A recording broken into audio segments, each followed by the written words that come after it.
Right now, you can get 5 quarts of STP full synthetic oil with an STP extended life oil filter for just $29.99. Get the parts you need when you need them at AutoZone or AutoZone.com. Get in the zone, AutoZone. Restrictions apply. Hey, it's Mike Salk here, and look, summer is now officially upon us, so what do you have planned? Oh, it's got to be a lot, right? Vacations, road trips, seeing all that our beautiful area has to offer. You don't want to be limited by how you look or how you feel. You've heard how I went on the Eastside Weight Loss Clinic plan, right? I lost 35 pounds in just 8 weeks. The results were incredible, and I couldn't be happier with how my life and energy improved. Well, I just want the same thing for you. Eastside Weight Loss Clinic is looking for 710 listeners to help this summer. Here's the ask. Schedule a 15-minute, no-obligation consultation at eastsideweightlossclinic.com. It's safe, healthy, sustainable weight loss, no pills, injections, or surgery. You eat real food that you get at the grocery store. You'll lose weight, look, and feel your very best. That feeling can be yours this summer. So what's the secret? Call Eastside Weight Loss Clinic at 425-588-0080 or go to eastsideweightlossclinic.com. That's 425-588-0080 or eastsideweightlossclinic.com. Dr. Ryan Coogan, D.C. Results may vary. X marks the spot. Now through September 21st, get 150 megabit Xfinity internet for 12 months with a 1-year contract for just $15 a month. You can add the new Stream Saver that includes Peacock, Apple TV Plus, and Netflix. That's Xfinity internet and Stream Saver for just $35 a month. All of your favorites, all in one place, only for my friends at Xfinity. So go ahead and binge some shows, stream some movies, and save some money all at the same time. For more watching and less spending, X marks the spot. Switch to Xfinity, the network made for streaming, and bring on the good stuff. Go to Xfinity.com, call 1-800-XFINITY, or go visit a local store today. Restrictions do apply. Internet offer requires paperless billing and auto pay with store bank account. Equipment taxes and fees extra after promo. Regular rates apply. Currently $54 a month. Actual speeds vary. Stream Saver requires Xfinity internet or TV, and price subject to change. So make the call to 1-800-XFINITY. For generations, Shane Company has had a passion for gemstones. We've worked with the same diamond sources who reserve the best rough stones just for us. Once cut and polished, we take our time to handpick the best of the best. We're known for our rainbow of colors, 16 different shades of natural sapphires. At Shane Company, we truly obsess over cutting each stone to reveal its richest color and vibrancy. And we'll continue to source the most beautiful gemstones on earth so that you can always shine bright. Shane Company, your friend and jeweler. This is Seattle Sports. Streaming through the Seattle Sports app. KIRO AM Seattle. KIRO FM HD2 Tacoma. Home of the Seahawks, Mariners, and everything Seattle sports. Seattle Sports Snapshot. Jordan Love won't be taking any questions about a potential contract extension. That's not because he refused to answer. Instead, the Packers' first day of camp today, Green Bay staff immediately ended Love's interview when the press asked a question about an extension. Another quarterback looking for a new deal, that would be Miami's Tua Tagovailoa. In the latest edition of Up and Adams with Kay Adams, left tackle Teron Armstead said he's expecting a lucrative extension for Tua. He said, of course it's going to happen. We need Tua to go anywhere we're trying to go. All of our dreams, goals, and aspirations are reliant on number one. News of an extension for Dak Prescott would really complete the trifecta here, but nothing there this morning. Snapshot, brought to you by Miller Lite. When it's game time, it's Miller time. From the Quantum Fiber Studio, This is Bob and Stacy. on Seattle Sports. Streaming through the Seattle Sports app and at seattlesports.com. Now, here are your hosts, Michael Bumpus and Stacy Ross. It is the All-Star break, a beautiful week in Seattle, so all quiet on the Mariners front. It doesn't mean we're completely getting away from it. No. Ryan Rowland-Smith, in fact, is going to join us at 11. We're going to talk about trade deadline. We've got plenty of conversations coming up later in the show, but it does mean we're starting with Seahawks, and we're starting with a fun, easy, interactive segment. So feel free to join this one on the Mac and Jack's text line, 866-979-3776. Which Seahawk is under the most pressure going into the 2024 season? Easy question, right? It's so obviously there's one answer. Just one. Is there? Just one answer. Under Pressure. That was actually Vanilla Ice. He was the original maker of that song. If you didn't Vanilla know. Ice? You see that interview? I'm sorry, I just got sidetracked. No, tell me so what you're gonna Vanilla say. Ice sampled that song, right? Yeah, from From Queen. From Queen. Yeah. That's what so I said. then he did an interview, and someone asked him, like, how was the sample? Did you get permission for it? He goes, it's clearly different. Ours is doom doom doom doom doom doom. Theirs is doom doom doom doom doom doom. I thought his answer goes, ours is dun dun dun dun dun dun dun. Ka, ka. Anyway, that man, what a moment in time. I'm pretty sure I have ADHD at times because I get sidetracked fairly No, it was quickly. a fun little nugget to drop in there, and I hope you have many more throughout the show. But Under Pressure. Under Pressure. So give me. I think you probably have a couple, but throw out one name because I guarantee I got some sound. I got some stuff. I mean, for you. the most natural one is the quarterback. Sure. I think for every football team on every level, the quarterback is under the most pressure. But there are a couple ways we can go. But I think we should start with Geno. Geno has to learn this offense. He has to lead the troops, take care of the football, be clutch. Last year, he did have 5 game-winning drives, the most in the NFL. He's got to continue to do the things he does well, like play action, and then kind of expand off of that and keep growing. The very first name any listener texted in, congratulations to the 425 who was first here, Geno. Yes, Geno. And Geno, I think, is my number one answer, too, so we'll stay on him for a little bit here, but we have some other names. It's not just because Geno is the quarterback and because he needs to make good on what was a slightly less impressive season last year compared to his Comeback Player of the Year campaign. It's also because, once again, there's a young quarterback who other people are looking at and wondering, could he take over? I think that they believe in Geno. I think he's given the first opportunity. I think he essentially has impressed so far during OTAs. He knows the players. He's worked with the wide receivers. I think that gives him an advantage. But I also think that Sam Howell is somebody that they've liked for an awful long time. And Sam Howell is a guy who, when you talk to people around the league, they believe in his abilities and talent, and I think the Seahawks did as well. And I remember his name coming up within that organization last season during the year as a guy that they were intrigued with. And I think that they continue to be intrigued by the guy. So it's up to Sam Howell to come in there and show that he'll be better than Geno Smith, who I think does have the respect of his teammates in the organization. People may not think much of him. I thought he was very solid when he stepped in and was given the opportunity. And here's a guy who's been denied an opportunity throughout his career. And when he finally got one, I thought he made the most of it. I was at mandatory minicamp. You were at minicamp. We were able to see Sam Howell. And I'm telling you right now, Geno is far further along than Sam Howell. Sam Howell is not closing in purely play-wise on Geno right now. However, Geno still has to prove a lot this year. What's the step that Geno must take in 2024? First step is just understanding the playbook. This is a new offensive coordinator. You got to understand how he thinks and what he expects you to do in certain situations. The next step would be taking care of the football, not being afraid to kind of fit it into some places. A lot of the complaints we hear about Geno, especially on the text lines, is that he's holding on to the football too long.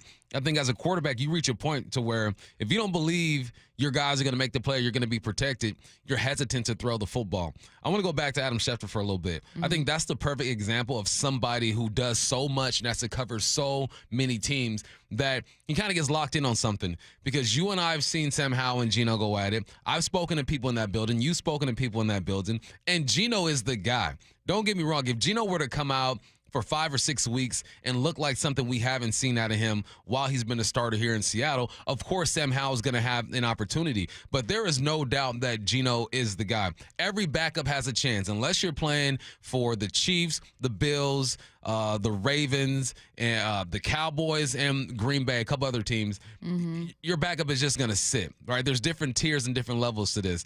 So, no, I think Geno's job is safe because, one, I believe that he's going to go out and execute. And two, I just don't think Sam Howell's ready quite yet. Maybe eventually he will be. But Geno just has to show that he can be, because right now he's like a third-tier quarterback. He has to show that he can be in that second tier. And what's the second tier to me? You got to toss 30 touchdowns again, 10 or less interceptions, go for over 4,000 yards, and have signature moments. Like when I think of Geno and one of his signature moments, I think of the toss in the back of the end zone against the Saints to Tyler Lockett.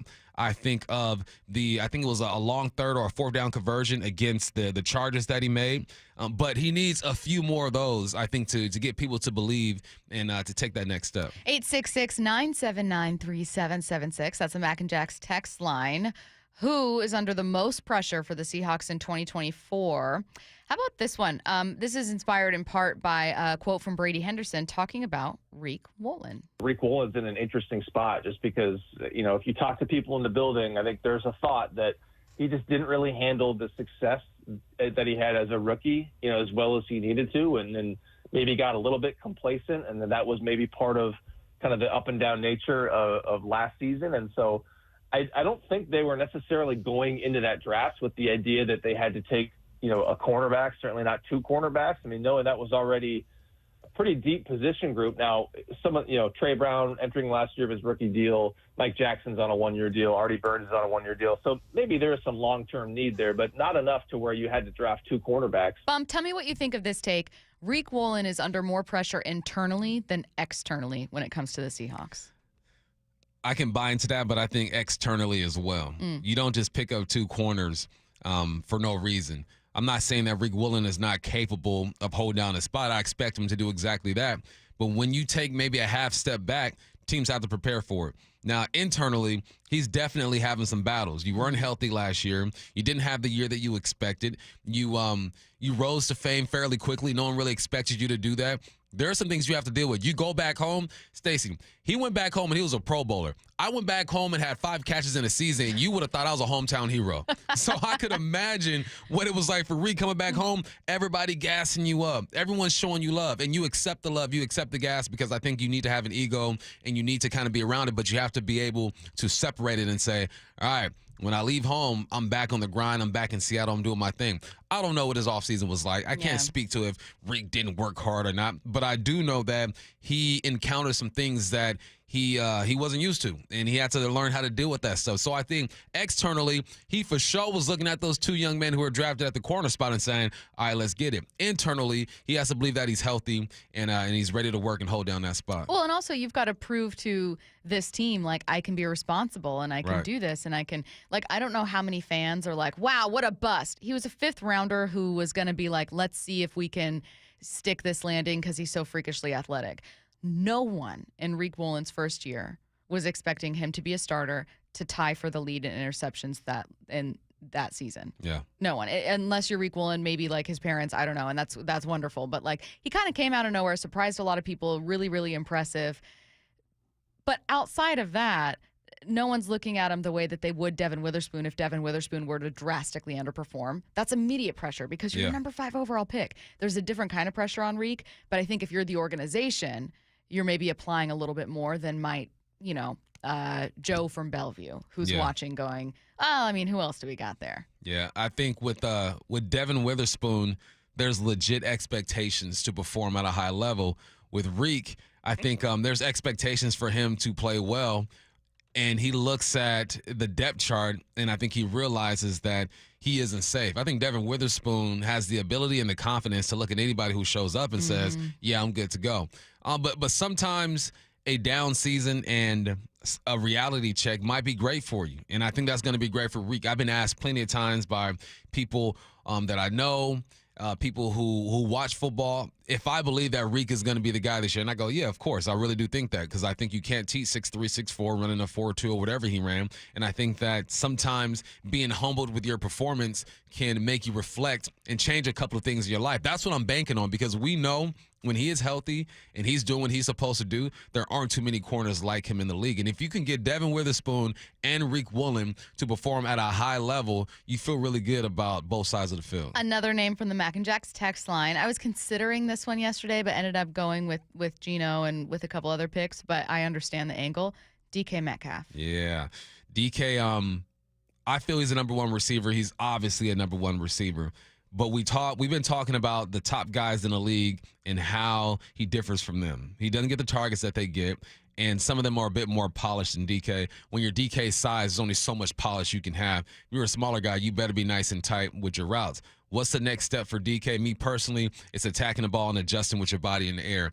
And from what I've seen and what I've heard, it seems like he's getting better at that. There's only so far you can go. My man is, 25, 26 years old. At some point, you are who you are, and you get better at just feeling the game of football, knowing when this window is going to close and I progress to the next one on the dig, knowing how to time your slant up in the red zone so everything works perfectly and you have the flat route working for you and expanding defenders. There are little things like that you can get smarter at and really just become a student of the game. So I think that's going to be the biggest step for DK. It's really on, a lot of it is on Grubb too. How was Grubb going to use DK? Is he going to favor JSN because of his skill set? I think Lockett is just going to be the floater, be like, look, whatever you need me to do, let's do it. But how does Grubb view these guys? Is he going to treat DK as a true number one, or is he going to move JSN around and treat him as a number one? I think he's going with DK. I think he should go with DK. But again, he has to be on the same page with Geno, and Grubb has to put him in position to succeed. End of the day, he's got to make the plays, though. Anyone else on this defense you're looking at? I was looking at all three guys on the defensive line, wondering, like, okay, Leonard Williams just got paid.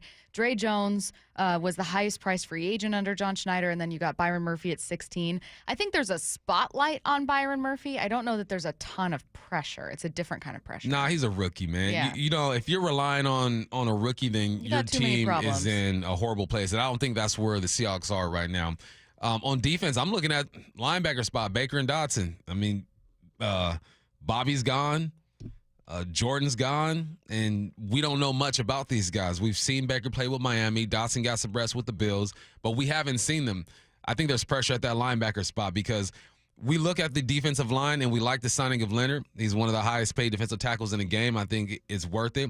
We like what Jay Reed did last year. You added Byron Murphy. Those big boys are supposed to keep the linebackers clean. So if they're able to keep them clean, you have to clean everything up. And we got to get downhill and be great against the run. Starts with the big boys, but I want to see if those linebackers to get to playing downhill again. Because I feel like with Jordan a bit coming off his knee injury, which was remarkable. Can't believe he came back that quickly.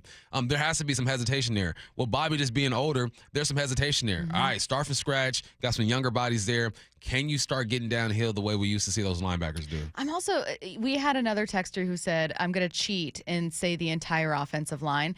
I think imperative to this team's success is going to be offensive line improvement. But that's also one of the most, certainly outside of Seattle. Inside Seattle, plenty of Seahawks fans are like, yeah, how much time you got? I'll talk about this offensive line. But outside of Seattle, I think a lot of people looked at Seattle and talked about all of their issues without realizing how many offensive linemen were injured. Yeah.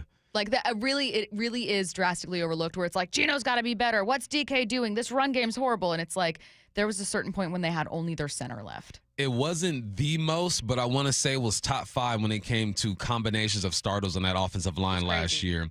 At one point, we were praising them because they were executing early and saying, maybe this could work. Maybe you can treat an offensive line like a defensive line and have guys rotate in. And we bought into it for a little bit, but offensive line ain't like defensive line. No. You got to have a nickel, not 5 pennies out there. Rarely did you have a nickel. It should. Let's work on that this year. Do you keep pennies? Like, I'm going to be real bougie and say, no, sometimes with pennies, like if it's like a dispense change, I don't even grab them. You don't even grab them? It's just, they're pennies. I don't remember the last time I used a penny because I don't pay an exact change. Yeah, me neither. I don't. I have some in my car because I'll get change, just put it in a little change spot. But then when I see those pennies, I'm like, what are you even doing here? what am I going to use How'd you get for? here? It's kind of like, like a 2 card. Like there's just certain things where, what am I even going to use you for? Have you ever been to Mexico? Yes. I hate the coins over there. I'm like, just give me paper because they got like $5 coins, and I'm not a coin type of guy. I don't like that. Seahawks training camp starts next week, and we want to send you and 3 of your friends to watch camp in person. All you need to do is open the Seattle Sports app and click the Win tab to find out how. Now, if you don't already have the app, no worries. Simply text the word app, APP, to 866-979-3776. We will send you a link to download it. We'll make it easy for you. This contest runs through Sunday, July 21st. That is this Sunday. Seattle Sports is your home for the Seahawks and for training camp coverage. Let's get to headline rewrites. Extra, read all about it. Headline rewrites. We must make headlines. The real story behind the headlines in today's news with Bubba and Stacy. Headline number 1, Caitlin Clark set a WNBA single-game record last night with 19 assists in Indiana's loss to Dallas. What's the real headline? Credit her with another assist for what she's done for the league this year. Caitlin Clark is finding her groove. I think people kind of gloss over the fact that she went deep into the NCAA tournament. You got a couple weeks and you get to your training camp. You're getting everyone's best shot to start the season, and all she has done is gotten better. Like you mentioned in the snapshot, man, 66 of the Fever's points. That's 71% of their scoring. That's the most in NBA history. It's the second 20-point, 15-assist game in WNBA history. She's attributed for 915 points on the year. That's second most of all time. 213 assists, second most by any rookie. The record is 225. She's on her way, man. She's finding her groove. She might not play the way you want her to play or have the attitude that you want, but there's no denying that she's fitting right in the WNBA. I think that there are critics on both sides. One, there are people where she set the bar so high by being college basketball's leading scorer all time that people expected her to come in and just dominate the league. What she's doing is having an incredible rookie season, but people are comparing that to their expectations of what she would do. And so many of those expectations were also kind of impacted by maybe a lack of understanding of overall WNBA talent. Yeah. Like the idea, Caitlin Clark's going to come in here and dominate. And it's like, wait. No. There are women in this league that have been doing this for much longer that are so insanely talented. You just haven't been watching, so you don't know that. The second thing is people who maybe just kind of resent Caitlin and the attention she gets and want to take away from it. It's a bummer because she's doing so well. Yeah, she's doing great. And there are other rookies doing great. Obviously, Angel Reese is in the mix as well. She's runner-up so far. I think Vegas is projecting her to be number 2. But, yeah, that's exactly right. You ain't watched the game. I haven't watched enough of it. Nor have I. Me being an athlete or a former athlete, I know, like, it ain't as easy as what people think. Caleb Williams will struggle as a rookie next year.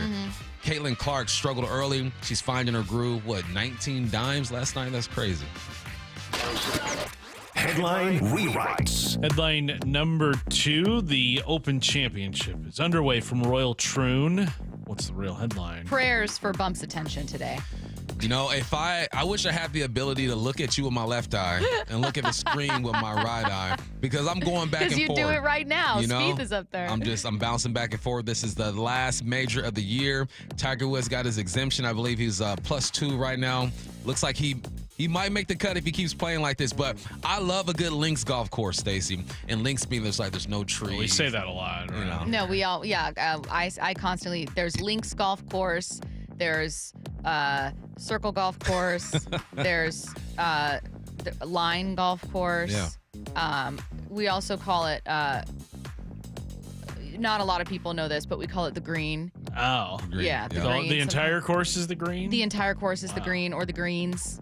That's all I got. Yeah. I mean, you know golf, so. Look, I know golf right now. Lowry in the lead with -4 points. You got to get you right. Say 4 under. 4 under. Absolutely not. I refuse.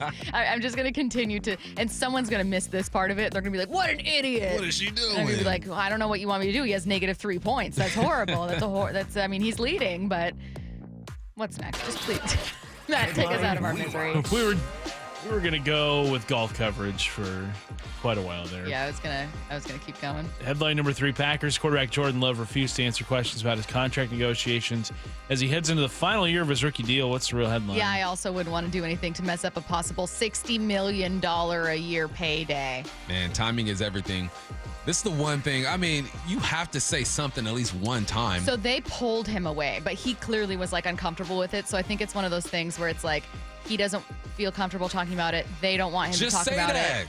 It's not like, oh, no, don't answer, Jordan. Just say, they you know literally, what? yep. Hey, I'm not going to do that. You got any questions about the team? Let's go that direction. You are the franchise. You're the leader. You're the face. They're going to ask you that question.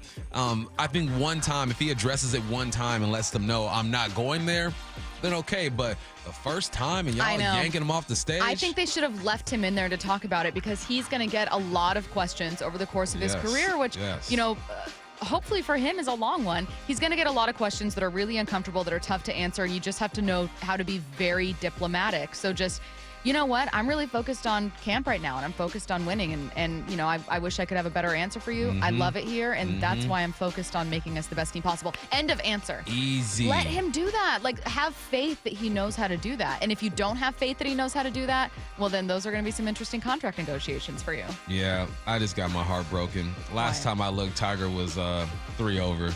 My man is 7 over right now. Oh, he's got positive 7 points. Not looking good for the GOAT. Yeah. Hurts my heart to see my dude struggle. But I will watch every single time he is out there and savor every moment for my dude Tiger. Yeah, too bad for my dude. Oh, that's why the other day, what's the story we were talking about? Curtis, do you remember his name or Bump? It was you know what I'm saying. Yeah. It was the idea of like, oh, he's not going to win. Why doesn't he just, retire? Why doesn't he just get out of here? Colin Montgomery. Colin Montgomery being like, oh, he should just, and it's like, it doesn't matter. If he steps up to do anything, people are watching. That's the kind of power that he has. That's it. He's the GOAT. If Tom Brady were to come back right now, we're glued. We are watching. But yeah, feel bad for my dude. It's okay. Finish strong, Tiger.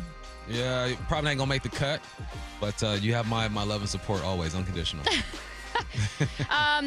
We got the very last of the top 10 list that Jeremy Fowler was putting out. It's not Jeremy Fowler's own ranking. It's him talking to executives and scouts and coaches, ranking the different positional groups in football. Finally, a Seahawk made it. That's coming up at 10:45. We're getting to the Mariners at 11 with Ryan Rowland-Smith. Before then, we're sticking with the Seahawks. In fact, we're going Seahawks the entire first hour. Jeremy Fowler, same guy who made that list, was on with Wyman and Bob, had really interesting things to say about the Seahawks. But what especially stood out, outside of his comments about some different positional groups, is how they're building their roster. That's coming up next. Seahawks training camp starts in 6 days, and we want to send one of you and 3 friends to watch in person. All you need to do is open the Seattle Sports app and click the Win tab to find out how. If you don't already have the app, simply text app to 866-979-3776, and we'll send you a link to download. This contest runs through Sunday, July 21st. Seattle Sports is the home of the Seahawks, and your home for training camp. Hey, Brock Hewitt here, along with IRG Physical and Hand Therapy President and CEO Shannon O'Kelly. Well, the seasons, they're a-changing. The guys are playing the sports outdoors. I know many are starting to maybe pull the lawnmower out and get back to the landscape and the outdoor work. I'm going to guess, Shannon, at IRG, maybe a little busier season? Oh, absolutely, Brock. We know when the seasons change, particularly when it gets warmer, people are in their houses pretty much all winter long with our cold weather, rain, et cetera, particularly here in the Puget Sound. And everybody's excited. They want to rush out and get going with their activity. I'm telling you, as a physical therapist for 35 years here, you need to prepare your body. So take time to warm up, increase some flexibility, do some stretches, because if you prepare your body and prevent injuries, those activities outside, particularly that exciting thing, mowing your lawn, is going to be healthier and it's going to be a lot more fun. And you feel better. For more info or to book your appointment today, simply go to irgpt.com. It's all waiting for you right there at irgpt.com. Looking for a new ride? I recommend you visit harnishautofamily.com for the hometown hookup on new Subarus, Chevrolets, Buicks, GMCs, Kias, Volkswagens, and over 300 used cars and trucks. Tell them Brock sent you. harnishautofamily.com. People matter. Tired of slow play? Kickstart your day with an early round of golf. Get a round in before work with early morning light and faster pace of play. From Bellingham, Everett, and Marysville to Linwood, Bellevue, and Seattle, even out on the coast, there's a premier course near you. Play Interbay, Jackson Park, Jefferson Park, West Seattle, Bellevue, Legion Memorial, Walter E. Hall, Linwood, Cedar Crest, Lake Patton, Ocean Shores, or the Crossroads Par 3. The courses are in great shape and ready for your next round. Go to premiergolfcenters.com to book your tee time today. Want to listen to Seattle sports on your smart speaker? Hey, smart speaker, play Seattle sports. This message is powered by the EQC Sportsbook at Emerald Queen Casino. Emerald Queen Casino, the entertainment capital of the Northwest. Sinking or uneven concrete around your home? You need to call Matt Vey Foundation Repair. Hi, I'm Matthew Cote with Matt Vey Foundation Repair. If you have an uneven, cracked driveway, sunken sidewalk, or sagging cement porch, we offer an easy and cost-effective solution. When you call Matt Vey, you'll get a realistic bid, meticulous cleanup, and a lifetime warranty. No one else offers that kind of guarantee. For your free evaluation, call 8449-MATT-VEY or visit gomattvey.com. Do it the right way, the Matt Vey way. Rock built, rock solid. paid for by government. Did you hear? A secret hoard of 1904 $20 gold Liberty coins have been found. These gorgeous 1904p gold coins are as bright and shiny as the day they were struck, and less than 500 of these gold coins are available. Coin experts are calling this secret U.S. gold coin discovery a once-in-a-lifetime opportunity, and you can own a piece of the hoard. When you call, you are guaranteed a 1904 gold Liberty struck at the iconic Philadelphia Mint. With limited availability, you must call now. These 1904 dated gold coins are still in uncirculated condition with brilliant luster. That is 120 years of history you can hold in your hand. To learn more, call 1-800-895-7664. Call now and you'll receive a free bonus, a $75 value free with every order. Call 1-800-895-7664 now to secure your 1904p $20 gold Liberty coins before they sell out. That's 1-800-895-7664. Subscribe to the Seattle Sports YouTube page to find new and exclusive content from your favorite shows and personalities daily. Just head to YouTube, search Seattle Sports, and click subscribe. After years of wear and tear, Joe had osteoarthritis in his wrists and shoulders. I've pretty much worked out my whole life. I actually decided I'm going to play for a half Ironman triathlon. The pain was interfering with every part of his life. Basically, can't sleep, causing those kind of problems, very limited movement. Joe had surgery, but it wasn't the fix he was looking for. The doctor told me, he's like, hey, this is just going to be a partial fix. You're going to eventually need joint replacement. That's when he decided to see Dr. Mark Wagner, MD, at Seattle Sports and Regenerative Medicine for stem cell therapy. And they're just getting better. I can basically do full motion. I don't have really any pain. What kinds of things are you able to do now that you weren't before? I like to golf, and it definitely has made my golf game not as painful. And sleeping. I mean, I'm sleeping better because I don't have that aching at night going on and have to roll over. So, are you recommending this to others? Oh, everybody I talk to.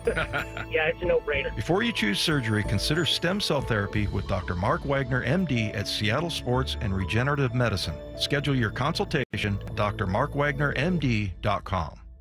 Endless hours of research, seeking referrals, dozens of calls. Hiring the right attorney can be a challenging process during an already difficult time. J.P. Pendergast with Pendergast Law explains. In Washington State, Tom, there are thousands of attorneys to choose from. Referrals and online research can be helpful, but discovering the right attorney requires a conversation. It can be hard to identify integrity and authenticity without that interaction. So, what do you recommend? We encourage anyone looking for personal injury representation to call for a free consultation with our team before making a decision simply based on referrals or online research. Accident victims need an attorney that listens, demonstrates honesty, and genuinely understanding of their unique circumstances. The care, attention, and preparation that our firm provides throughout the case mirrors the effort involved when taking on the insurance companies. Save time and avoid mistakes after an injury. Contact the caring and compassionate team at Pendergast Law. If you or a loved one has been injured in a car accident, call Pendergast Law. We can help. From the Quantum Fiber Studio, this is Bumpin' Stacey. Weekdays 10 to 2 on Seattle Sports and 97.3 FM HD2. All right, sticking with the Seahawks for the first hour here. Jeremy Fowler was on with Wyman and Bob. Says the Seahawks are building in a different way. Bump, I thought a lot of these cuts were really interesting, so let's go over a few of them. This is Jeremy talking about the Seahawks roster. It's not like they don't have talent or are described as a team that's close to being pretty loaded up with some good talent. Like they drafted well post Russell Wilson, a lot of good pieces in place.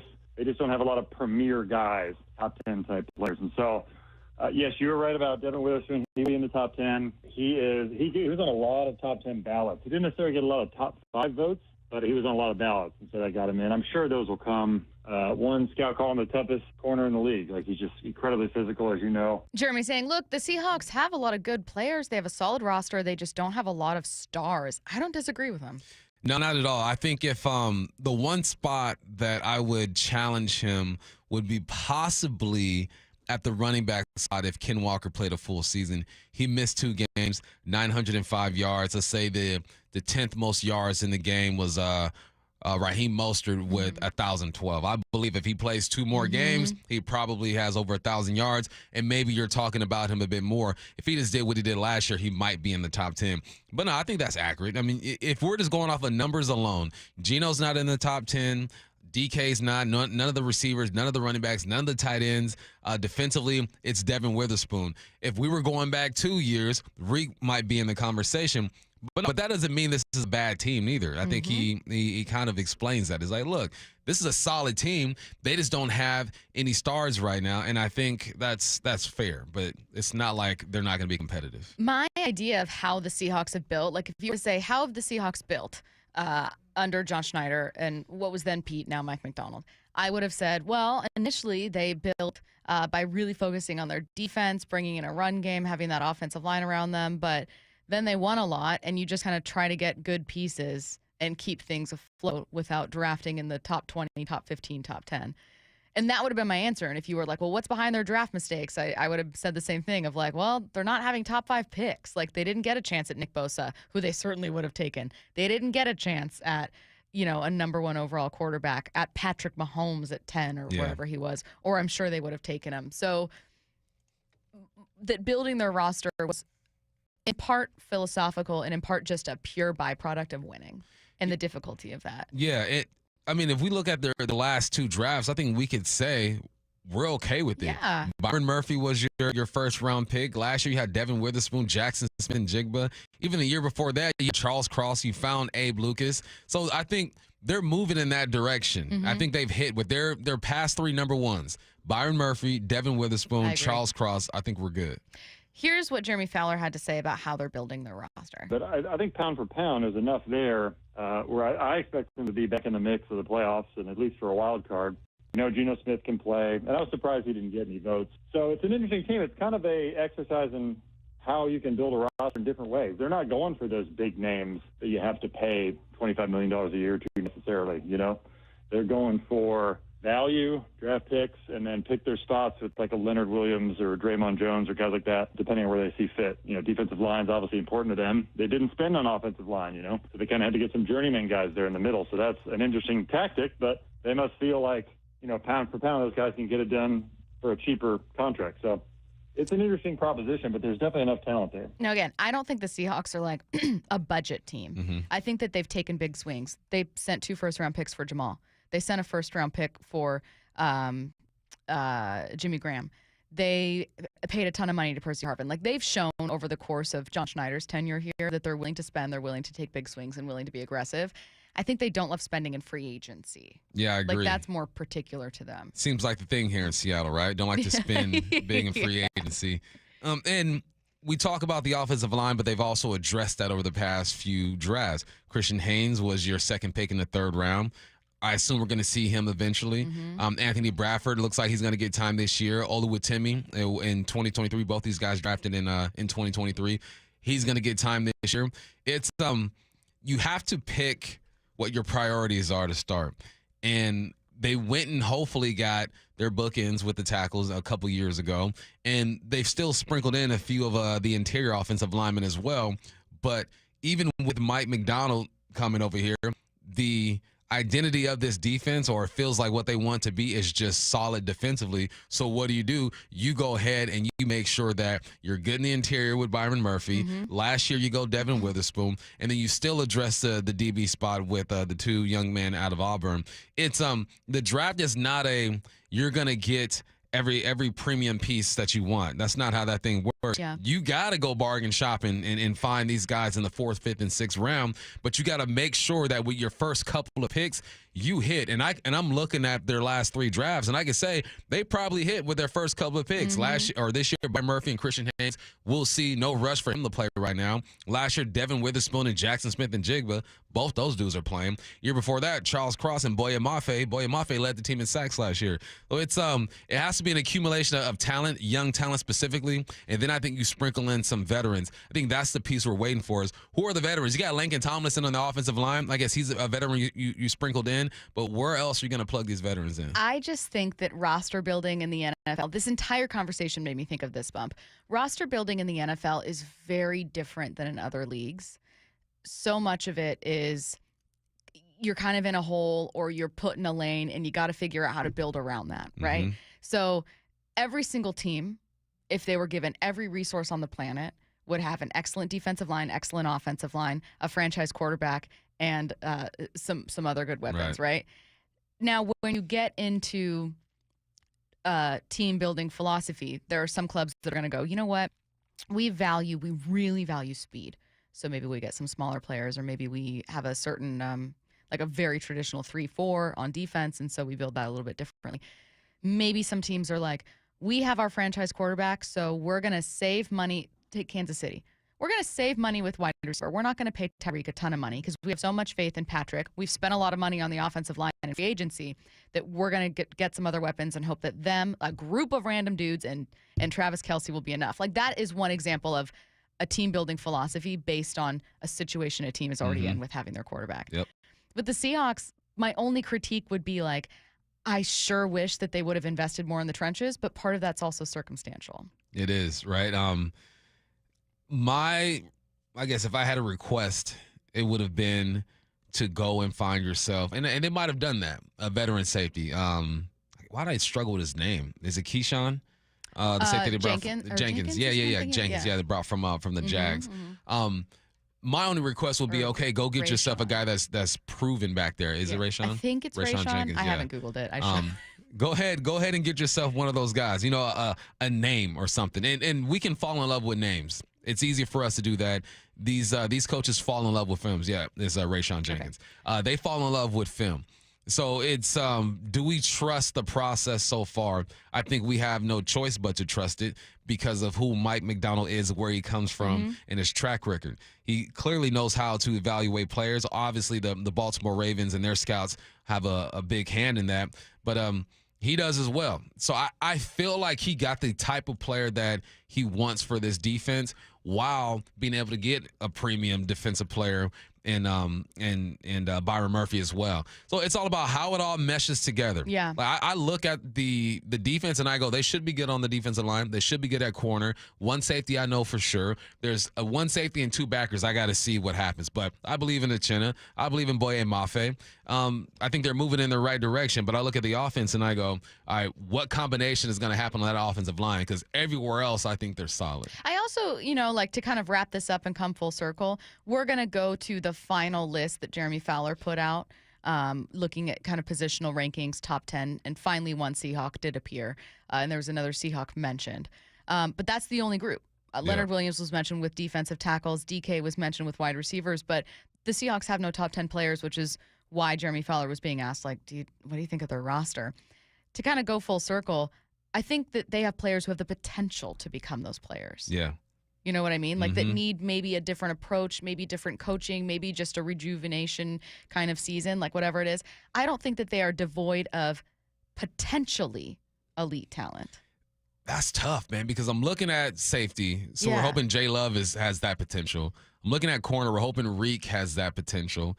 Linebacker, I have no idea. No. Offensively, Ken Walker, I think, has a potential. Then on the outside, I think receiver is so hard to crack when it comes to top 10 because there's so much talent out there. And then I don't even think Geno needs to be top 10. So there are a couple guys with potential, but do you necessarily need top 10 talent at every spot? That'd be nice. Look at the 49ers. It looks good on their roster. But I think it's more about how it comes together and if these coaches are able to get them to understand get the players to understand what they want them to do, and then have a surprise somewhere. Like a team like the Hawks, you got to have one guy that just surprises and exceeds. Well, that's what I'm saying. Like you look for Kansas City last year, we know who their biggest star is. It's Patrick Mahomes, but they ended up having a lot of guys, especially a young secondary and a young linebacker who ended up really impressing defensively. I cannot think of a Super Bowl winning team or even a Super Bowl losing team where I thought that team's kind of mid.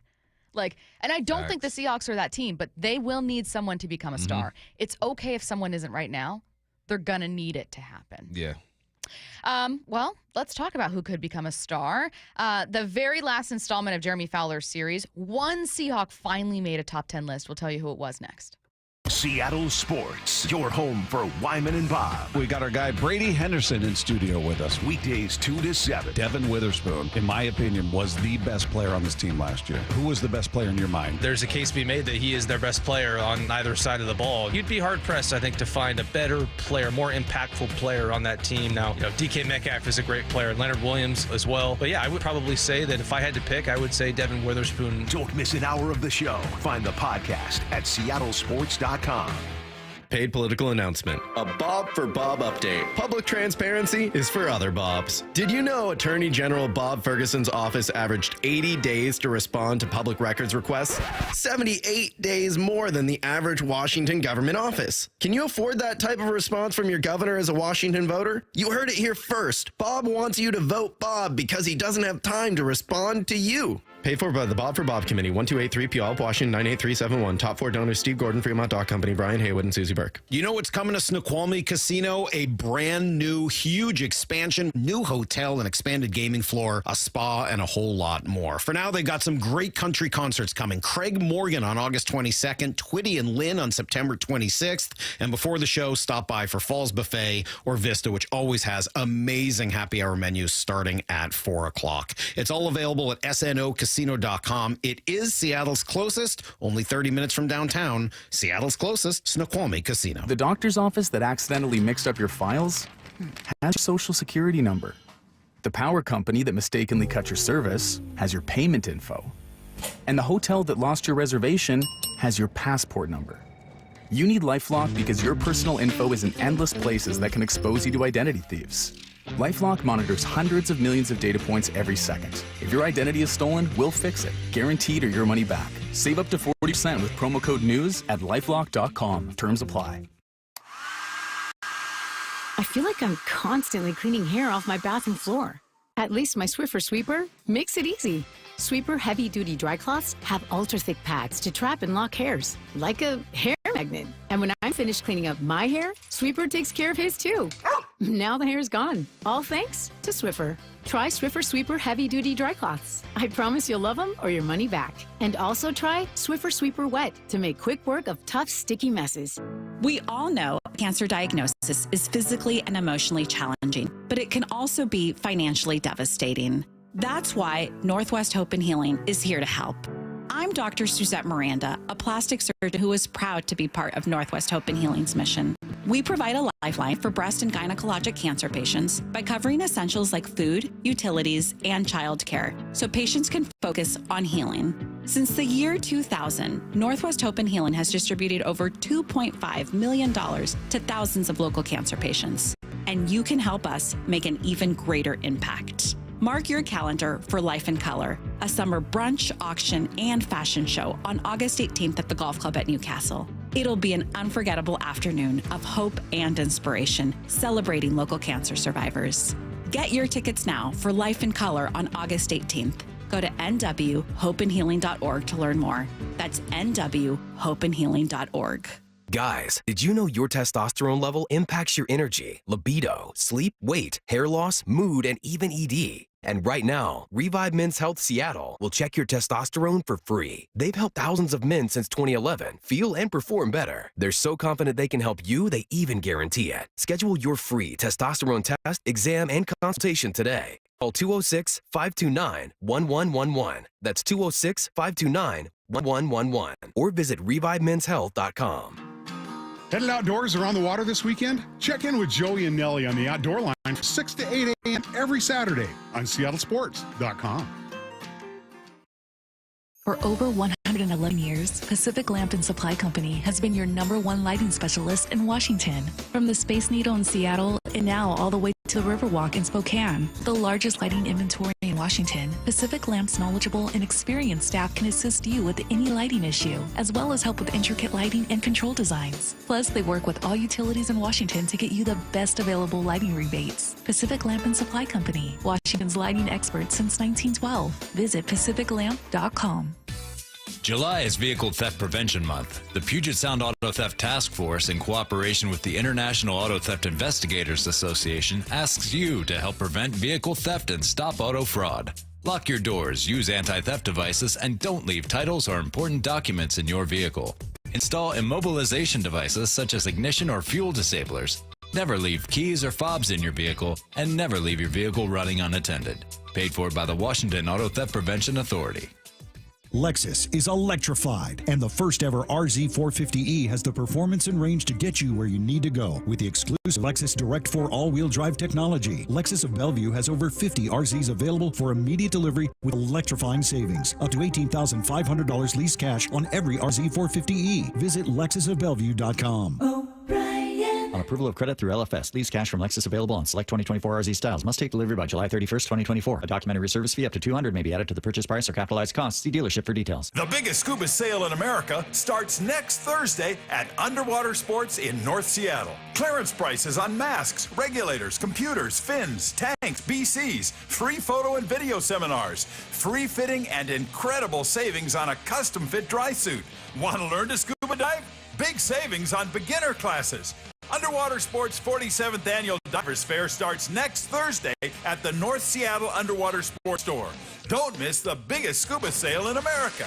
From the Quantum Fiber Studio. This is Bumpin' Stacy. Weekdays 10 to 2. On Seattle Sports and 97.3 FM HD2. We did it! One Seahawk finally made Jeremy Fowler's top 10 list. He was listing out the positional rankings, starting with quarterback. Obviously, Bump, as you know, those guys always get all the attention. And then went through the rest of the rosters. He got to corner. Devin Witherspoon finally made an appearance, the only Seahawk to appear in the top 10 ranking of any position around the league. Yeah, it's fair. Spoon, man, Pro Bowler. This guy transformed the defense. It's crazy. I haven't seen a DB affect a defense like that here in Seattle since Sherman and Earl. Not putting that pressure on the young man, but that's the type of player he is. He was the most physical player on defense last year, and he was the smallest. I remember the fourth down hit against Detroit, the pick six. He had the most electric plays, so it makes sense. Not a fear, but my what I'm interested in seeing is how he handles all this, because some people say Reek didn't handle the fame the way that he should, but Devin Witherspoon came in as the number 5 pick. There's a different. He's had this his whole life, so I think he's well equipped and ready for this. Yeah, I agree. When you come in with a ton of expectations, then you're able to meet them. You kind of understand what's expected of you from the start. Yeah. Versus with Reek, it's like, man, all of a sudden I'm having success I was never expecting, and this is crazy. I think with Devin, there's a lot on his shoulders, and you can see it at camp. Like, I remember at mini camp, anytime other defensive backs, defensive players would make a play, like I'm spacing on who it was, a veteran corner. Trey Brown. Was it Brown? Yeah, might have been Trey. It was Trey. Picked off Gino on a play, ran it back for a pick six, and Spoon followed him the entire way down. Wasn't in on that. Like, it was from the sideline. Like, just really involved and really kind of playing that, not a veteran role per se, but a very extroverted, involved, hype man kind of role, which I think speaks to someone who sees themselves as having a lot of weight on their shoulders. Yeah, when you make plays early in your career, you are seen as a leader, even if there are veterans on the team, right? You're a leader in the sense that we're going to depend on you to make plays. Therefore, you can be a bit more outspoken. You have more personality. You're allowed to maneuver throughout the locker room and the practice field differently. Like, guys like myself who are undrafted free agent, man, you keep your head down, you show up to practice, you work hard, you do what you have to do. You realize there are levels to this. So I expect Spoon this year to be louder, to be even more animated, and he should, because he's shown that that's a part of his game, and that gets him going. So don't change nothing. Turn up even more, D-Spoon. I'm with that. Woolen was mentioned here, not top 10, but Jeremy Fowler talked about him, Woolen, with Wyman and Bob. Tariq Woolen, I don't think he was an honorable mention, but he was very close. He was kind of in that 15 range somewhere. So got a lot of votes. Some knocks on his tackling and some of his coverage, but I think for the most part, he's considered a high-end cornerback. Yeah, knocks on his tackling, absolutely fair last season. What you see when you look at Devin, I'm sure you can think like, okay, here's where I'd like to see him improve or take a step, but you just kind of expect that'll happen. Yeah. When you look at Reek, where do you go, Reek? You got to do X, Y, and Z. We interviewed Reek this year. Yeah, we did. Right? And, good interview. And he mentioned it. He says, I had to get stronger and get better at tackling, because what teams were doing, they were forcing him to set the edge. They'd isolate him on one side of the formation, motion the receiver over. He's naturally got to pinch down, and they're saying, all right, use that inside shoulder with this pulling guard or this tight end or this fullback or whoever, and let's see what you can do. They found a weakness and decided to attack him. Your corners should not be your best tacklers out there, but you do play defense. You're going to be asked to tackle. That's one thing Sherm was really good at. He was a great open field tackler. And if anything, I think Reek hit up Sherm. Watch some of this film and see what he did to get better at that and continue to excel. Because if they attacked you that way last year, they are going to do it again and see if you improve. So I think it's that, and then more reps he gets, the more he'll be able to recognize routes and route combinations. Like if I'm a corner and I see the number 2 receiver go inside, right? I'm outside corner, my eyes are inside, I'm feeling the number 2 receiver. If I feel he runs it out, I go, he's got to be running at least a 10-yard route. It's got to be a go, a post, a dig. He's not going to sit down at 5 just because of the route combination and the spacing. So little things like that. He knows a simple combination like that, but diagnosing it in real time and believing in what you're seeing is a different story. I'm going to throw a final question for you this way, and we'll kind of wrap up with this part of the conversation. It's about expectations for this season when it comes to this position. Cornerback for Seattle was the only positional group where there was a starter in the top 10 and another starter receiving votes. Mm-hmm. The only positional group in Seattle.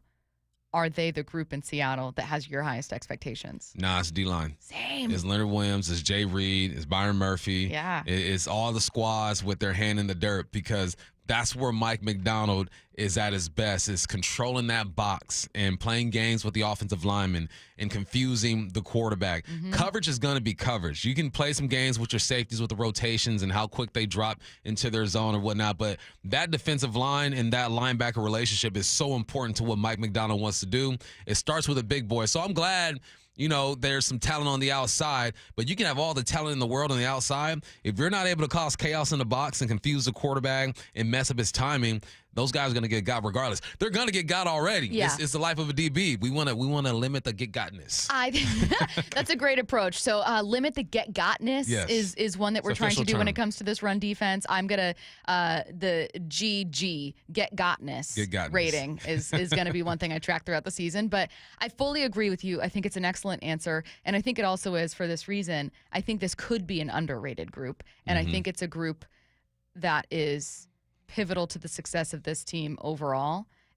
Yeah, you don't have Max Crosby or Nick Bosa or Aaron Donald's not in the league anymore, but you know, like some of the top defender, Quinnen Williams, like interior or outside rushers in the league. That doesn't mean you don't have talent, and you have a ton. This is important, of money invested. Yeah, that's where the money resides, is with that defensive line, and that's a good place to feel like that's where your talent is. There's talent on the outside, but it's a good thing to feel like you got some bigs in there that can control the game. The Mariners have some big tests coming up in the second half of the season, and so does the Mariners front office. Ryan Roland-Smith joins us next. Seattle Sports, your home for Brock and Salk. Jared Dipoto on the line. How would you describe what we've seen through the first half? In a word, imperfect. If you would have told me that I was going to be sitting here, the day after the All-Star game and we were going to be in first place and have been in first place, I probably would have told you, sign me up. I don't want to be disrespectful to what we've been able to accomplish in the first half, but we know that we need to do things differently and improve, not just around the edges, but improve meaningfully on the offensive side especially. On Seattle Sports and 97.3 FM HD2. Chill or grill on a new deck this season. Get a free Makita Bluetooth radio or portable pellet grill with a qualifying PAR deck package purchase. But hurry, offer ends soon. Visit par.com for details. PAR, your total home building source. Go where the builders go. Hey, it's Amanda. Over time, wearing glasses and contacts can be a bigger expense than having LASIK from King LASIK. The quick, painless, state-of-the-art way to see life better. And this month, save $1,000. Start with a free Zoom consult at KingLASIK.com. When you buy tires at Les Schwab, you're getting more than just tires. You're getting America's best tire warranty, 60-day satisfaction guarantee, no hassle road hazard protection, and free maintenance for the life of your tires. Other places make you pay extra for that. But at Les Schwab, it's included with every set of tires, because more warranty means less worry, and nobody stands by their tires like Les Schwab. Get more from less. Book your appointment at leschwab.com. Terms and conditions apply. See leschwab.com for details. The light is fading, your hands are sore, and the last tool has been put away. Now is the time to feel the satisfaction that comes with a job well done. But when you get your tools from Harbor Freight, something about the job feels a little different. Your wallet. Because we believe that everyone deserves hardworking tools at hardworking prices. And that's what we have here.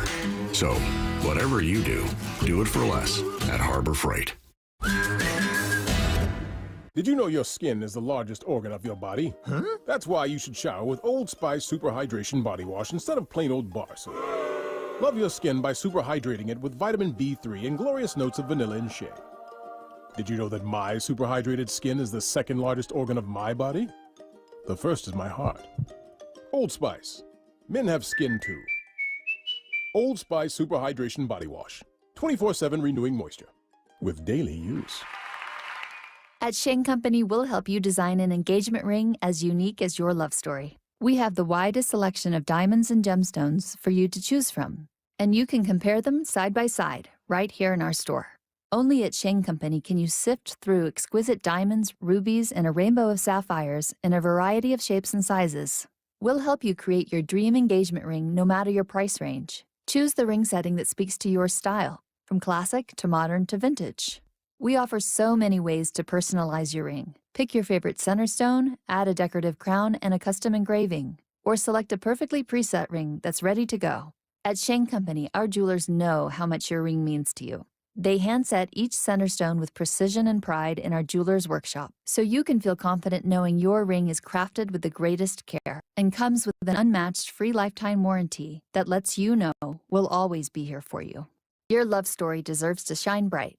Shane Company, your friend and jeweler. Everyone always asks me, what were your top reasons for choosing Advanced Hair? Well, allow me to share, along with some details on, get this, their once-a-year summer savings event. Okay, first off, Advanced Hair stands by the results, and I'm living proof those results are second to none. With Advanced Hair, your own natural hair is guaranteed to grow. Secondly, Advanced Hair combines top-rated physicians with modern technology, creating a concierge quality experience that blew away my expectations. And lastly, Advanced Hair's Advanced FUE begins regrowing your own natural hair the very next day. It is quick, simple, and easy. Now, if you have a flexible schedule this summer and you've been waiting for that special savings opportunity, well, it's here. Advanced Hair's Summer Savings Event will get you the most hair for your dollar. It's their best offer ever. For details to schedule your free consultation, call 425-449-8185. One-day treatment, life-changing results. Your new hair is guaranteed to grow. Before and after pictures at advancedhair.com.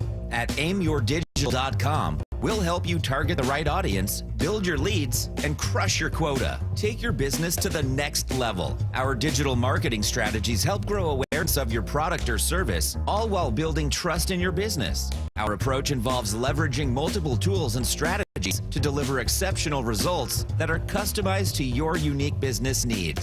Don't wait to run out of sales leads. Keep your business growing.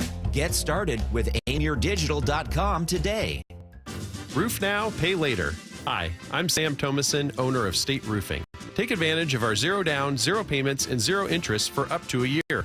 We've partnered with leading lenders to make the replacement or repair of your roof affordable. Flexible financing options are available to take the worry out of an unexpected expense. Call us today at 866-ROOF-ROOF to schedule a free no-obligation estimate or visit us at stateroofing.com. That's stateroofing.com. State Roofing, the best roof you'll ever need. Let's go! This is Seattle Sports. Streaming through the Seattle Sports app. KIRO AM Seattle. KIRO FM HD2 Tacoma. Home of the Seahawks, Mariners, and everything Seattle sports. Seattle Sports Snapshot. Jordan Love won't be taking any questions about a potential contract extension. That's not because he refused to answer. Instead, the Packers' first day of camp today, Green Bay staff immediately ended Love's interview when the press asked a question about an extension. Another quarterback looking for a new deal, that would be Miami's Tua Tagovailoa. In the latest edition of Up and Adams with Kay Adams, left tackle Teron Armstead said he's expecting a lucrative extension for Tua. He said, of course it's going to happen. We need Tua to go anywhere we're trying to go. All of our dreams, goals, and aspirations are reliant on number one. News of an extension for Dak Prescott would really complete the trifecta here, but nothing there this morning. Snapshot, brought to you by Miller Lite. When it's game time, it's Miller time. From the Quantum Fiber Studio. This is Bump and Stacy on Seattle Sports. Streaming through the Seattle Sports app and at seattlesports.com. Now, here are your hosts, Michael Bumpus and Stacy Ross. Here we go now. MLB Network and Root Sports analyst Ryan Rowland-Smith joining us now on the Emerald Queen Casino Sportsbook Hotline. Ryan, I am so happy for the rest of the season to get underway because even though there's still a one-game lead for the Mariners, I'm so anxious about their ability, or maybe lack thereof, to be able to hang on to it. I'm glad it's coming against the Astros. Tell me what you've seen of Houston as they've closed this lead to just one. Yeah, I think with Houston, and you can say this the whole first half. I'm not like looking into a crystal ball here when you look and say they are going to be a factor. You go back to even when they were 12 games on 500, middle of May. There's just too much championship caliber of players. I hate to say it because I know Mariner fans don't like the Houston Astros, but I think that it just took them a little bit to get settled in. They got a brand new manager that had some massive hiccups in the month of April in their bullpen, which got them off to a rocky start. And, they had to deal with some injuries. Now, all of a sudden, the core of their lineup is all pretty much back, especially after this break. Alvarez was nursing a little knee injury. Altuve's back. Bregman is absolutely red hot. OPS well over 850 again. So he's back. So the lineup's starting to get back to being healthy. We know the bullpen, Josh Hader all of a sudden from the month of May until now, take away his April, he's been one of the best relievers in baseball. I mean, up there in strikeouts, even with the month of April. So everything's starting to solidify with them. They're a really, really good team. Justin Verlander at some point will come back. Hunter Brown has been so much better. He had hiccup his last start. So you look at the three factors, right? The starting pitching, bullpen, offense, and they're a completely different team to what we saw, talking middle of May. So it's going to be tough. It is going to be extremely difficult. That lead, they're clinging to that thing. One game, so it's going to be a huge series on Friday. One other thing, too, to not forget about, if they win one more game, the Mariners, this could be a factor, too, because if both teams hover around their 80-something wins like they are projected, the Mariners have the winner on the tiebreaker, too. So that is kind of significant, but, man, they have to step it up here because the Houston Astros are absolutely surging. I know we just we're looking forward towards the Astro series, but I want to go back. I remember my playing days, and I had 2 bye weeks, right? The best bye week I had, I stayed put. I stayed in the Seattle area. I worked out and didn't do much. The worst is I went back to California, got distracted, and came back and played like garbage. What is it like for this All-Star break, man? Can you remember kind of your best decision and worst decision when it comes to how to spend your time during the All-Star break? I'm glad you brought that up because I was talking to someone about this pretty recent. And, another guy who I'd love to talk to about this because I remember he was on the team during this. We talked about it. It was Brandon Morrow, whose kid's actually in my baseball camp I'm hosting at the moment. But I remember because there was veteran guys saying, hey, listen, I know you got your first Major League All-Star break and you got a bit of money and you want to go on some trip for 3 days. Don't do it. Just stay here. Stick around. Just get bored while you're here. Don't get distracted. Get to a place where you are so gung-ho about coming back on Friday to play that first game. And there was 1 year later on in my time with the Mariners where I was like, oh, you know what? I'm going to go on a little nature retreat. I think I was kayaking, stand-up paddleboarding. And, man, I'm telling you, you come back, you drive back into town to the ballpark, and you're like, whoa, hold on a second. And it speeds up on you, just like you said, Bump. So I'm with you. I am with you.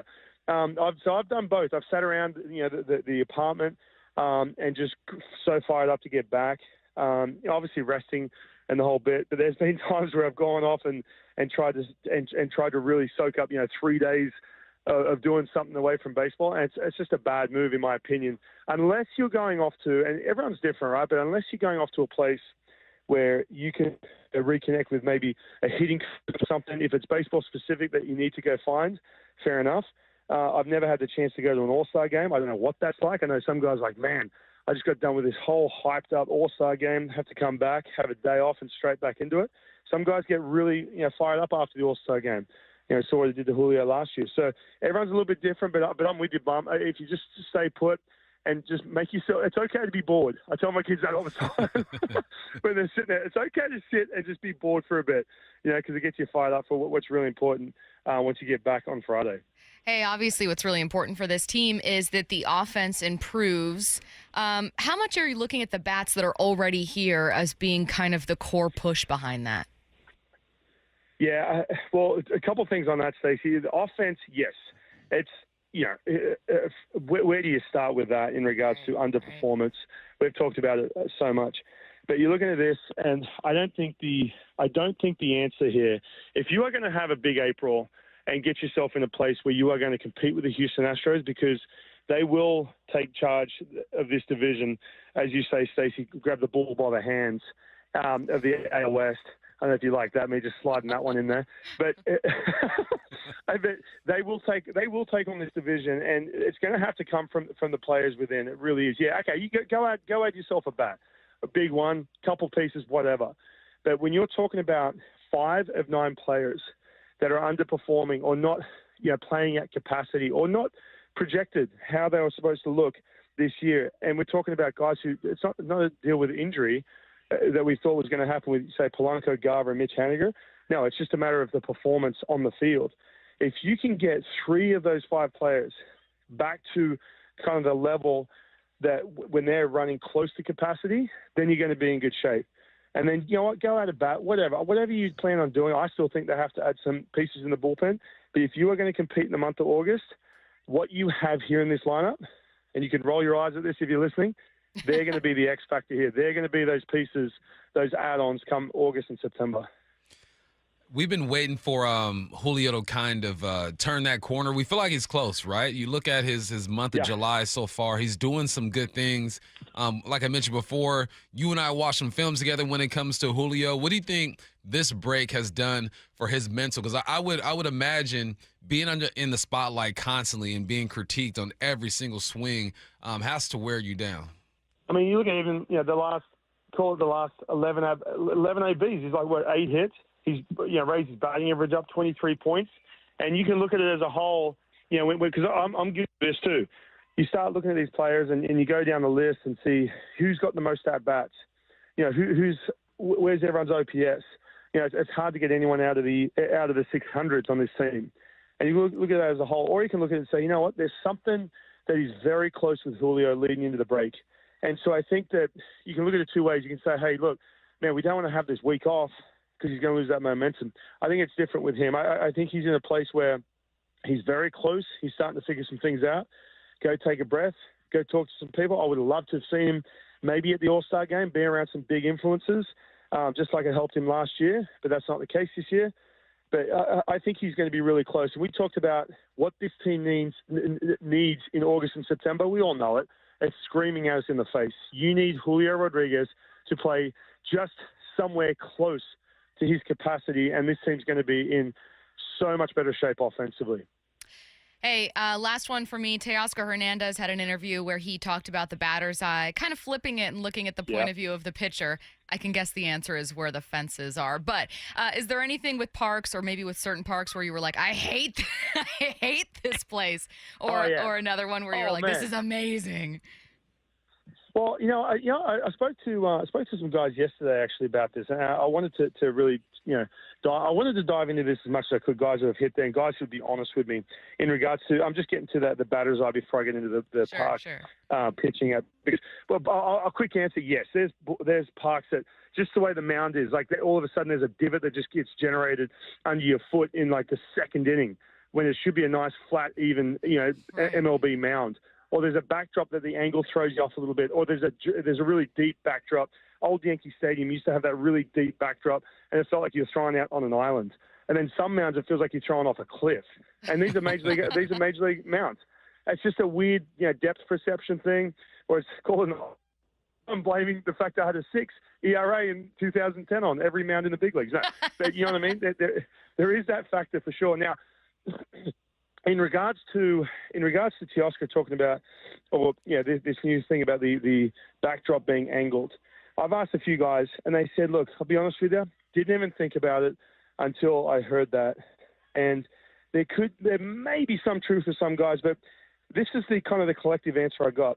When you step into the box, and I don't care if it's April, middle of the year, you look out, you step into the box, you look out, and go, man, I really have to crush this ball for this ball to get out. It's just that feel. Whether that's the truth or not with the way the air pressure is or the how deep the fences are, whatever it may be, you just have that feel at T-Mobile Park like, man, I'm looking out left field, and it feels like I really have to go big here to even be close to hitting this ball out, especially after you've taken batting practice at 4 o'clock in the afternoon.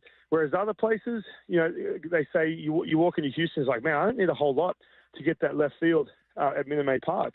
And so sometimes there's that there's that psychological difference. And I've heard that there was about 4 or 5 guys who played significant time at T-Mobile, and they all said the same thing. Step into the box, and that's just that feel you get. And so when you hear kind of a collective and a similar answer, and they're not even mentioned in the backdrop, talking about it angled off, there must be some truth to that. MLB Network analyst. Of course, you can see him on Root Sports. Catch him on the top step, Ryan Rowland-Smith. Thanks, Ryan. Thanks, Ryan. Appreciate it, guys. Thanks. I thought one of the more interesting parts, Bump, of our conversation with Ryan was the very last point that he made. He's talking about, talking with guys about batting at T-Mobile. He said 4 or 5 guys who played at T-Mobile, significant time at T-Mobile, have all said the same thing to him. I have a really hard time believing that managers, maybe a front office, hasn't heard about it. Jerry DiPoto said, look, that's not been something that like people have really been complaining to me about, but we're definitely open to anything. Like, Jerry ain't going to give excuses for the players. I guess. He's not going to do it. But it has to be real if we keep hearing about it. So as much as people want to get on us, or maybe even Ryan or whoever brings it up, is you can't ignore it. If I tell you there's free donuts out in the sports pit, we're going to go check it out. We're going to go over there. What donuts you got over here? You got to go investigate. That's the part that gets me, is that as an athlete, I knew certain things. I knew that playing at UCLA was going to be garbage because they spray paint their grass. It's grass, but it's all dirt up, and they're going to spray paint and put sand on it. I knew that traveling to Cal, I needed to prepare to get dressed outside the locker room because it was too small. I knew catching punts at Martin Stadium, if it was a noon game, and when the sun is setting, the sun's going to be in my eye. It's just things that people deal with in certain stadiums. Every stadium has their own thing. Every ballpark, in this sense, has their own thing. So it's not the deciding factor. It's not the ultimate reason why these guys aren't hitting at home, but it's something that they have to deal with. We heard Ryan talk about the mound in some ballparks. Like, there are things that you have to deal with and you have to adjust your game to.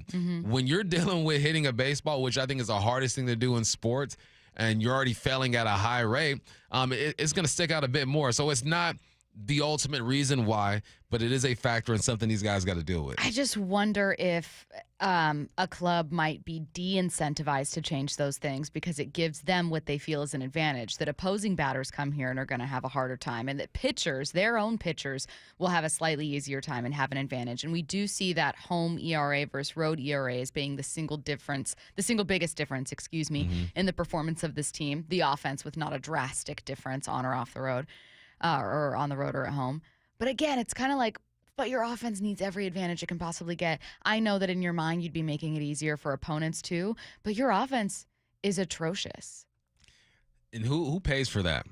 Is T-Mobile going to pay for that? If you fix the stadium or the ballpark somehow? Like, who's going to pay for that? I don't know. And when we're talking about money, we already know that there's a tight budget over here in Seattle with these Mariners when it comes to acquiring players. So for them to invest or to switch up the ballpark a little bit, I think is a big ask. Don't think it's going down. Someone said, okay, the 2001 Mariners won 116 games. Look at all the batters we had on that team, blah, blah, blah. Sorry, not blah, blah, blah. But what I mean is they go on to list all those batters.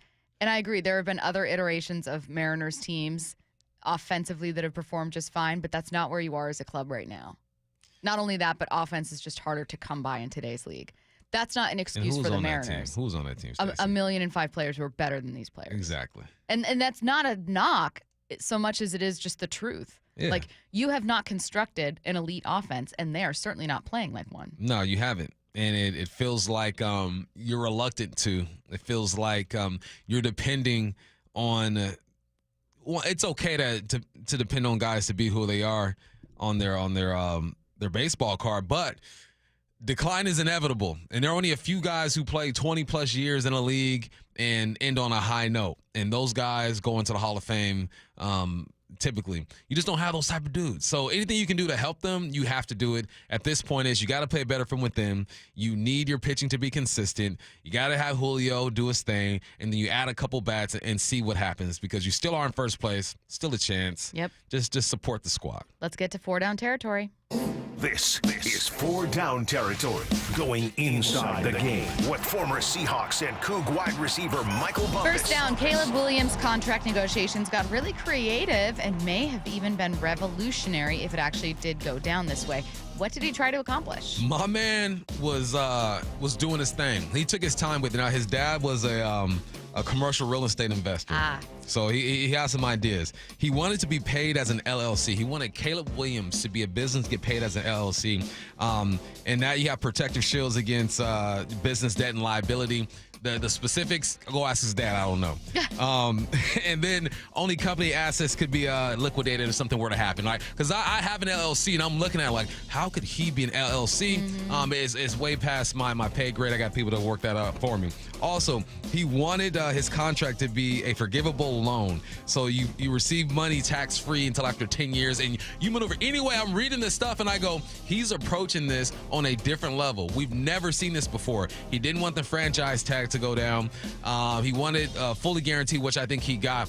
I don't think this was Caleb Williams being difficult. I think this was him saying, all right, why go down the traditional road and just accept everything that the organization is offering? Why not look at this from a different angle? I have a father who's great with money, who's in commercial real estate, who has ideas. Let's sit down and do it. Now, the NFL said, no, you can't do all that, the collective bargaining or whatever. They shut it down. But A for effort, man. I'm not mad at trying to be creative on how to manipulate your money and save wherever you can. It just shows that, again, the athletes are changing. They're more knowledgeable, and they have people in their corner who aren't afraid to try new things. The people in their corner is a huge part of it, too, because I just think we're not used to hearing about it when it comes to athletes negotiating contracts or maybe even to young people, like prominent young people negotiating contracts. But it's not like there aren't people in this world who have powerful parents, wealthy parents, agents who are well-connected, mentors who are well-connected, who let them know all the ways to make the most of their life. Hey, I'm going to start investing funds for you in your name for an account when you're a baby. Things like that are just like set people up for success. I don't think Caleb is entitled for doing this. I think he's educated about how to make money and how to make the most of his money, just like many other people in the world that just may not be the #1 overall pick for the Bears. Man, I got homies who make a lot of money. And whenever we sit down for lunch or dinner, I go, teach me. Yeah. Like, teach me. What are you doing with your money that I can do with mine that I don't know about? And I think that's what we're seeing there. The knowledge will be passed on. Other agents will start looking at things like this. I like it. It's innovative. Second down. What does Daniel Jones have to do to keep his job next year? So Hard Knocks was on the other day, and Dayball wanted to move up to get Jane Daniels. GM asked, would you do it? He goes, yes, I would do it. They end up not doing it and get Malik Neighbors. Then before that, you bring over our guy, Drew Lock, to compete with him. I don't think there's anything he can do because I don't think he's going to be able to duplicate that year that got him $40 million. I think that Daniel Jones needs to go out and do his best and hope that another team's going to take a chance on him. But you got the Cowboys who are going to be good this year. You have the Eagles in your division who are going to be good this year. You pick up Saquon Barkley. Jalen Hurts will be used properly last year. He'll be better against the blitz. He was horrible against the blitz last year. You got the Commanders who have Jaden Daniels over there and a bunch of weapons. Everything I'm hearing about Jaden Daniels is saying, look, he's on track. He's a leader. He's going to be good in this league. He's the worst quarterback in his division right now, and he has the least help. He's not going to save his job this year. At some point, we're going to see Drew Lock, or at the end of the season, they're going to draft a quarterback or go try to acquire a veteran quarterback. It is a lose-lose for Daniel Jones this year. The only win he has is that his pockets are going to be fat at the end of the season because he signed a deal. But no, he's going to be up out of there either by mid-season or at the end of the season. There's nothing they can do. Dayball himself, who gave him that contract, who influenced the contract, tried to replace him this year. I know that this doesn't completely act as a salve, but if I was Daniel Jones, I would just look at my bank account every night. Oh, you got benched today? Oh, you threw 4 interceptions today? I'm just looking at my bank account and then I'm going to sleep. That's all I would do. Third down. How is Coach Mike McDonald giving rookies an advantage over the vets in preparation for training camp? He's taking advantage of something that Pete Carroll never did. You can have your rookies report like a week early or something like that. So that's exactly what he did. He's having these guys report a week early. And what's the advantage? Everyone's learning the same playbook for the first time. There's nobody. No. Everyone's learning the same playbook for the first time. So it's an advantage theoretically. They're going to be able to go out there and get more reps. But a veteran knows how to prepare. A veteran has a playbook at the house, is familiar with language, knows how to adjust. I would assume Gino's one of those veterans. He's seen so many offensive coordinators in his 10, 11 years in the game. But I like this, man. Mike McDonald is making practices longer this year, and he brought the rookies in earlier. He understands that you got to take advantage of all the time you have with these guys because because you're in a division where the Niners are going to contend for a Super Bowl. The Rams ain't no chumps neither, and everyone's talking about how great the Arizona Cardinals could be this year. So, yes, you have to take advantage of all the time you can get with these guys. He's bringing them in early. Theoretically, it's an advantage. Yeah. But in real life, vets are vets, and they know how to prepare. In 24th down. I started reading it already. False start. Going backwards. In 2022, Geno won Comeback Player of the Year. Which Seahawk can be a candidate for that award in 2024? No, he's not going to get it, but for us, our Comeback Player of the Year has to be a Chinna. It has to be a Chinna. Okay. What he played in 4 or 5 games last year, messed up his pec, I believe it was, or his shoulder somewhere up there. I mean, it has to be a Chinna. Even if he isn't even considered for this award when it comes to the NFL, if he is a Comeback Player of the Year for this team, I like where this defense is going. You match him up with Boye Mafe and Darrell Taylor on the other side, and they can do some things. He has to be the emotional leader. He's the him.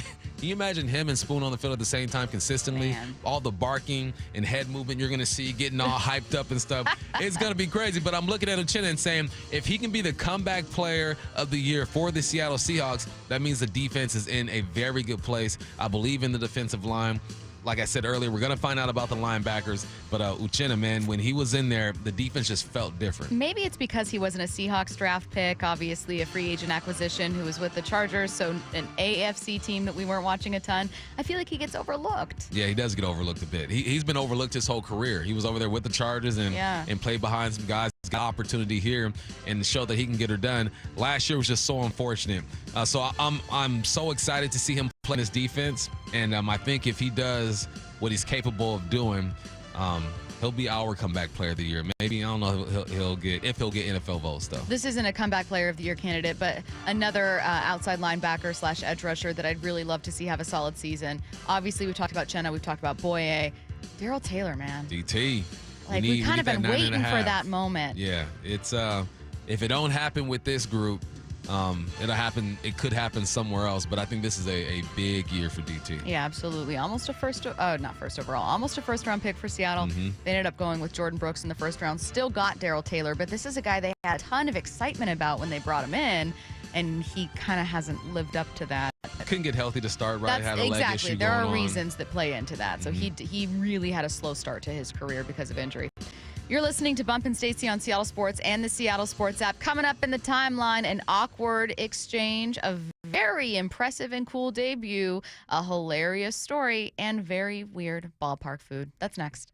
Seahawks training camp starts in 6 days, and we want to send one of you and 3 friends to watch in person. All you need to do is open the Seattle Sports app and click the Win tab to find out how. If you don't already have the app, simply text app to 866-979-3776, and we'll send you a link to download. This contest runs through Sunday, July 21st. Seattle Sports is the home of the Seahawks and your home for training camp. From whiplash to herniated discs, there are a few car accident injuries we've all heard of. JP Pendergast with Pendergast Law explains that even the most common injuries differ from one another. Pre-existing conditions, health history, beginning of treatment. There are hundreds of factors that make every person and every injury unique. While these variables aid medical treatment, the strongest case recoveries must also take them into account. Could you explain a little bit more? Our team at Pendergast Law is obsessed with turning over every stone to differentiate each case. This requires thorough investigation, diligent listening, and relentless research. We never pursue cases with a one-size-fits-all approach. We built our success by treating every injury and every case with the individualized attention our clients need and deserve. Pendergast Law's individualized approach to even the most common injuries makes the difference in case outcomes. It's another reason why I can't recommend them enough. If you or a loved one has been injured in a car accident, call Pendergast Law. We can help. It's time for Cookies Country Chicken gift card giveaway. Celebrate National Fried Chicken Day with cookies. That's real good chicken. 3 lucky winners, 3 $100 cookies gift cards. Enter today at seattlesports.com/win. Hurry. Contest ends July 21. We just want to have enough money for retirement. And travel to visit our grandchildren. I understand. That's why at Fisher Investments, we start by getting to know each other, so I can learn about your family, lifestyle, goals, and needs, allowing us to tailor your portfolio. What about commission-based products? We don't sell those. We're a fiduciary, obligated to act in your best interest. So how do your management fees work? We have a simple management fee based on the value of your portfolio, so we do better when you do better. We appreciate that kind of transparency. We also check in with you regularly to keep you up to date on the markets and your portfolio. What other services do you offer? As a client, you have access to resources on investing, financial planning, estate planning, Social Security, Medicare, and more. Wow, it sounds like Fisher Investments has everything we need. At Fisher Investments, we're clearly different. Learn more at FisherInvestments.com. Investing in securities involves the risk of loss. Scotland comes to the Pacific Northwest during the weekend of July 27th and 28th with the 77th Annual Pacific Northwest Scottish Highland Games and Clan Gathering at the Expo Center in Enumclaw. Competitive, colorful pipe bands and drummers from Washington, Oregon, and British Columbia will be featured alongside field events, some to include the popular caber toss and hammer throw. Traditional Scottish foods and gathering tents are also part of this festive weekend. For more information, go to www.sshga.org. At State Roofing, you can trust us to get your project done right because we prioritize quality and excellence in everything we do. Take advantage of 0 down, 0 payments, and 0 interest today, and don't pay until 2025. Call State Roofing at 866-ROOF-ROOF or visit stateroofing.com. Transform your outdoor space with Synthetic Turf Northwest, the Northwest's leader in synthetic turf solutions for 28 years, serving Seattle, Tacoma, and Bellevue. Specializing in residential backyard golf greens, custom play areas, and pet-friendly systems, we create stunning, low-maintenance landscapes for every need. Our artificial grass systems offer unmatched durability and beauty, tailored to your lifestyle. Now through July 31st, beat the heat and save up to $1,000 off your project. SyntheticTurfNorthwest.com, 425-788-0718. Enhance your backyard with Synthetic Turf Northwest, where expertise meets excellence. Headed outdoors or on the water this weekend? Check in with Joey and Nellie on the Outdoor Line from 6 to 8 a.m. every Saturday on SeattleSports.com. Are you putting off your new kitchen plans? Why wait? Hi, I'm Chad Cicchini, owner of Heritage Homecraft, and we've got an offer you're not going to want to wait for. We'll custom build you all new cabinet doors and drawer fronts, and using our exclusive 1/4-inch solid wood refacing process, transform your existing cabinets into a beautiful new kitchen. Stop waiting. We're having a trade-in sale. You'll save $30 per door and drawer front off the cost of your new kitchen. Count them up and see how much you'll save. Heritage Homecraft, 425-485-1600 or heritagehomecraft.com. Hey, it's Dave Wyman speaking to those who have recently been diagnosed with prostate cancer. I spoke with Dr. Meyer, the medical director of the Swedish Radiosurgery Center, and Dr. Meyer said Swedish CyberKnife patients are really satisfied with their experience. They report very few side effects, and they're seeing excellent cancer control 10 years later. To learn more about CyberKnife for prostate cancer, go to swedish.org/cyberknifeprostate or call 206-320-7187. Treat prostate cancer with Swedish CyberKnife. This is Matt Coker from West Coast Men's Health. I'm proud to let you know that nationwide, our clinics have a 4.7 out of 5-star rating on Google. This tells you that our patients are really seeing results. Here's what some of them are saying. The results are close to phenomenal. On top of that, the staff and the scheduling are top-notch, and my technician is a consummate professional. Another patient said, I called numerous clinics, and West Coast was by far the best. The other places wouldn't give me any information over the phone, but West Coast answered all of my questions. My wife and I were skeptical, but we've already noticed the difference. This was a game changer for us. West Coast Men's Health has helped thousands of men reverse their ED using acoustic wave therapy. No pills or shots necessary. Give us a call today so we can help you too. With clinics in Redmond and Tacoma, call 206-519-6541. That's 206-519-6541. 206-519-6541. Online at westcoastmenshealth.com. This is The Timeline with Bump and Stacy. Brought to you by 1-800-DUI-AWAY. It is The Timeline on Bump and Stacy, reading you the top stories you're going to see on your own timeline. So trending stories, weird moments, funny moments, all kinds of things. We're going to get started with this one. Ole Miss head coach Lane Kiffin. He and Paul Feinbaum, SEC fan Paul Feinbaum, had a pretty awkward exchange at SEC Media Days when Kiffin brought up Feinbaum's role in his firing at USC. And you were on College Game Day and you had to make your big splash, and they were watching it because I know the other person in the room that was watching it with them. and you said what a joke I was, and I'm the Miley Cyrus of college football coaching, and I should be fired. And they looked at each other, and later that night I was fired. Yeah, by the way.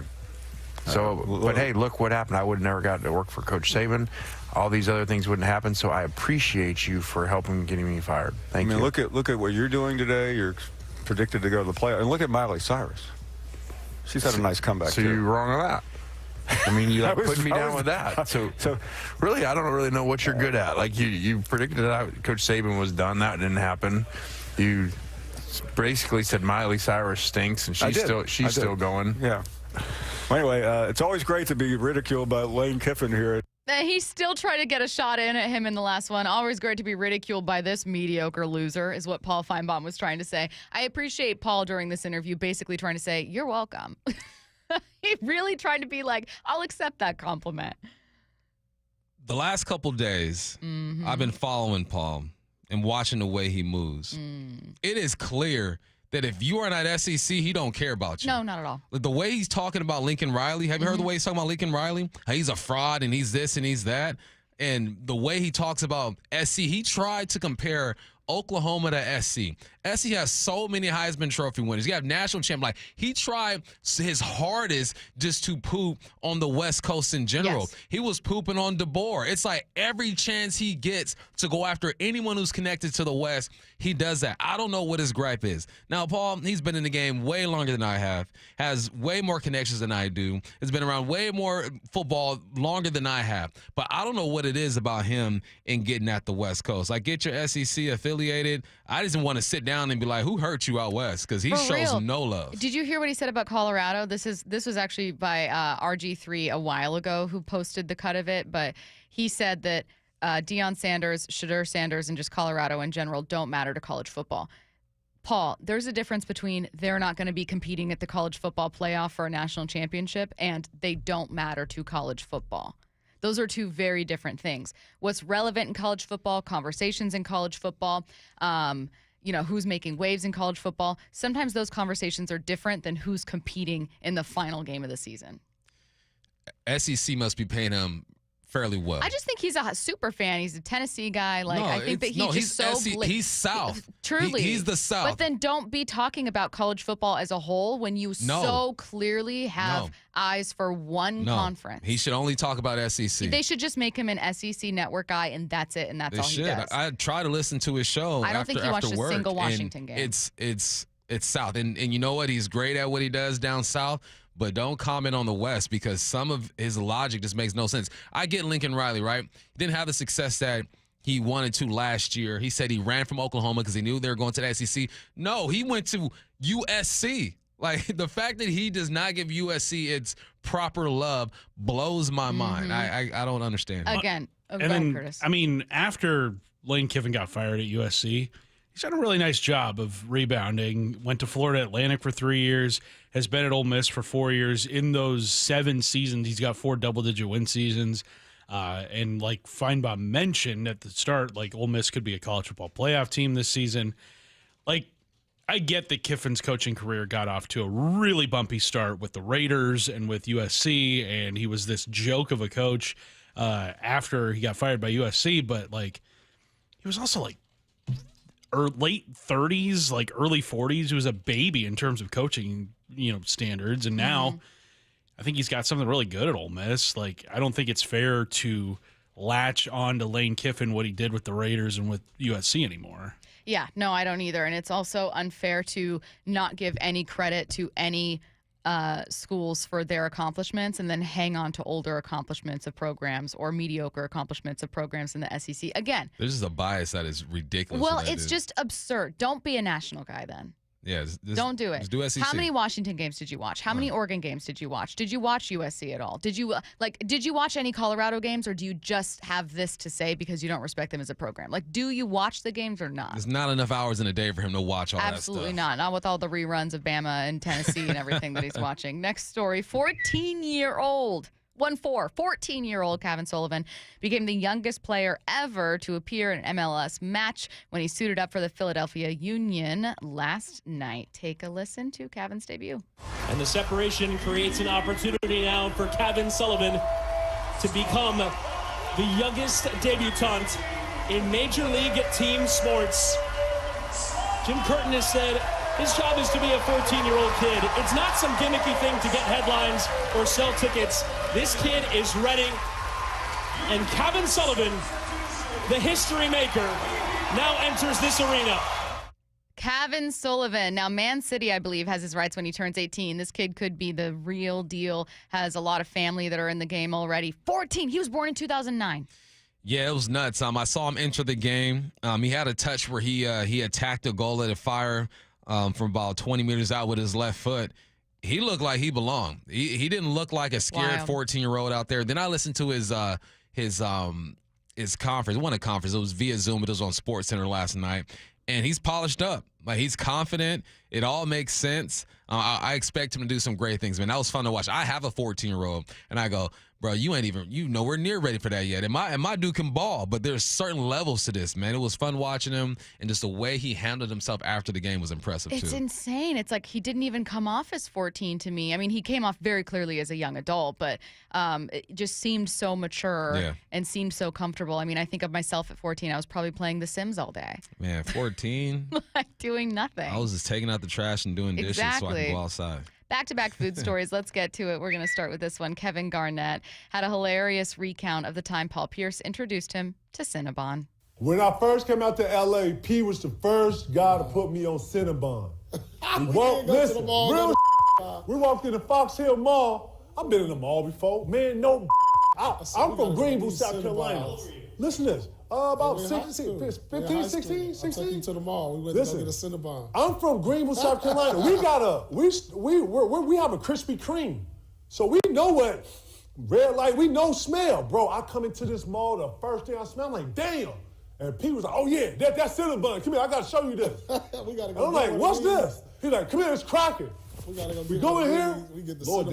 So big. I was like, oh man, I can't eat all this. This for us? He's like, nah, that's yours. and then P was so like, he was like super hoodie. He ripped off the little, cause to give you icing or something. He ripped the whole, then he took the little thing, like, you gotta do it like this, big fella. Put it on there like this. And I was like, oh, you aggressive. Like, nah, dude, you gotta hit it. Is there anything wrong, though? You walk into a mall that has Cinnabon, you smell that the second you put that foot inside. That brings me home, because Fox Hills Mall was the mall we went to growing up. And so as soon as he said it, I just took me back. The smell, and then Mrs. Phil's cookies is there as well. That's awesome to hear, man. It's almost like when I first moved to the west side of the mountains, we had a night out with the boys. And, we're hungry and stuff. And my boy Ross comes through just with a bag full of Dick's Burgers. I go, what is that? Yeah. And first time I go, this is bomb. I've never had this before, man. Oh, my God. He put me on to Dick's Burgers for sure. So I could understand the feeling of going to a different place and then being introduced to, something that people eat out there. I don't think people go to the mall like that anymore, especially kids. It makes me sad because let me tell you guys what, that was a time. Remember just getting dropped off at the mall? The mall was Call me collect when you need me. I got you, Mom.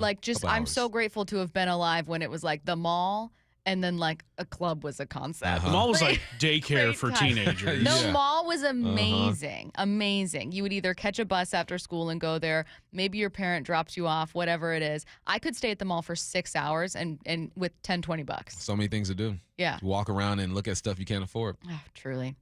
Another food story. Would you try out this new food item debuting this week at Kansas City Royals games? It's the taste of the K taco. I'll tell you exactly what it is. Get ready. It's a hot dog wrapped in a cheeseburger quesadilla, topped with barbecue brisket, fries, lettuce, pickled onion, sriracha cracker jacks, and barbecue sauce. If you can tell me that hot dog is all beef, I'm on it. Definitely. I don't like. How do you eat it? I don't like this. You gotta fork it, that thing, man. You gotta use a fork with that one. First of all, there's like 7 different animals included in this. None of it's like bad individually. The Cracker Jacks are throwing me off. The Cracker Jacks throw me off with it. I get it. It's the texture, sriracha flavor. You still doing it though? I'll take a bite, but I don't want to. I'm doing it. Definitely. I mean, I'm looking at the picture right now. I don't think I can finish it. It's just too much. This is something that you buy and then you take a picture and send it to your friends, or you bought it just to say that you bought it. I bet it's like $17. Oh, easily. Probably. Easily. Yeah. Stadium food. You gotta do it at least once, though. I got to look up the price. I'm going to do that during the break. Seahawks training camp starts next week. We want to send you and 3 friends to watch camp in person. All you need to do is open the Seattle Sports app, click on the Win tab to find out how. If you don't already have the app, simply text the word app, APP, to 866-979-3776, and we'll send you a link to download it. This contest runs through Sunday, July 21st. That's this Sunday. Seattle Sports is your home for the Seahawks and for training camp coverage. You're listening to Bump and Stacey on Seattle Sports and the Seattle Sports app. ESPN revealed the top athlete, the number 1 athlete of the 21st century. That's next. Seahawks training camp starts in 6 days, and we want to send one of you and 3 friends to watch in person. All you need to do is open the Seattle Sports app and click the Win tab to find out how. If you don't already have the app, simply text app to 866-979-3776, and we'll send you a link to download. This contest runs through Sunday, July 21st. Seattle Sports is the home of the Seahawks, and your home for training camp. You know what's coming to Snoqualmie Casino? A brand new, huge expansion, new hotel, an expanded gaming floor, a spa, and a whole lot more. For now, they've got some great country concerts coming. Craig Morgan on August 22nd, Twitty and Lynn on September 26th. And before the show, stop by for Falls Buffet or Vista, which always has amazing happy hour menus starting at 4 o'clock. It's all available at snocasino.com. It is Seattle's closest, only 30 minutes from downtown. Seattle's closest, Snoqualmie Casino. How do you deal with the negative reviews? Sometimes they just eat me up. We love our marketing director, and she excels as a leader and loves being part of our Lee Johnson team, except when she's reading a negative review. I don't get a lot of time with Justin. Last year, I rode with him just a half an hour. I never get that time with him. And I said, how do you not let it eat you up? I said, sometimes I feel so responsible. I have nothing to do with it. I wasn't there, but I feel so responsible. And his answer was, I just look at it as an opportunity. We need that feedback to learn and to do better. I'm grateful for the feedback. I won't ever forget that conversation, and I have to remind myself of it. The LJ Way is the Lee Johnson Auto family.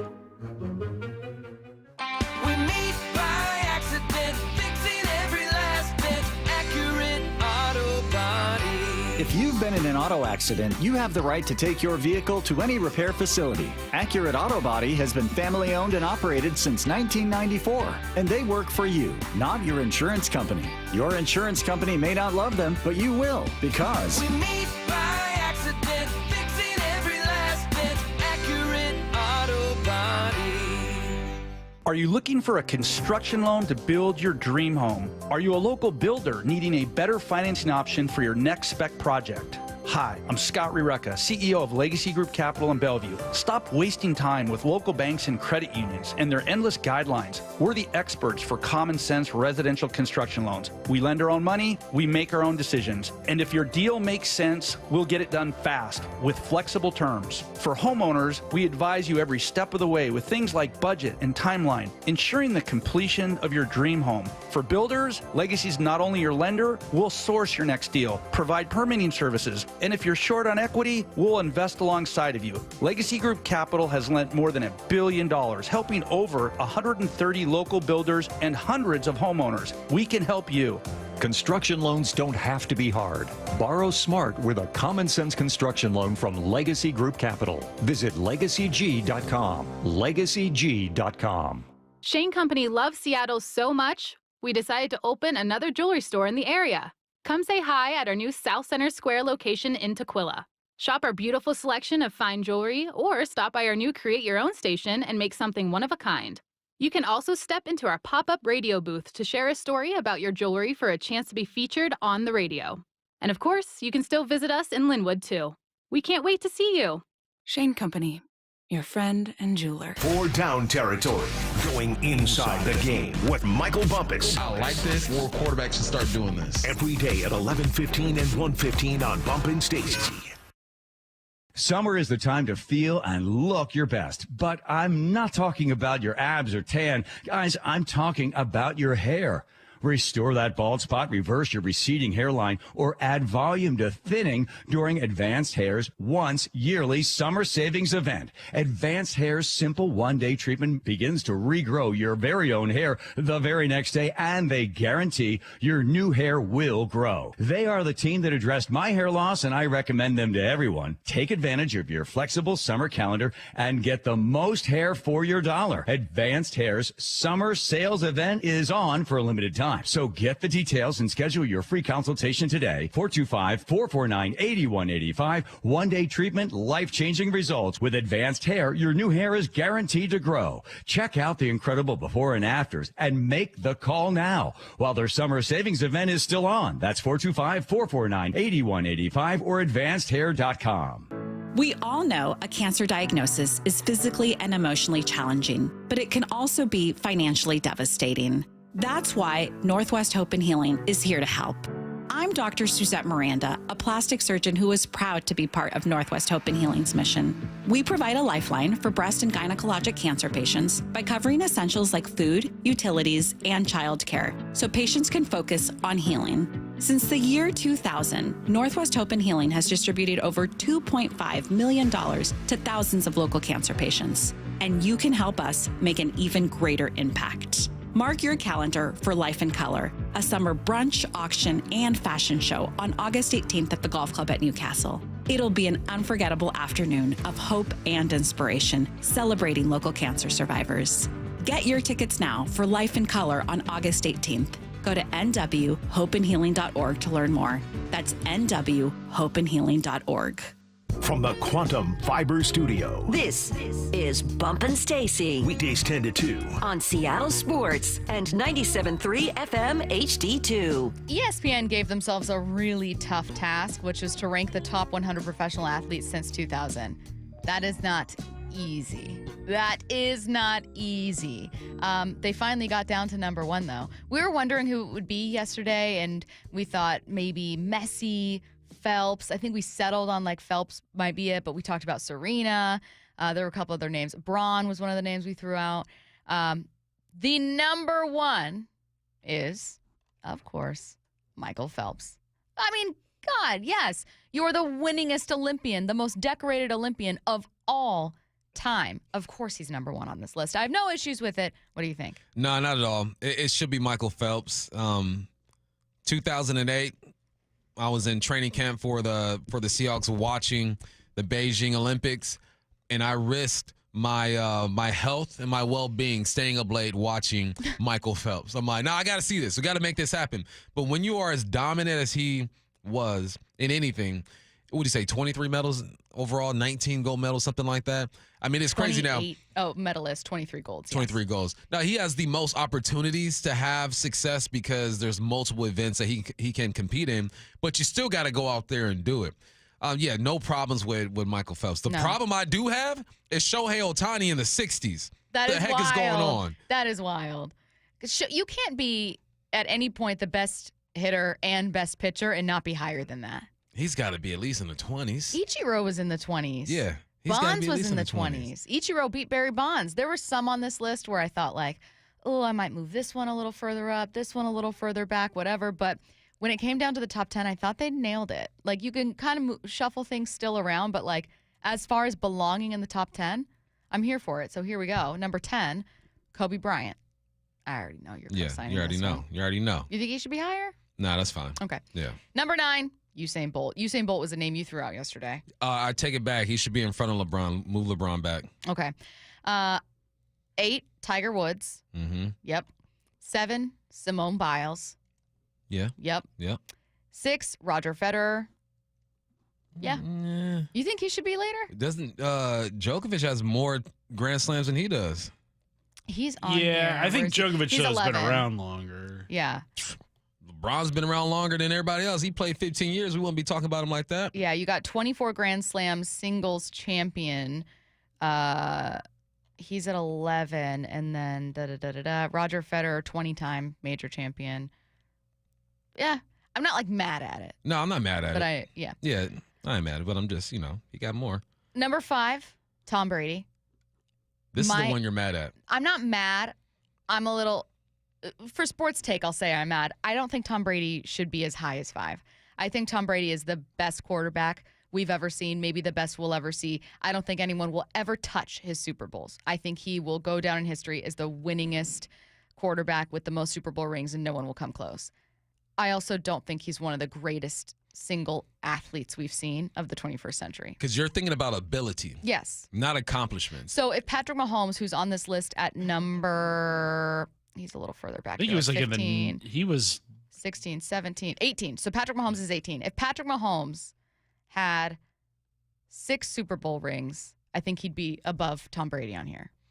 Yeah, and I would say Pat Mahomes is a better athlete physically as well. Yeah. The thing, Steph Curry, I feel like should be higher. I know I skipped a bunch right now, No, but that's I okay. got to 14. I go, Steph Curry has influenced the way basketball is being played right now. Yes. Like he's had just a big of an influence on the game. I'm talking about the way it's played. Same influence as Michael Jordan. Same influence, probably more of an influence than LeBron. He's allowing the 6'1" guy to be highly effective in the game today. I'd put him in front of Ronaldo. I'd put him in front of Nadal. Do you think he doesn't get enough credit for that? Because I in don't my think he mind, I'm like, does. Steph Curry with the shot, like you're a pop culture icon. Everyone knows who you are. You're the face of a dynasty, but He has influenced the game more than LeBron and has just as many championships as him. number 4, LeBron. A little too high for me. Where would you have him? Somewhere in the top 10. Yeah. But a little too high. Would you swap Kobe and LeBron? Yeah, theoretically I would, but LeBron has scored more points than Kobe. Sure. So, you got to give him that. Number 3, Lionel Messi / Lionel Messi. That one's tricky. He did win a World Cup, just won Copa, won back-to-back Copas, I think in the first time in Argentina's history. Again, he's one of the guys who had a big influence on the game, has been arguably the greatest soccer player in the world for 10 years. I'm not mad at it. But Ronaldo's 13. Would you have him higher? No, Ronaldo hasn't won a World Cup. Okay. Yeah, I'm not mad at that. Number 2, Serena. that's perfect. I Yep. mean, she has been the most dominant female athlete I've ever seen and one of the most dominant athletes in general. I believe, does Steffi Graf have more majors than her? I believe there is a tennis player with more majors than her. Yeah, I think it is Steffi Graf. Has more majors than her, but the dominance is crazy. Yes. She's the best. She's the LeBron of tennis. Because you look at other players, you look at LeBron and say, oh, he's more skilled. He can do this, he can do that. But physically, there hasn't been a player like LeBron. I think that's Serena. There are some players who I'm sure are more skilled in different ways, but the dominance and the physicality, there's nothing like Serena. Also, maybe it's, throwing this on, and I'm cheating by throwing this on as a credit, but there's something especially impressive about not just playing pregnant, but then appearing in 4 more majors finals after returning from maternity leave. Like, I'm sorry. There is a toll that pregnancy, that birth, that carrying a baby takes on your body that the other people on this list didn't experience in the same way. That's all I'm saying. Number 1, Michael Phelps. We already got to Michael, and I think that this is absolutely deserved. I'm totally fine with the top 10. Some shuffling I could absolutely see an argument for, but yeah, this is a list that if you're someone that's like, why didn't you have Griffey in there? Like, I don't know what to tell you. This list is fine. This is a fair top 10 list. Well, and it's from the 2000s yes. on. So you could say he was in the 2000s, but his best years were in the 90s. Facts. Exactly. Like there's no Seahawks, there's no Mariners, there's no anything. Is anyone actually mad at this list? First of all, there's a lot of Olympic athletes in here making this, or golfers, so tennis players. It's not. Is Michael Jordan not on this list? Oh, he's in a His- I'm tripping. He is. Late The 90s. I'm majority tripping. of his career was in the 80s and Makes 90s. sense. Makes sense. I just, whenever there's a list, Yep. I think That's of fair. Jordan.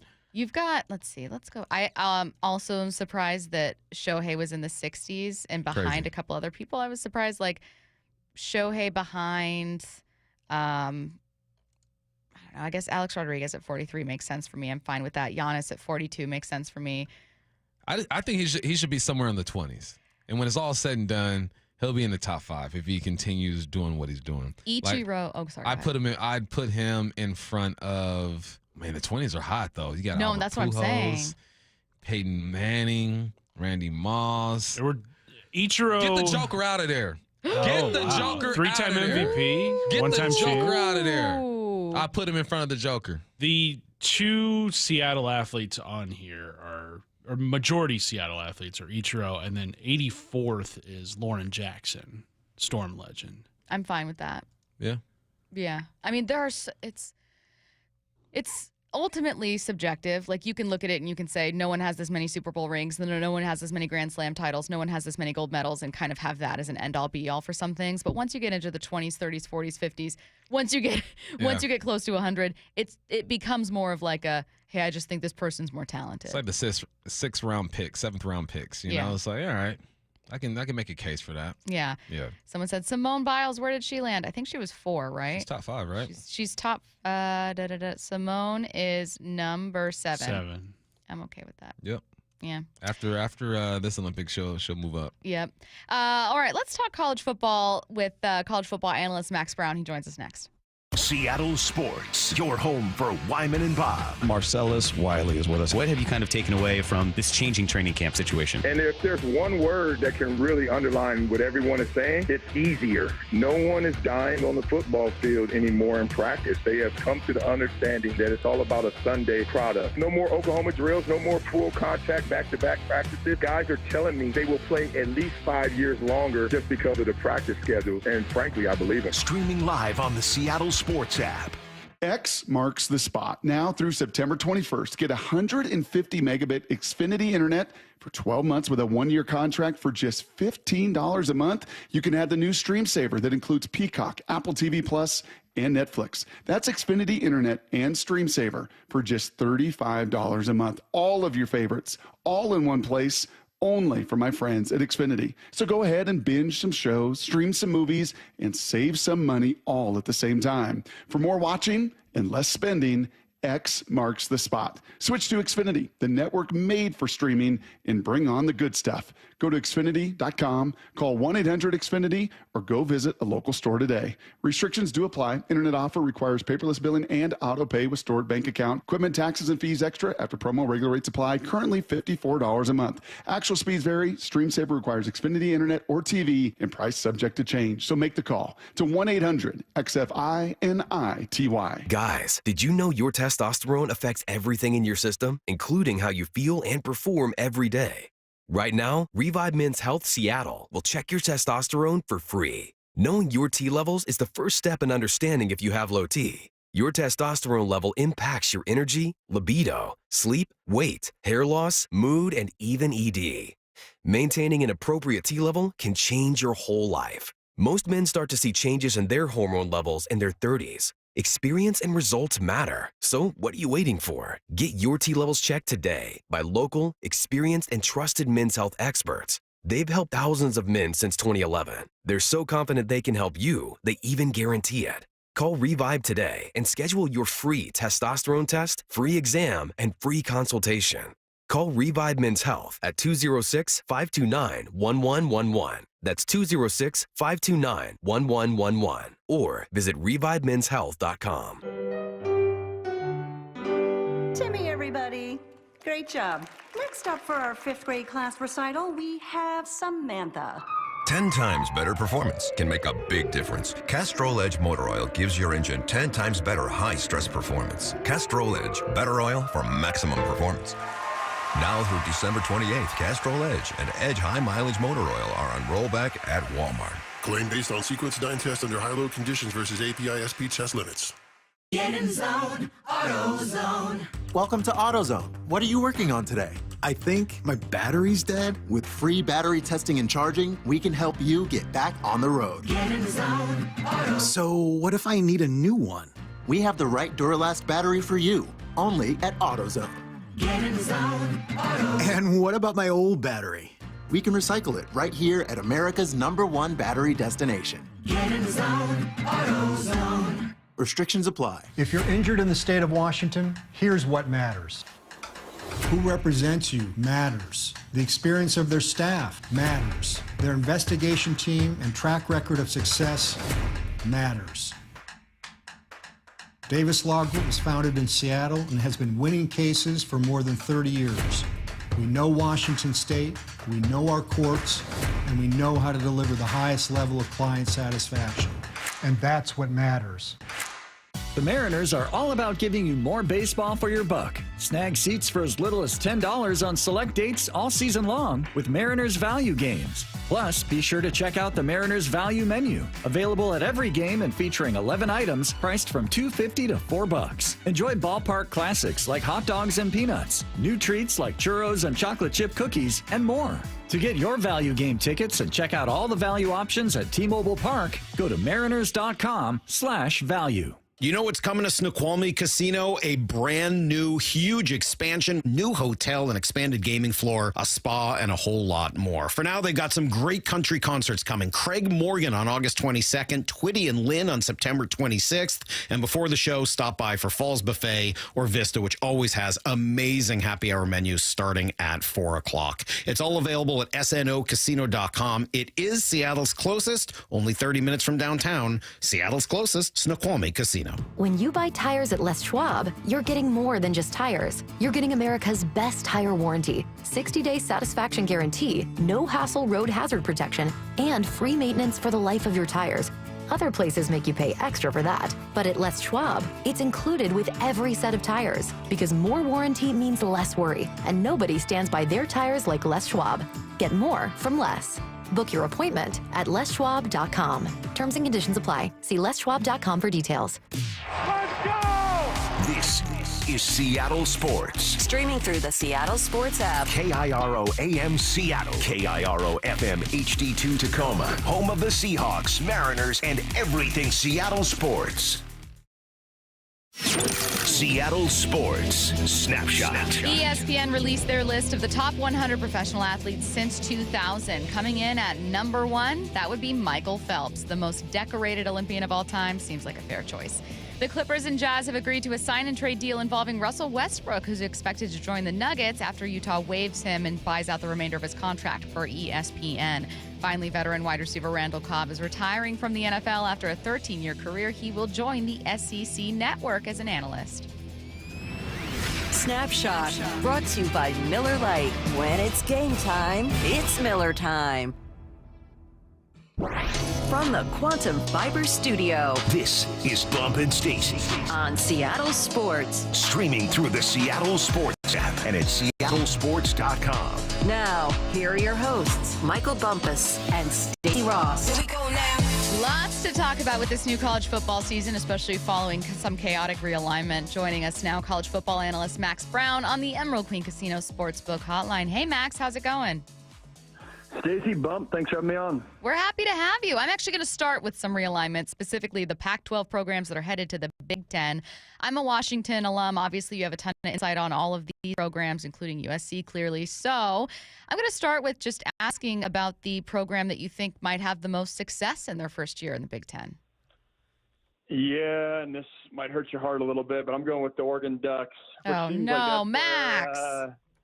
It seems like that's what a lot of people are thinking, at least maybe outside the greater Seattle area, only just because what they've done with NIL, which is the reality of the new landscape of college football, being able to, whether you want to say poach, whether you want to say recruit, whether you want to say whatever it is, free agency, they've got a stacked defense. And it feels like, we've said that a few years over the past decade or so, or 15 years with Oregon of like, hey, could this be the year? Man, it feels like the 2024 season with what they have on both sides of the ball. If Dan May can piece it together, the Ducks can make a run. Yeah, it's crazy the resources that they have over there. I was reading an article on the Oklahoma Sooners, and it actually, Max, it made me think about you because you put something out on your YouTube channel months ago saying that eventually teams are going to have like general managers, guys to kind of help you allocate money and treat your program as a professional team. That's what we're seeing out of Oklahoma. I believe they have an former executive from the Eagles helping them out. How quickly do you think that trend is going to catch on? Yeah, it's a great question, and I think it already has momentum. The Dogs actually have one of the best, they call it, his title's the GM. I'm blanking on his name right now, but it's basically, a guy that manages all of the talent evaluation, which, hey, when I was a recruit, when Bump was a recruit, like that really fell under the head coach, and then it trickled down to, some support staffs. But nowadays, there's just too much on the plate of head coaches that you have to offload that position. And I think the trend that we'll see is right now, if you're a recruit and you're 17 years old and you're sitting at home, you're still waiting on that call from the head coach. You still want to talk to Jed Fish or whoever it is, Jake Dicker, whoever it is. Getting that call from the GM doesn't hold that same weight versus in the NFL. Hey, if you get a call from John Schneider, or that still has huge weight as an NFL player that the GM calls you. That respect level is almost on par with the head coach. I think college football is heading in that direction where, again, that general manager, player evaluation type of person that can do not only player evaluation, but also fundraising from an NIL perspective. I think that position is going to be mainstream throughout big-time college football. But it's already heading there a little bit, but I think the respect level, especially over the next 5 to 10 years, will increase dramatically. Hey, you mentioned Jed Fish. Speaking of Washington's new head coach, he's inheriting a team that was just in a national title game, but obviously it's a drastically different team. What to you, Max, is his single greatest challenge this year? Oh, that's a good question. I've had the pleasure of calling a handful of Jed's games the past 2 years, and what he did at Arizona in that turnaround job was extremely impressive. That was a terrible team a few years ago, and what he's done is big time. Biggest challenge, I'll go, obviously the replacing the playmakers is big time, but I'll go up front. I think that's one thing. I was listening to a Kalen DeBoer interview yesterday with Joel Klatt about, their offensive line and how, the Penix and Adunze got a lot of the headlines, but up front, that's where, Washington was really able to win those big-time games. When you're playing the Oregons and the USCs and the Texases and whatnot, that's where they got it done. Obviously, Fatanu's a Pittsburgh Steeler now, and other guys moved on as well, but I think replacing the front seven and offensive line and then depth at that position to really get back to a championship level, that to me is Jed's tallest task. Hey, Max, one of the things people are saying about these teams making the jump to the Big Ten is like, the teams that were better, the physicality. And I go, did y'all not watch the Pac-12 last year? Like, it was one of the best conferences in the game. Like, yes, these guys are moving to a different conference. Maybe the style is going to be different. What do you think the competition is going to be like? Is it going to be that big of a step up from the Pac-12? I understand Michigan's there, Ohio State, obviously. But I'm looking at teams like Northwestern, Purdue, Rutgers, Wisconsin. I mean, they haven't done much over the past few years.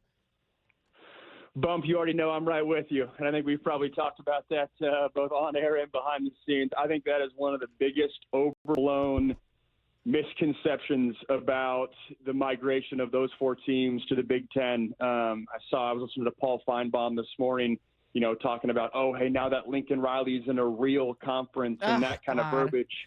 And I think it's easy to say, but again, you said it, Bump, the Pac-12 was loaded last year. And the point that I always get, let's forget about 2023. Sure, you can say that's one season. But if you look over the past 10 to 15 years of the Pac-12, the bottom half of the Pac-12, which is not sexy, it's not fun to talk about. It's teams that are fighting for bowl eligibility. It's not the top end, the top end teams that are making the college football playoff. The competition at the bottom half of the Pac-12 was strong consistently for the past 10 to 15 years. And that's not the case in the Big Ten. You said it, the Illinois, the Purdue's, the Rutgers, the Northwesterns. Northwestern had a few good years a decade or so ago. But that's where I think the Michigans and the Ohio States of the world were able to get those easy wins and have months or a full month of relatively easy football versus you look at the Pac-12, okay, a 6-6 Arizona team historically might not have been groundbreaking, but their offense could consistently put up points. And if you come sleepwalking into a game in the desert, that's how you get beat. That's how upsets happen. So I think the whole competition level is obviously going to be strong in the Big Ten. There's a lot of teams that view themselves as good football teams, but I think the fact that it's going to be something groundbreakingly new for Lincoln Riley and Dan Lanning and Jed Fish and those programs, I think it's exaggerated. Max, that's the thing that's so frustrating for me too, is obviously we're not blind. We know that top level talent, whether it's personnel itself or programs and success in the SEC and Big Ten, is very different than the Pac-12. That's not that the Pac-12 hasn't clearly seen those eras before, but there's been some struggle, obviously, under Larry Scott, or previously under Larry Scott. But it's almost like those conferences ignore the weaker talent within them. It's like Alabama ignores in the SEC when they have some parts of a cupcake schedule, and it's like, okay, well, I'm sorry Washington didn't play Eastern, Tennessee Tech or whatever and rack up an easy win.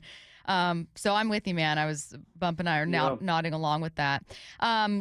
Hey, if you're gonna one last little nugget in there. Sorry to cut you off, but I think it's just it's so easy to fall into that trap because you turn on some of these West Coast Pac-12 games and we don't have 80,000 people there for a matchup between a 5-6 team or 2 5-6 teams. That's not West Coast necessarily. But if you look at the talent on the field, especially at the skill players, which I know football's one up front, but like you give a high-flying Jetfish Arizona offense against like an Iowa team that can't move the ball, like that's going to be a different beast for Iowa week in and week out. So it'll be interesting to see for sure. Do you find yourself still almost rooting for like a Pac-12 supremacy? Like it's not going to happen in these first couple years, but knowing that there's that kind of disrespect at times of the Pac-12 and how much talent the Pac-12 does have, rooting collectively for this conference still in its split forms. Oh, for sure, and that's the beauty of covering the conference top to bottom, all 12 teams the past few years is. I'm now a Utah guy in the Big 12 and, Stanford and Cal in the ACC. And then, of course, Oregon State, Washington State, which it's been cool to see with the new video game coming out, College Football 25. And naturally, a lot of people playing that game, they want to bring a program back to prominence. And it feels like the average player is leaning towards Washington State and Oregon State to bring them back. So I love to see the support. Speaking to quarterbacks, I got to ask you about the quarterbacks coming out this year. You got the big names, right? You got Carson Beck, who people are going to be looking at, the transfer over there, Oregon. Is there anybody else that you feel like it has the potential to have a breakout year? Yeah, I love Jackson Dart, or Ole Miss's quarterback, and a little bit biased. I covered him closely when he was at USC, 2 years ago, when he was a true freshman, and you look at the past 3 years of not only NFL but college, there's always a SEC quarterback that had a good season and then takes a huge jump when he gets to an upperclassman, senior. You had Jaden Daniels, you had Joe Burrow, and there's been other guys to follow that jump. Jackson was productive last year. He's in a Lane Kiffin offense. It's got a lot of playmakers. If he can limit the turnovers, it would not surprise me if he ends up being a first-round lock potentially, or even to the top 10. It happens every season where a guy kind of jumps out. But it'll be interesting. You have Carson Beck, like you said, but I think across the board, this quarterback class will not be as strong as this past quarterback class. Yet there's still going to be teams this happens every year, that need quarterbacks come the draft, and you might have guys that stretch or guys that are really maybe second-round talents find themselves in the first round. So it'll be fun to watch, but Jackson Dart's the guy that I have my eye on. You can feel free to pick. I mean, literally, the world is your oyster. Pick any team. But is there a team that you think like they could really surprise people? This could be a story we end up talking about. I wouldn't normally make it appointment viewing, but I am going to make appointment viewing for this team this year. Yeah, I won't go appointment viewing per se, but I'm interested in Wisconsin when you're talking about the Big Ten football. It feels like everyone's darling right now is Nebraska. That's like the fun, trendy pick to that question with Matt Rule and the 5-star Dylan Raiola. But I look at Wisconsin. They were people's sleeper team this time last year, and they just did not show up at all. And this will be year 2 under Luke Fickell, who's had nothing but success in his career. They got some guys to replace, but that's a prideful program. They have some pieces, and again, I referenced this earlier, but the Big Ten will be fascinating to watch this year because you have a lot of programs right now that are saying, we're a good football team, maybe a really good football team, but there's only so many wins to go around and only so many teams that can take the jump. Really, teams 5 through almost 11 or 12 can fall into that bucket. So it'll be interesting to see, but Wisconsin's a sneaky pick for me. Yeah, it's going to be weird watching ball and not having the Pac-12. So I'll be tuning in to Big Ten and Big 12 and everybody. Who do you think wins the Big Ten this year? Is it the obvious, or do you think there's a chance that one of the newcomers can get her done? Yeah, let me see here. I think I mean, the obvious nationally is Ohio State, but I'll circle this back to the first question you asked. I mean, Oregon's loaded, and again, I've done this. This is what, year 6 or 7 for me, and there's been many off seasons where you say, hey, Oregon has some pieces. Oregon can really do this thing, but it's really across the board at almost every single position group, and they have a big time signal caller. Oregon could do it, especially with, I think Michigan's going to take a step back. Penn State, I think they're going to find themselves again in that, late teens or I guess high teens conversation, but can they get over the hump into the top 4 or 5? I think USC will be interesting, and I think they'll be right where they are at last year, 8 wins or so. So Oregon's the team that I got my eye on. Max, you're killing me here with the Oregon love. I think I hate it so much because I know you're right. Hopefully that doesn't make me not invited back. No, absolutely not. We'd love to have you back. I actually have one very last question. Just some X's and O's insight a little bit. We've been talking a lot this year when we talk about the Seahawks about Ryan Grubb and his transition from Washington to Seattle. When you talk about offensive coordinators at the collegiate level transitioning to the NFL, what becomes really interesting for you, because you have to follow those offensive trends so closely in college? That's a great question. I think specifically with Ryan Grubb is, last year he was sitting with 3 receivers on the field on most plays, first through third down. In the NFL, you get much more into a field position battle, a more time of possession battle, a more, hey, I'm okay taking a field goal here and I'll meet you in the fourth quarter kind of thing, versus in college, it's all about getting touchdowns rather than field goals. I mean, you could say that about every level, but football, NFL, it's almost an acceptance that it's going to be a close game in the fourth quarter, and can you win on the margins per se. And so with Grubb, I think, obviously the Seahawks have a loaded receiver room, but if it comes to a point where you're not able to have shotgun passing attack on first down, and you need to run the ball, and you need to be physical, and you need to kind of protect the lead and protect the clock, that transition and that mindset shift for Grubb will be interesting to me. But I'm extremely bullish on Grubb. I think he is a phenomenal play caller. His ability to sequence plays together, and something that he did in the first quarter, how it bleeds into what he's doing in the third quarter.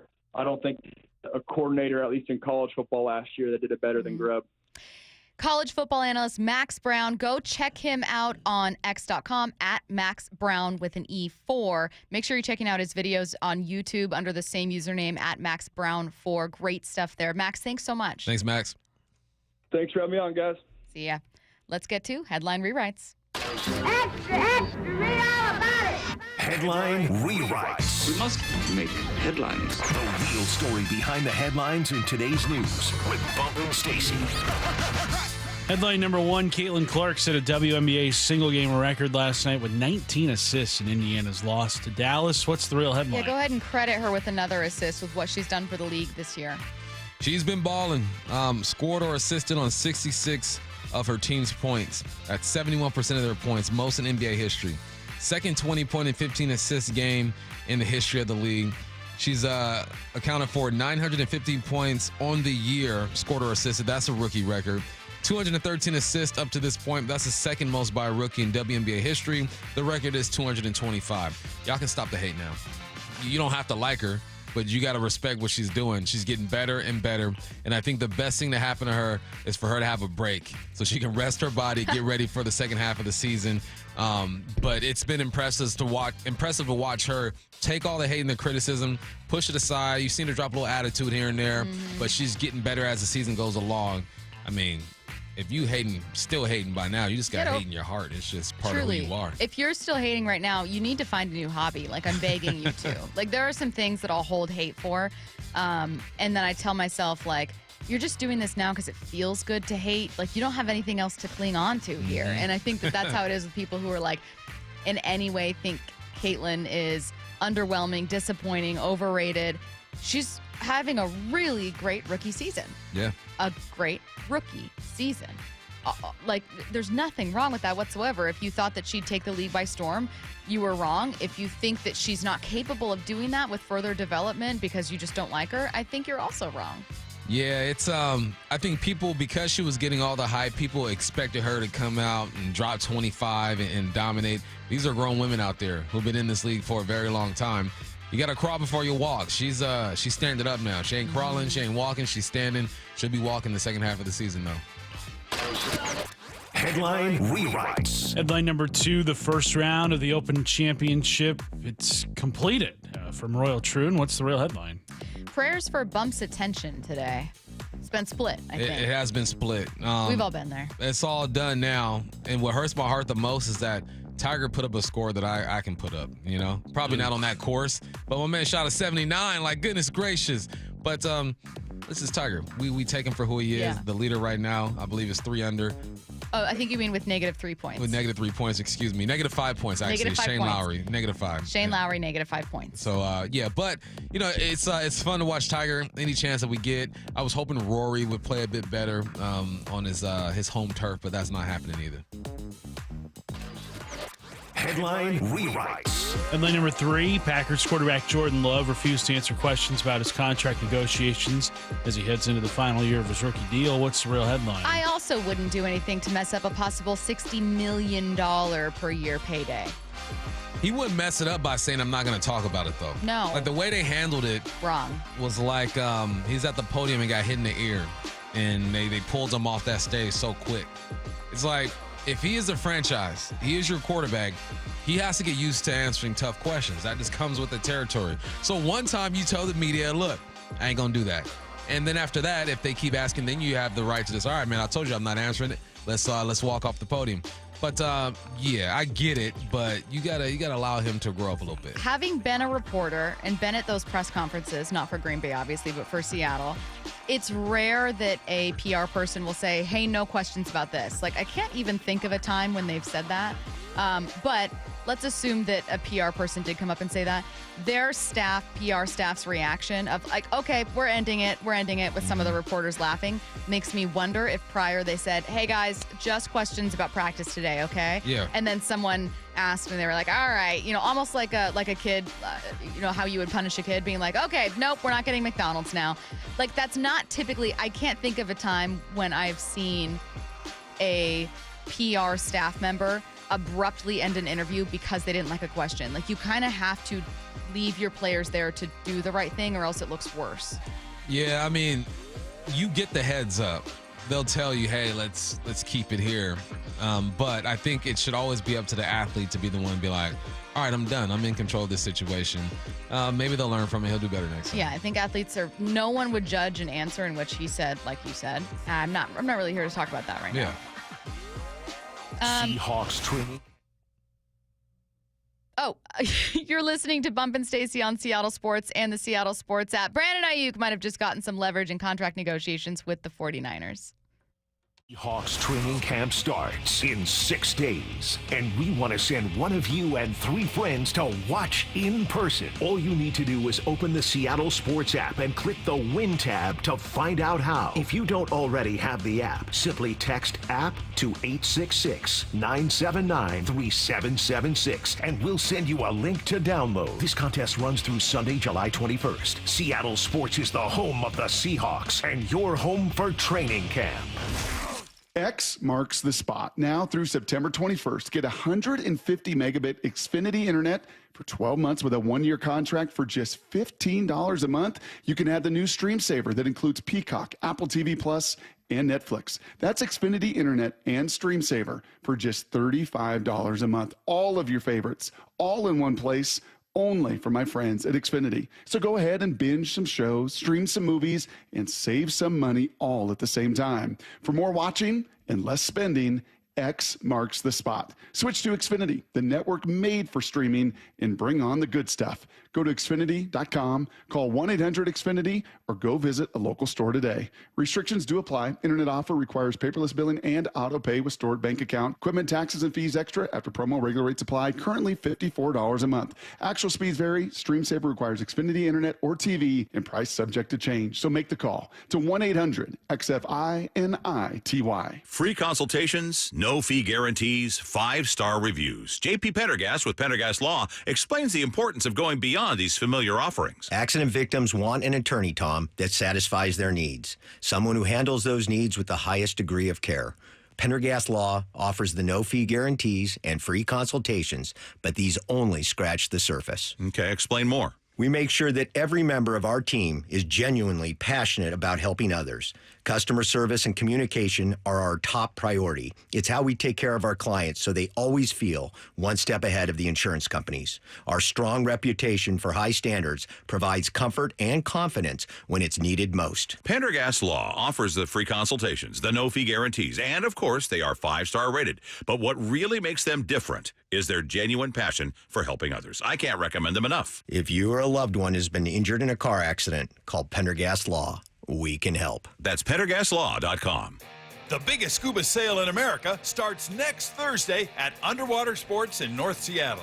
Incredible savings for 3 days only. Divers Fair only happens once each year at Underwater Sports, 107th and Aurora Avenue North.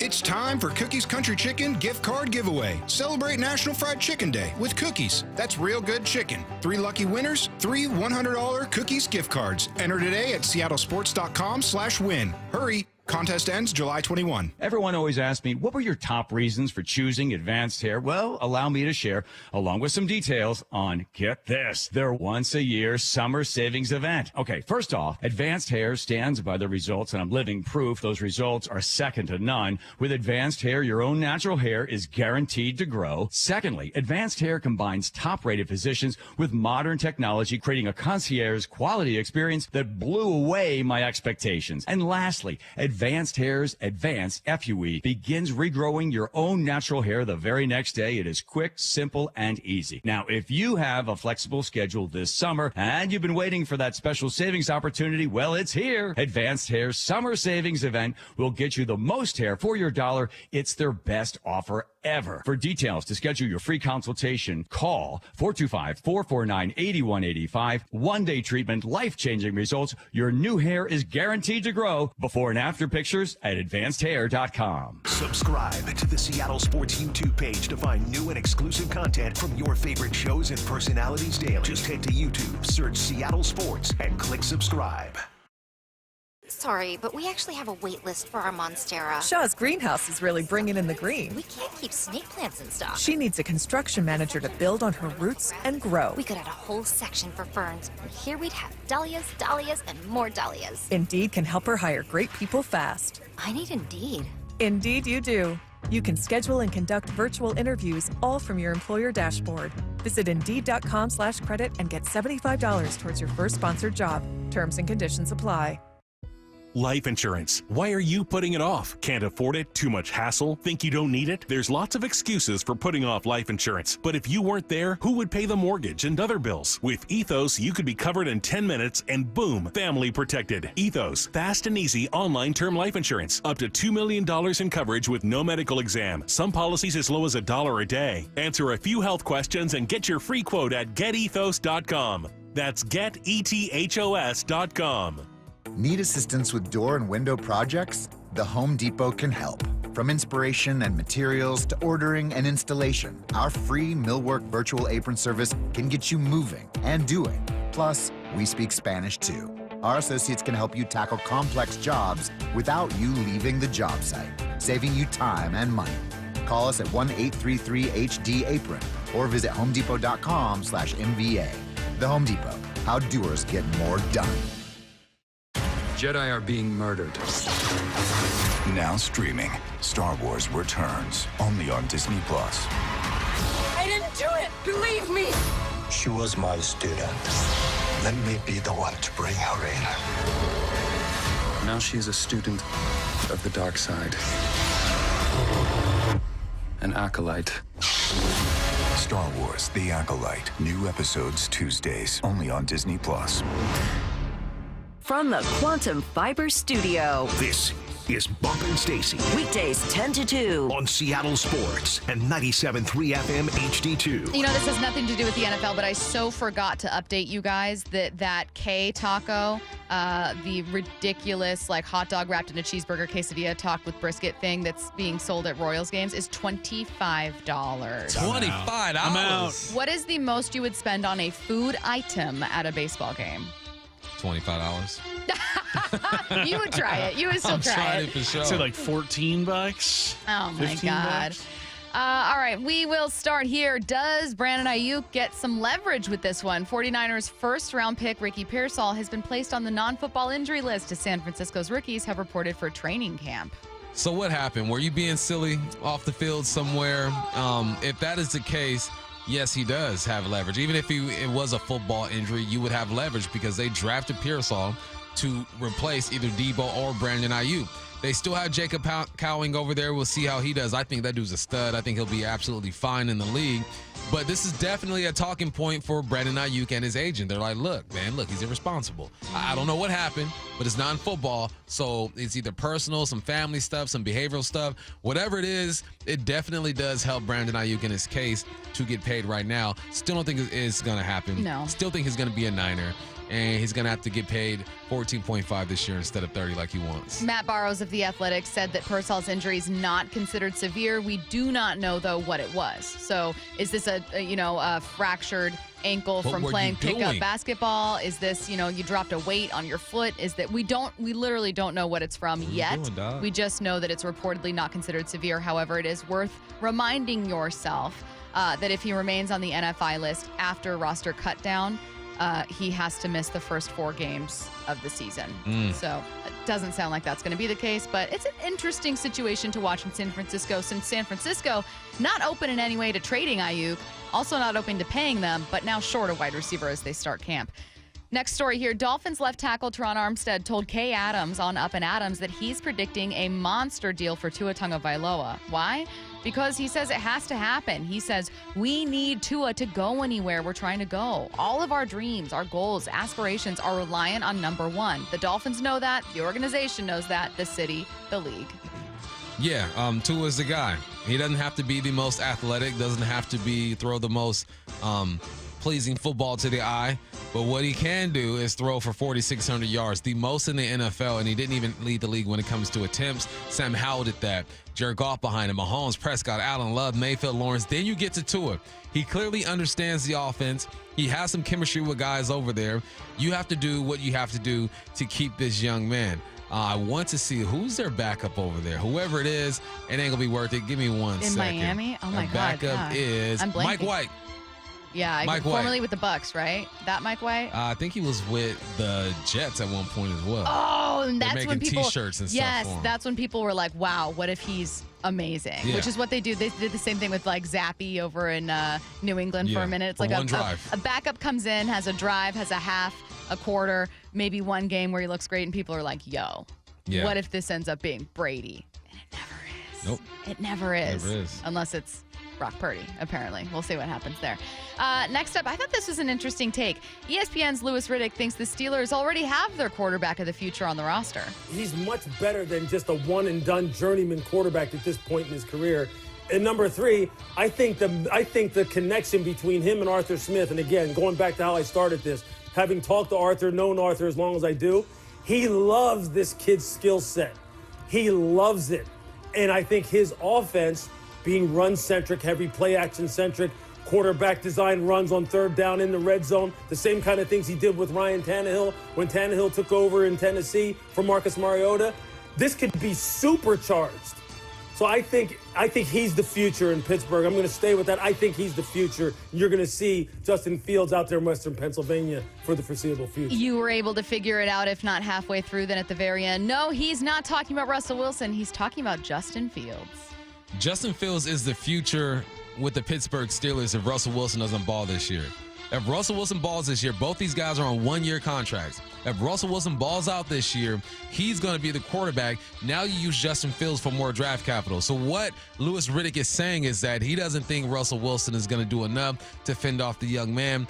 I'm not too sure about that. Say what you want about Russell. He's got Pro Bowl years. He's been to the playoffs. He's been to the Super Bowl. Justin Fields has been tainted, been ruined by the Chicago Bears. You got a lot of work to do, especially if Russell's going to be the starter. How many reps during the regular season is Justin Fields going to get with the number ones? Not many.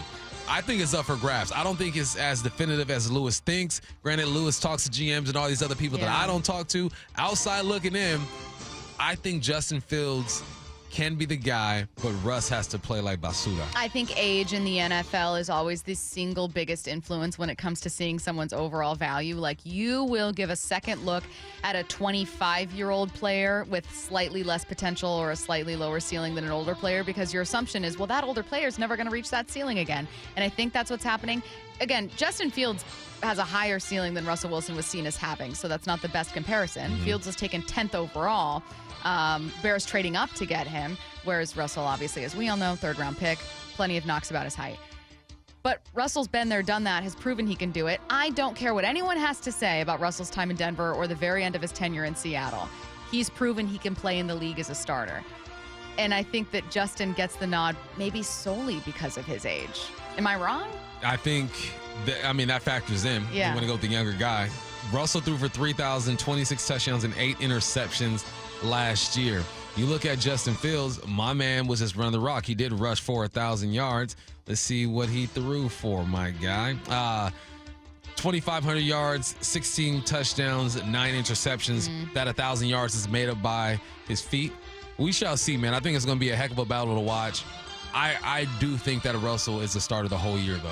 UW legend Corey Dillon will finally be placed in the Bengals Ring of Honor this season. So this is kind of an interesting story leading up to it. The last time he played for the Bengals was a kind of a bad ending to that relationship. ESPN has the story. He threw his equipment into the stands. The team eventually traded him. It was a little sour.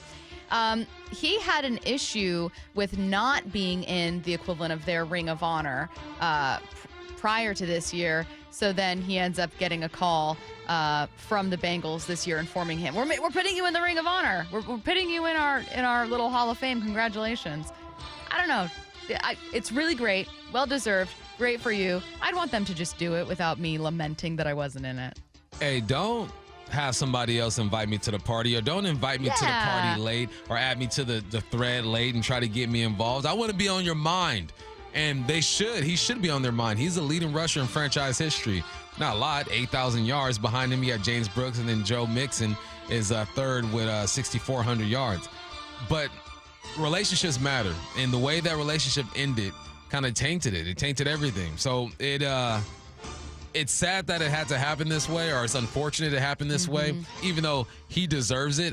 Me personally, I wouldn't want to have to throw a tantrum to have somebody do something for me. Stacy, isn't the Russ Justin analogy the same as mediocre Geno and young Howell? Come on. First of all, these are two very different quarterbacks. Howell was a second-round pick that people were surprised Washington was so intent on making as their franchise starter. People, in fact, were so surprised, not that he wasn't playing well at times, but that they thought that they were using it as a distraction to try to give people something to root for in Washington. It was Ron Rivera's kind of final grasp.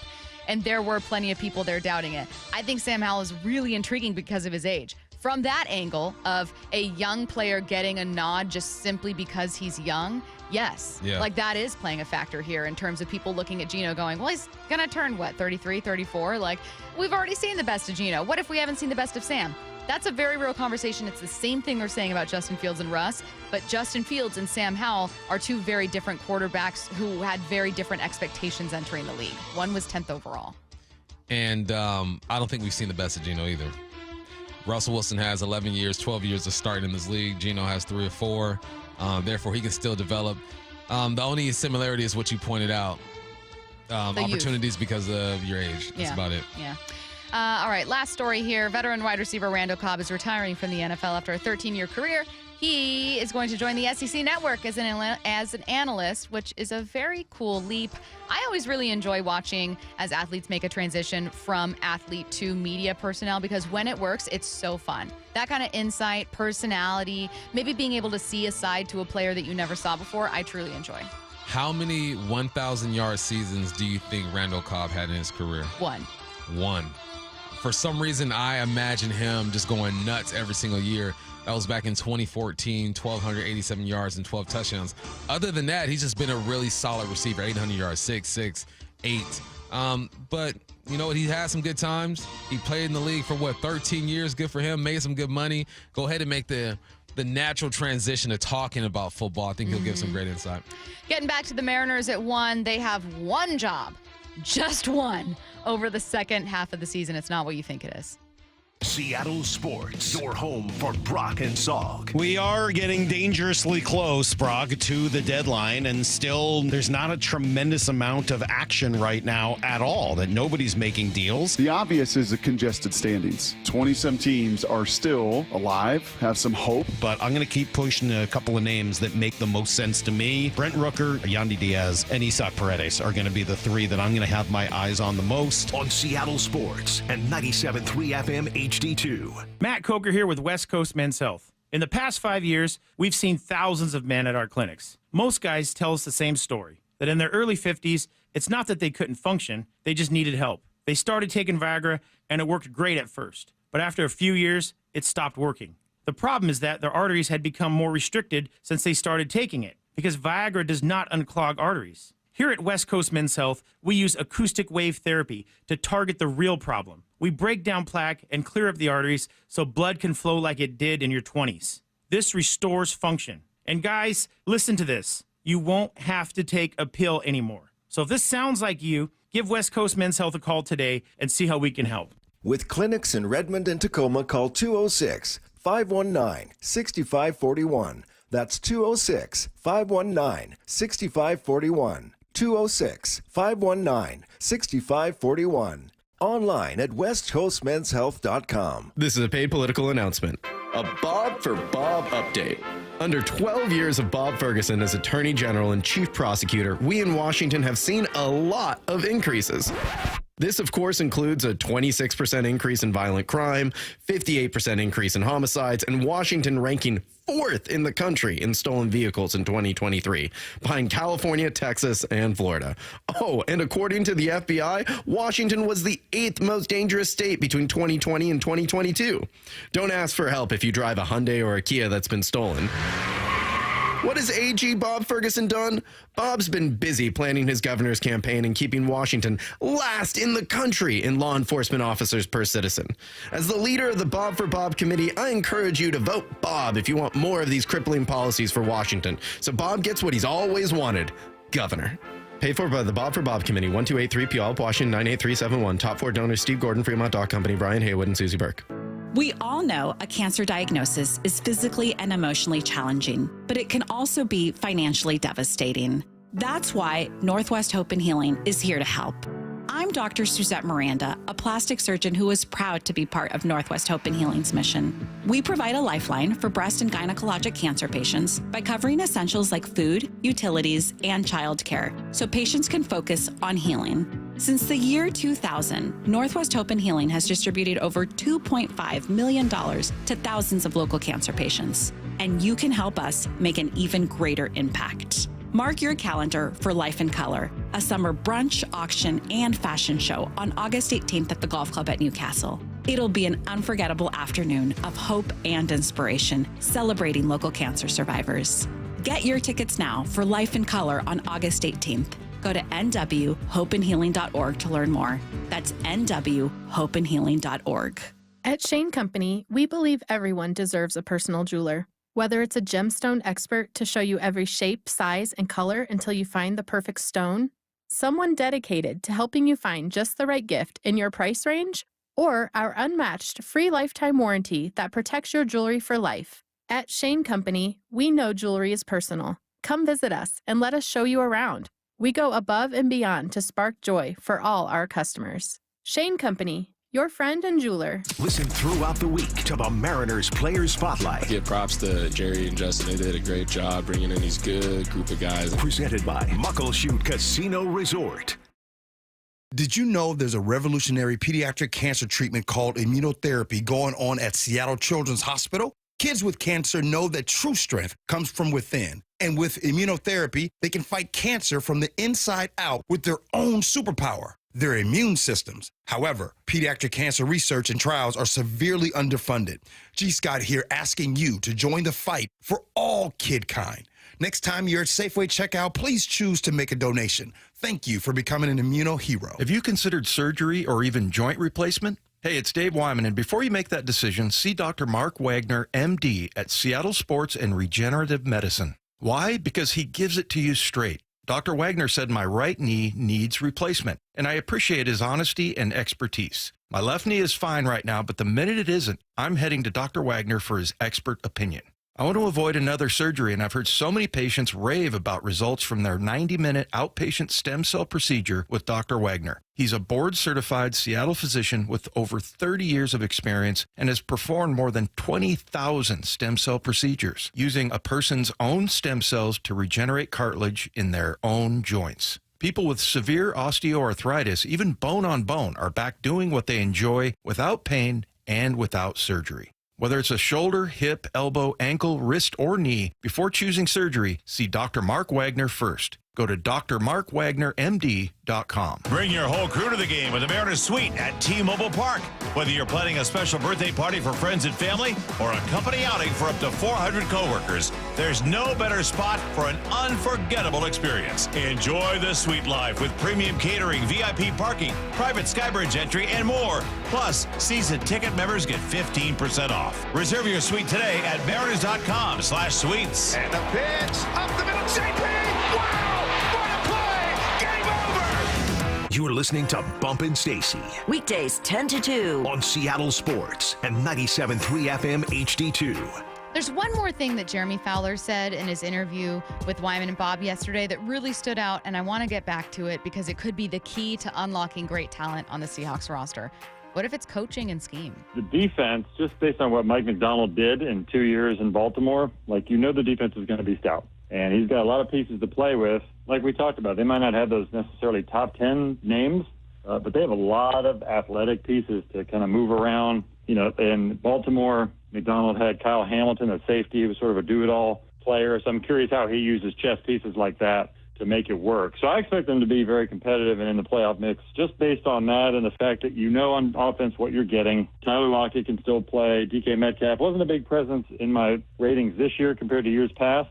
I think some are not necessarily questioning him, but just, the route tree, the route running ability isn't as complete as some others on the list, I would say. So, but you still know that he's a force of nature that can take it 80 yards in any play. I thought looking back to Baltimore was fair, predictable, but also a really interesting and poignant point for Jeremy Fowler to make. If you were to make a list last year of top 10 linebackers, would Patrick Queen have been on it? If you were to make a list of top defensive ends, would Jadeveon Clowney, would Justin Madubuike have been on there? No, but those guys really excelled under Mike McDonald in his second year as defensive coordinator with the Ravens. He said, look, outside of Kyle Hamilton, there weren't guys we were pointing to going, this guy's a game changer. Mm-hmm. Maybe that's how you approach it with Seattle this year. Man, Queen's a game changer to me. Smith is a game changer. I think he highlights Hamilton because he can do a lot of things, right? Line him up at safety, probably nickel as well, use him in the box as a hybrid linebacker. I get that. There's a number that's sticking out to me when it comes to that defense last year. One of the best defenses of all time, 2012 Baltimore Ravens, right? Or was it the 2000 Baltimore Ravens, right? They allowed 165 points. 165 points. The second best total, the 2023 Ravens, 280. Nowhere near 165 points, but 280. So that there shows you that he's on to something. And then I'm looking at the numbers that the Ravens had defensively before Mike McDonald got there. They were 19th when it comes to giving up points and 25th when it comes to yards. In 2 years, he had these dudes at third when it comes to points, first when it comes to points, ninth when it comes to yards, sixth when it comes to yards. Personnel matters, but you got to have a scheme that guys can understand. Where the Baltimore Ravens had the advantage, they got Madubuike, who has proven, 12, 13 sacks. You don't have that on the defensive line. You have two Pro Bowl type quarterbacks in Smith and Queen. You don't have that there. And then you have a baller at the safety spot, Pro Bowler as well, and Kyle Hamilton. You don't have that there.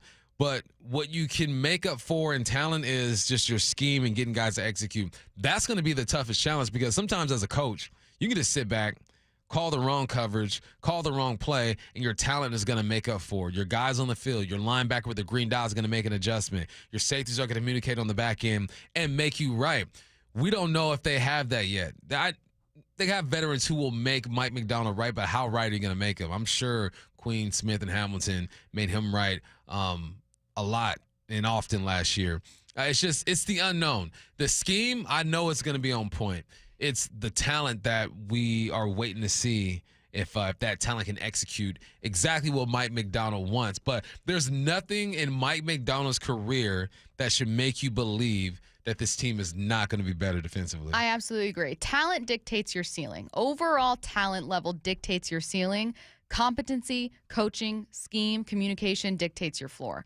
What I'm wondering for this defense is if that floor can just be a little bit higher because, look, I'm sure there are times last year where I thought, well, what would this defense look like if they had Myles Garrett instead? Yeah, we were all wondering that. But how about what would this defense look like the last couple of years if they didn't have linebackers frantically looking at each other or looking back at safeties like, I don't know, what do you want me to do? Like, it just looked at times like there were communication breakdowns, and I don't know where that starts. This isn't me pointing at Pete Carroll. This is me pointing at a defense that had communication issues, that seemed to fundamentally have some issues with understanding what they were supposed to be doing. And it makes me wonder if within that there were some issues of square peg, round hole, making a guy or asking a guy to do something that he is just not built to do. Yeah. That's it, honestly. That's a bar, though, right? That is a bar. Thank you. Low key. And that's why I'm interested to see what Clint Hurtt's second stint at a D coordinator looks like, because he had a lot of trial and error. And Mike Macdonald has had trial and error, but it's just been trial, it feels like, because the 2 years at Michigan, that defense was on point. 2 years at the next level with Baltimore, that defense was on point. So obviously there's something that he's doing that is working, the communication. And that's what it comes down to, I think, is the teaching. In the NFL, you're not going to have a Alabama versus a Chattanooga or something like that, right? The gap in the talent is huge when Alabama takes their mid-season non-conference game, which is essentially a bye week. In the NFL, the worst team in the game has ballers over there. There's maybe the mix of players isn't right. Maybe the coaching isn't connecting with the players.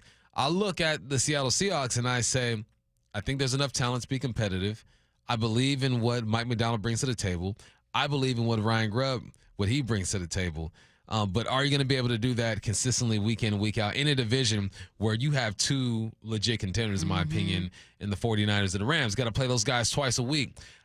So what can you lean on if you haven't proven it as a head coach? You've proven that you can teach and you can get guys lined up, really good point. And you don't look confused out there. Not once did I watch the Baltimore Ravens and be like, they don't know what they're doing. There are several times where I watch the Seahawks and I go, they don't know what they're doing. Then I watch the film and I go, well, this gap isn't covered. This guy isn't playing for us. No one's filling the alley. So it comes down to teaching. I think that, and no knock on Clint and the coaching staff, but Pete Carroll was here for a long time, and there's always turnover when it comes to the coaching staff, but there are some guys he held on to that maybe weren't as invested as they used to be, or maybe just couldn't get the message across the way that he wanted, but something wasn't there. The connection wasn't there between the players and the coaches, because the Clint Hurtt defense, theoretically, it was sound. It's not like he's going to say, hey, forget it. This drive, guys, don't worry about the force. So who cares about the force? They just go and play ball. No,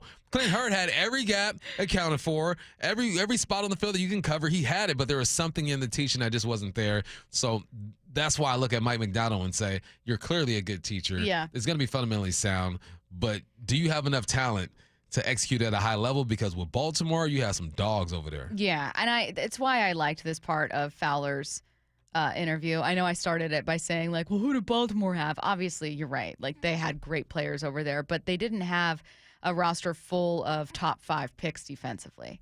Like, they had guys who were really talented, and then they had guys who just figured it out. Like, just got, tapped into something special, right? Yeah. I know I use Clowney as an example, but he was a number 1 overall pick. Still, it was many years ago. This is a, 4th, 5th stint for him. I don't know. It's just, I didn't like ending our conversation about Fowler in the top 10 lists on the note of one Seahawk made it. I like ending it instead with, hey, the Seahawks have a solid roster. what if the key to unlocking some star potential or unlocking better play is going to be scheme and coaching? I liked ending it at least with a look forward to training camp. I think that's exactly what it is. Yeah. There's enough talent to be competitive. Can you execute what coach is asking you to do? All right, we're talking baseball for most of the final hour. We're going to start with this. The Mariners have one job over the second half of the season. That's next. Seattle Sports, your home for Wyman and Bob. We got our guy Brady Henderson in studio with us. Weekdays 2 to 7. Devin Witherspoon, in my opinion, was the best player on this team last year. Who was the best player in your mind? There's a case to be made that he is their best player on either side of the ball. You'd be hard-pressed, I think, to find a better player, more impactful player on that team. Now, DK Metcalf is a great player, Leonard Williams as well. But yeah, I would probably say that if I had to pick, I would say Devin Witherspoon. Don't miss an hour of the show. Find the podcast at seattlesports.com. Roof now, pay later. Hi, I'm Sam Thomason, owner of State Roofing. Take advantage of our 0 down, 0 payments, and 0 interest for up to a year. We've partnered with leading lenders to make the replacement or repair of your roof affordable. Flexible financing options are available to take the worry out of an unexpected expense. Call us today at 866-ROOF-ROOF to schedule a free no-obligation estimate or visit us at stateroofing.com. That's stateroofing.com. State Roofing, the last roof you'll ever need. You're free now. Free to fill your feed with impossibly chonky chonkers who chonk harder than you ever thought possible. Cats, corgis, babies, baby penguins, baby pandas, chunky baby pandas. Free to make your smart devices do silly things. Free to open a world of remote work and a portal into Gametopia. Who's the boss now?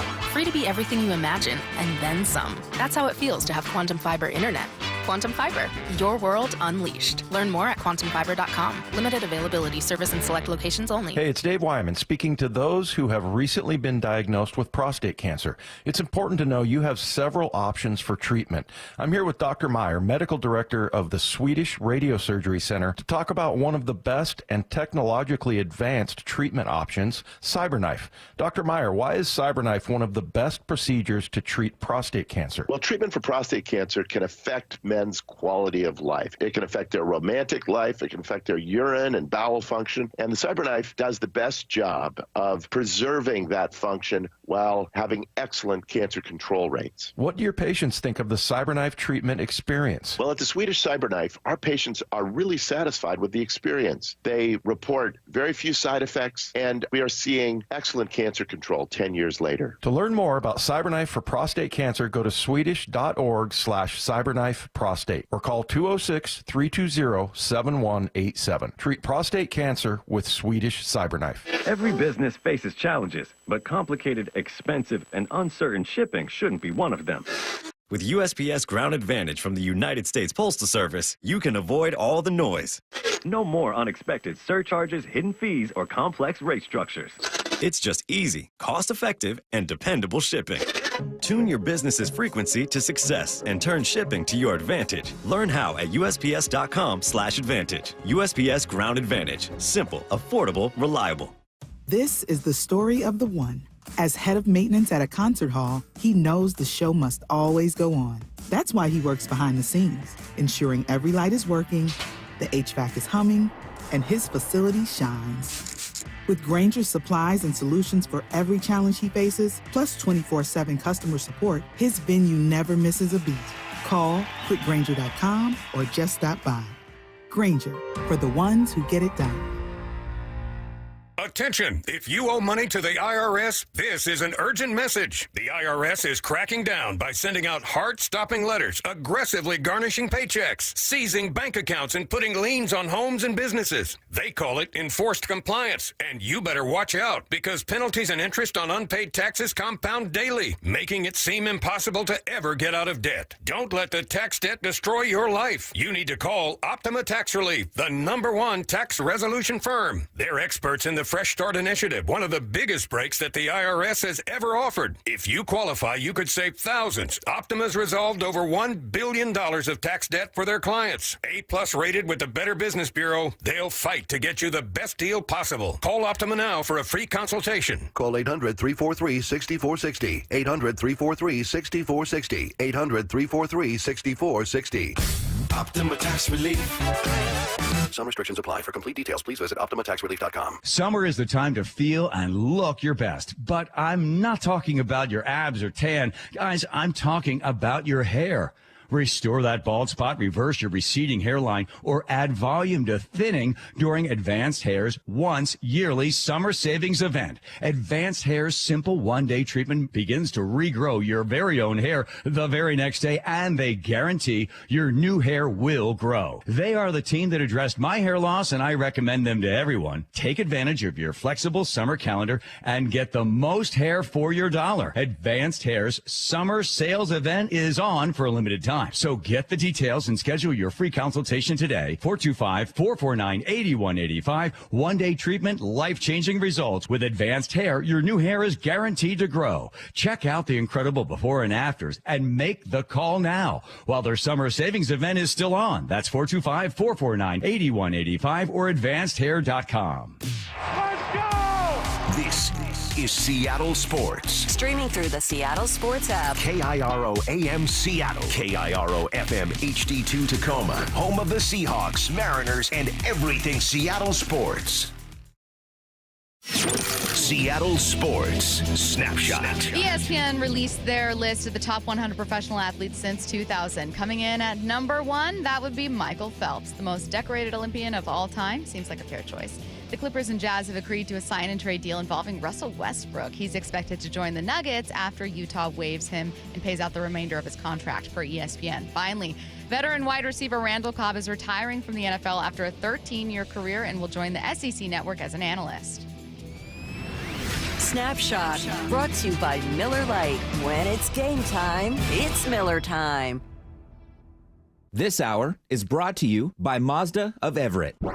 From the Quantum Fiber Studio. This is Bump and Stacy on Seattle Sports. Streaming through the Seattle Sports app and at seattlesports.com. Now, here are your hosts, Michael Bumpus and Stacy Ross. Here we go now. The Mariners have one job over the second half of the season. One job. Any guesses as to what that is? 866-979-3776. Send in your answers. 866-979-3776. Bump. What is the one job the Mariners have over the second half of the season? Finish with more wins than the Astros. Bam! That's it. You nailed it. First answer on the test. You got it already. Boom. Pay attention to the Astros. Be better than the Astros. When you are in first place in your division, you don't have to worry what the Yankees are doing. You don't have to worry what the Orioles are doing. You don't have to pay attention to the Central. You don't have to wonder, should we have hung on to vote? You know, the Guardians are doing so well. They're all interesting conversations. Pay attention to the Astros. Make sure they don't beat you, period. That's it. Yeah, and it starts tomorrow. It starts Friday. You have an opportunity to go up 4 games on them. Obviously, you have 3-game series. You're up 1 now, 3 + 1. Simple math, Stacey. I'll do that math on the radio. All right. We don't do radio math here anymore. 4 games. You have a chance to be up 4 games. And we're talking about the Astros now, obviously, because they're in second place. Say something crazy happens and the Rangers go on a run and they get in the mix and they leapfrog the Astros. Of course, you got to pay attention to the Rangers too. But right now, you're just locked in. You're first in your division. You're 30-18 at home, 22-28 on the road. Got to get better there. But you have done enough to put yourself in a position of advantage, an advantageous position at this point. Not a big cushion, not the one that you want. But, yeah, it's that simple, man. Take care of home. Take care of the Astros. And you'll be fine. Easier said than done, though. A lot of baseball to be played. Now, what you got to watch for when it comes to the Astros is, of course, the trade deadline. It turns out you're not the only team in your division that's looking to get better. ESPN's David Schoenfield joined us talking about the Astros at the deadline. Everything you're hearing is the Astros are going to look to be aggressive. And, again, they need pitching, and that's what's out there. So now they have a bad farm system. They don't have the talent there to get a Crochet or a Skubal, but they might get a rental kind of pitcher. So they'll add another starter. That'll make them a little better. Can I tell you about a fascinating place both these clubs are at right now, Bump? The Astros need a great pitcher, need a starter, and the best talent available at the deadline are 2 starters. They don't have the farm system to trade for those guys. The Mariners have the farm system to trade for talent, but don't know that they'll be able to find a hitter quite as good or impactful as the arms that are available. It's what a world we live in. Both teams have needs, but might not have what it takes to get your first choice when it comes to those needs. They gotta be, not be patient is the word. You have to be resourceful. You gotta find a way to finesse the system and get what you desire, because we know the Astros, and they are a team that has a history of getting into the playoffs and flipping that switch and going nuts. And that's the way they're looking at it. They're saying, look, maybe we just get an arm. We get into the playoffs. We know we're going to be good. Whereas the Mariners are looking at the situation and saying, okay, let's get to the playoffs, but we don't know if we're going to be good because we haven't produced enough runs over the past X amount of games to give us that comfort. I feel like the Astros are a lot more comfortable than the Mariners are in this situation, because they've shown year after year they can dig themselves out of a hole. A few months ago, we didn't believe that they were going to be that bad and find a way to get in. The Astros is just get in because they've been there and done that before. The Mariners are, let's get in, but we need more to be competitive once we are in, because the arms just can't do it all by themselves. So, yeah, both teams are in a weird spot right now, but in this weird spot, the Astros, I feel, are more comfortable. Yeah, and that I don't love, because I don't want the Mariners, A, to lose to the Astros in this upcoming series, B, to lose their hold on the AL West to the Astros in their upcoming series.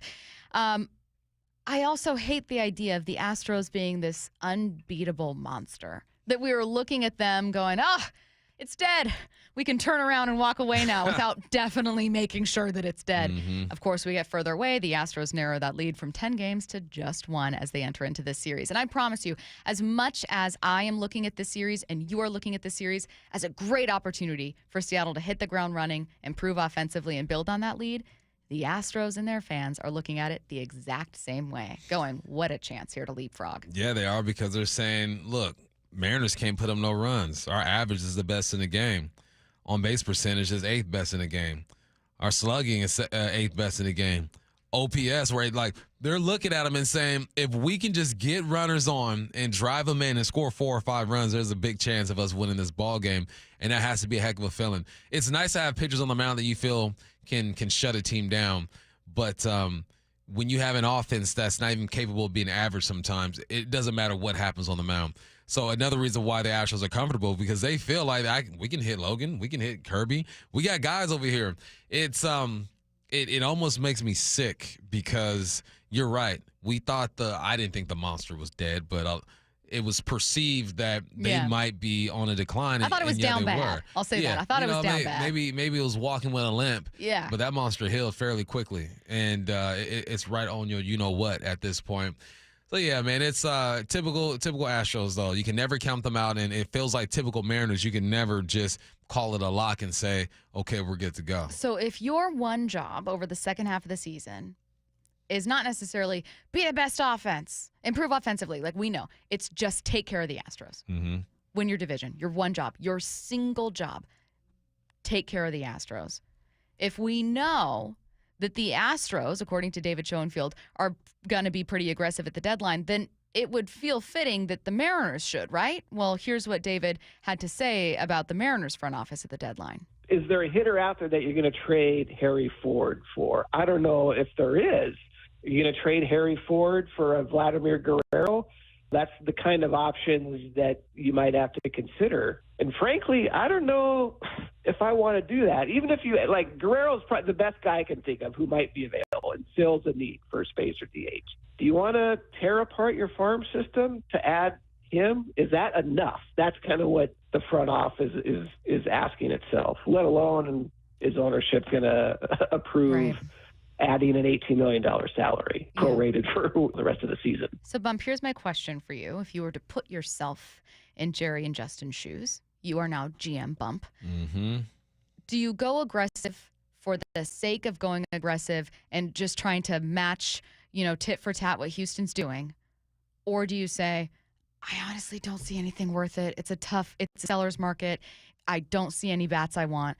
I'm holding steady and doing moderate improvements. Well, that's hard to answer because it's the 18th and there's still time. Things change, man, and that's why that's why Jerry comes out and he doesn't say much. He says a lot, but doesn't say much at the same time. He says everything that we expect him to say, maybe just different verbiage at some point. but it's because it's a changing situation. I think that if the Mariners can come out, win 3 games in a row, and give us some life, give us some hope, then I'm more inclined to go out and get it, because we know that after these guys play Houston, you got the Angels again, and you have the White Sox. You have 9 games that you can win. I don't expect you to go 9. All right, win 9 in a row. That's asking a lot. But if you can win the series against Houston and pick up 2-2, 3-1, 3-3 with these next series, then you start looking at your team a bit different and saying, all right, now we've widened the lead a little bit with Houston. We'll see if it's worth it or not. Let's see who Houston has after that. After the Mariners, Houston have Oakland. You expect them to win that. Then you have the Dodgers, going to be tough, and the Pirates who are sneaky as well. So, it's you're watching the scoreboard constantly now. When you had a 10-game lead, you're peeking at it. You're seeing what's going on. But at this point, if you can get out of this series with a win, you're looking at the scoreboard and checking in on the Astros. So it's what you can do and what the Astros don't do that will influence July 30th. Yeah, I think the bigger part of this entire conversation is it is different talking about your season when you're in first place versus not. And that doesn't matter if it's a 10 or 1-game lead. When you're in first place, you're in first place. Do everything you can to hang on to it, right? It's one thing if we go, the Mariners make a deal at the deadline, see if you can squeak into a wild card spot. That's not what this is. You have first place right now. Right now. It's fully in your control. Are you going to hang on to it the whole time? No. Baseball is weird. You're probably going to go back and forth with Houston. Maybe the Rangers start sneaking in there and it once again becomes a 3-team race. But as for right now, that one job is just make sure Houston doesn't take it from you. You can't stop them from going to acquire an arm. It's not like you're like, we're going to trade for Crochet so you don't. It would be great. But you can't do that. What you can do, beat them this weekend. And then just try to make sure that they don't want it more than you do. Ultimately, right? Yeah, I mean, everybody wants it, right? But don't let them want it more. Man, that's the tough part, because that's not up to the players. That's up to the people writing the checks. How bad do they want it? How do they view the team? What are they willing to risk? What are they willing to give Jerry to help him build a team that can fend off the Astros? Because getting to the playoffs, man, is winning the division is your first goal. Getting to the playoffs and just taking it game by game is the second goal. How much are you willing to invest in your team? It's like my kids, man. They like my son Michael. He goes, Dad, man, I'm really loving golf. I love it, man. I love it. And I go, all right, well, you got to give me like a couple years of just consistency, and then I'll go out and buy you some expensive clubs. My other son, Kobe, oh, Dad, I love golf too. Say the same thing. Only one of them got new clubs because only one of them showed that they want this and they can go get it. So I think that management is looking at this team and saying, all right, you got to give me something to make me believe that you guys can go get it. And I'll be more inclined to open up the checkbook and say, all right, let's really go after this thing. And you got to see what the competition is doing. So it's going to be like a domino effect, right? Astros got to fall off a bit. The bats got to get hot. The arms keep doing what they're doing. You have yourself a few games lead at the trade deadline. Now the people writing the checks might be like, all right, let's invest a bit more in them because they've shown us that they're capable of widening the gap just a little bit. They need more help now. How important is messaging at this time? Someone said 360, not doing anything or just something to help those margins will lose you the clubhouse. It's a possibility. I mean, how many we've heard Cal speak out this year, not necessarily about liking tweets. That's the closest he got. Like I think. They haven't come out and said you got to get us somebody else, but they're calling themselves out, saying they need to get going. They're doing it in a way that applies pressure on the guys upstairs, but without saying go ahead and get us something. There's subliminals being sent. So how are they interpreting that? How are they receiving that? That's the thing, man, because they're great business people. I mean, Mariners in the green every single year. People show up. They're profitable, but they are like my Uncle Larry. They are so stingy with that money. Goodness gracious. Uncle Larry, I love you, but he is cheap. He is cheap, and it works for him. He has a lot of money. He's cheap. Let's talk about, for 2 minutes, this upcoming series itself. So we already know what the goal for the second half is. Don't let the Astros take it from you. Don't let them want it more from you. Hang on to first place. Take care of the Astros. this starts with this series this weekend. Pitching probables for the weekend series against the Astros. Ryan Divish has them today. Starting tomorrow, you have Hunter Brown for Houston against Luis Castillo. Cool. Saturday, Framber Valdez against George Kirby. Great. Sunday, Ronel Blanco against Brian Wu. That's an interesting one. I feel pretty good about these starters, Castillo, Kirby, Wu, taking this series on. Would I have loved Gilbert? Sure, that's okay. Blanco? Mm-hmm. Wu? Tough. That's the one I'm worried about the most. Would you have preferred Gilbert over Wu?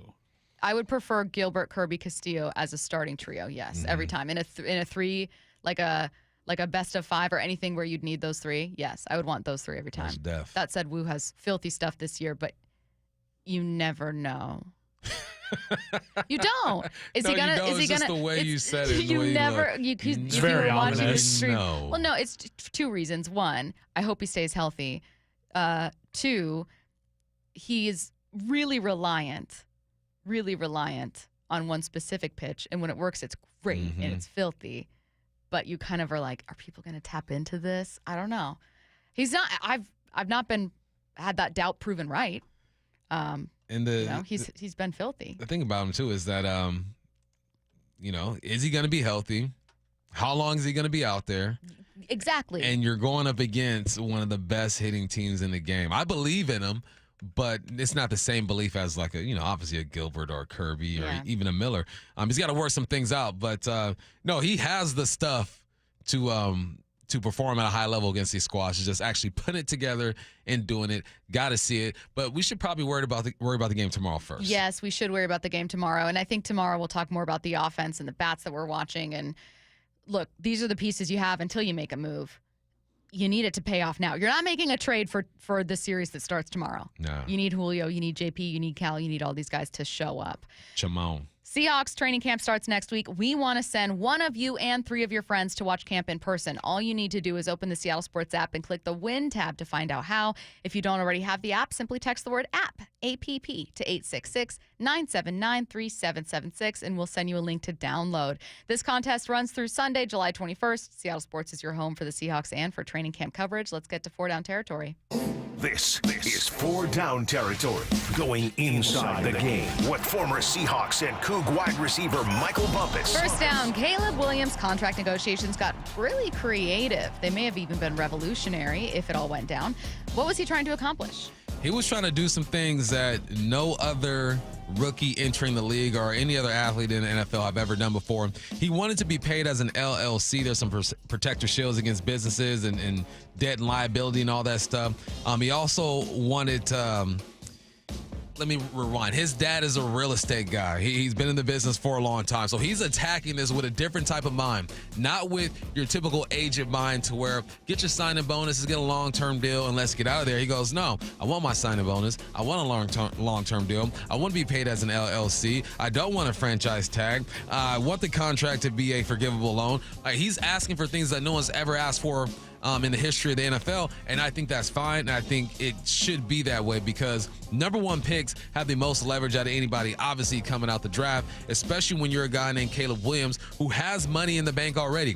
All he's trying to do is to accumulate money and protect it and lower the tax on his money. That's what he's doing, and millionaires and billionaires do it all the time. So he's just doing exactly that, and I appreciate that approach. I hope that more picks go this route and challenge these owners and the NFL to maybe change the things they're allowed to do with these contracts. If it would have went down, it could change the game. I think the next CBA that comes out, this will come up, and the presidents or whoever is in control of all that will talk about this situation and hopefully make some changes so there's more flexibility when negotiating contracts. Second down. You know I love talking about Danny Dimes. What does Daniel Jones have to do to keep his job next year? There's nothing he can do to keep his job next year. That's so it's disheartening. It's a wrap. Daboll on Hard Knocks said, yeah, let's move up to try to get Jaden Daniels. They were not able to do that. So now Jaden Daniels is with the Commanders. I don't think our guy Danny Dimes is going to be able to duplicate exactly what he did to get him the money that he got in full Dable twice. It ain't going to happen. Daniel Jones, that year that he did get his money, let me pull the stats up real quick. He went off, man. 3,200 yards through the air, 15 touchdowns, 5 interceptions. What really sold it was the yards on the ground, 708 and 7 touchdowns. You bring in Drew Lock to compete. You try to move up to get Jaden Daniels. Your division is tough as heck.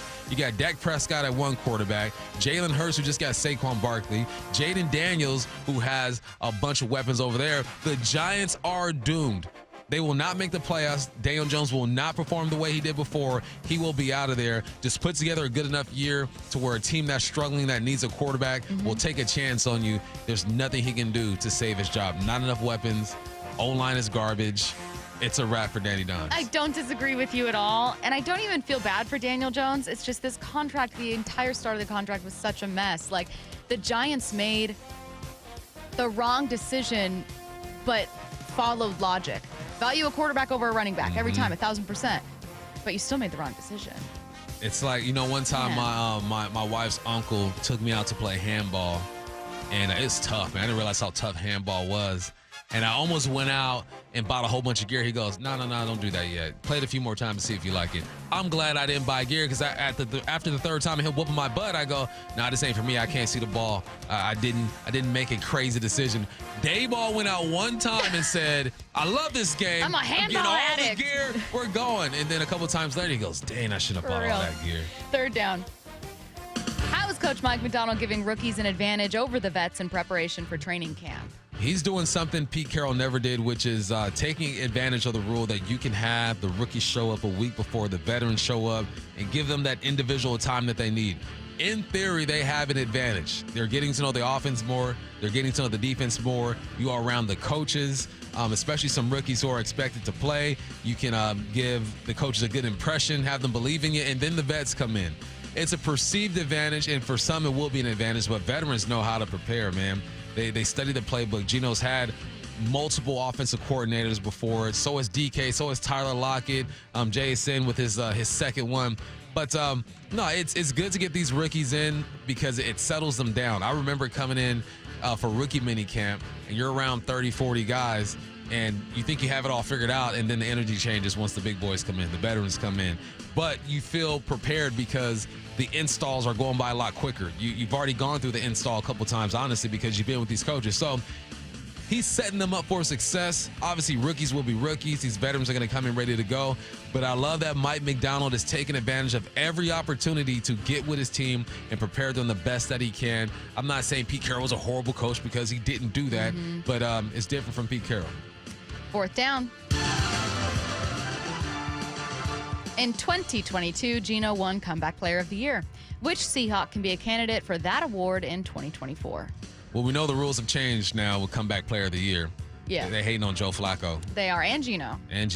I mean, goodness, they did come back from something. Gino was dang near kicked out the league. Yeah. Joe Flacco was at home on the couch watching reruns. Not good enough. They said, what ankle did you break? Exactly. How are your ACLs? So this guy, he'll be a candidate for Comeback Player of the Year for the team, for the Seahawks specifically. If he is, then I think this defense is in good hands, and I'm talking about Uchenna Nwosu. This guy is the emotional leader of this team, or he was. I think Devin Witherspoon now has kind of slid into that role, but ain't nothing wrong with having two emotional guys out there on defense. You have to play with some emotion. You have to be low-key crazy out there. When Uchenna taps into that, it's a beautiful thing to watch. Only played in 6 games last year before he got banged up. So no, if he comes back and he is leading the charge, if he has 9-10 sacks by the end of the year, Boye Mafe will be right around there. This defense will be in good hands. He will not be a candidate for Comeback Player of the Year as far as the NFL, but when you're talking about the Seattle Seahawks, if he is, this defense should be on point. Do you want to guess? These are odds from just one sports book. Do you want to guess the odds-on favorite for Comeback Player of the Year? Oh, it's Nick Chubb. Not Nick Chubb. Curtis, you want to guess? Curtis is odds-on favorite for Comeback Player of the Year. Right in the now. NFL? In the NFL. Aaron Rodgers? It's Aaron Rodgers. Yeah, that makes Nick sense. Chubb would have been my guess. I thought it was Nick Chubb, which is why I looked it up, because I was like, who else would it? I was like, Nick Chubb, Anthony Richardson. Should have been, man. He had his dang heel touching his ear. Nick Chubb's leg fell off. Gracious. Like, it truly fell off. And also, it's that more traditional, like, you think of AP, you think of, that's what I think of when I imagine comeback player. Then I thought Anthony Richardson. I did not think Aaron Rodgers until I opened this, and I went, oh, yeah. Makes sense, though. Aaron Rodgers was injured. See, I just kept saying on Pat McAfee and was assuming maybe he was a podcaster for a year. We saw I don't know. him every week. Yeah, every single time. But no, Aaron Rodgers, the odds-on favorite. Russell Wilson, also a favorite, along with Justin Fields. Does he qualify still? Odds. Apparently.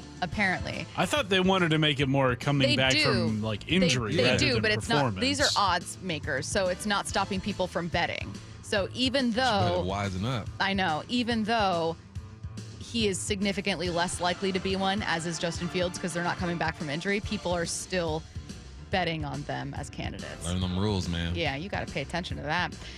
Rate, review, subscribe to the Bump and Stacey podcast. We're available wherever it is you get your pods, as well as on SeattleSports.com and the Seattle Sports app. Head into the station for Hype Train next. Seattle Sports, your home for Brock and Salk. Jerry DiPoto on the line. How would you describe what we've seen through the first half? In a word, imperfect. If you would have told me that I was going to be sitting here, the day after the All-Star game and we were going to be in first place and have been in first place, I probably would have told you, sign me up. I don't want to be disrespectful to what we've been able to accomplish in the first half, but we know that we need to do things differently and improve, not just around the edges, but improve meaningfully on the offensive side especially. On Seattle Sports and 97.3 FM HD2. Hey, it's Dave Wyman speaking to those who have recently been diagnosed with prostate cancer. It's important to know you have several options for treatment. I'm here with Dr. Meyer, medical director of the Swedish Radiosurgery Center, to talk about one of the best and technologically advanced treatment options, CyberKnife. Dr. Meyer, why is CyberKnife one of the best procedures to treat prostate cancer? Well, treatment for prostate cancer can affect men's quality of life. It can affect their romantic life. It can affect their urine and bowel function.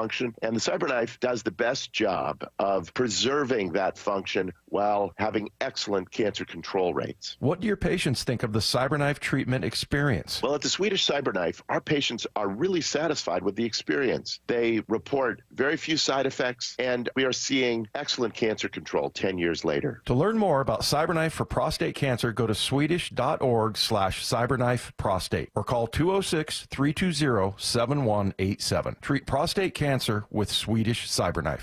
It's time for Cookies Country Chicken gift card giveaway. Celebrate National Fried Chicken Day with cookies. That's real good chicken. 3 lucky winners, 3 $100 cookies gift cards. Enter today at seattlesports.com/win. Hurry. Contest ends July 21.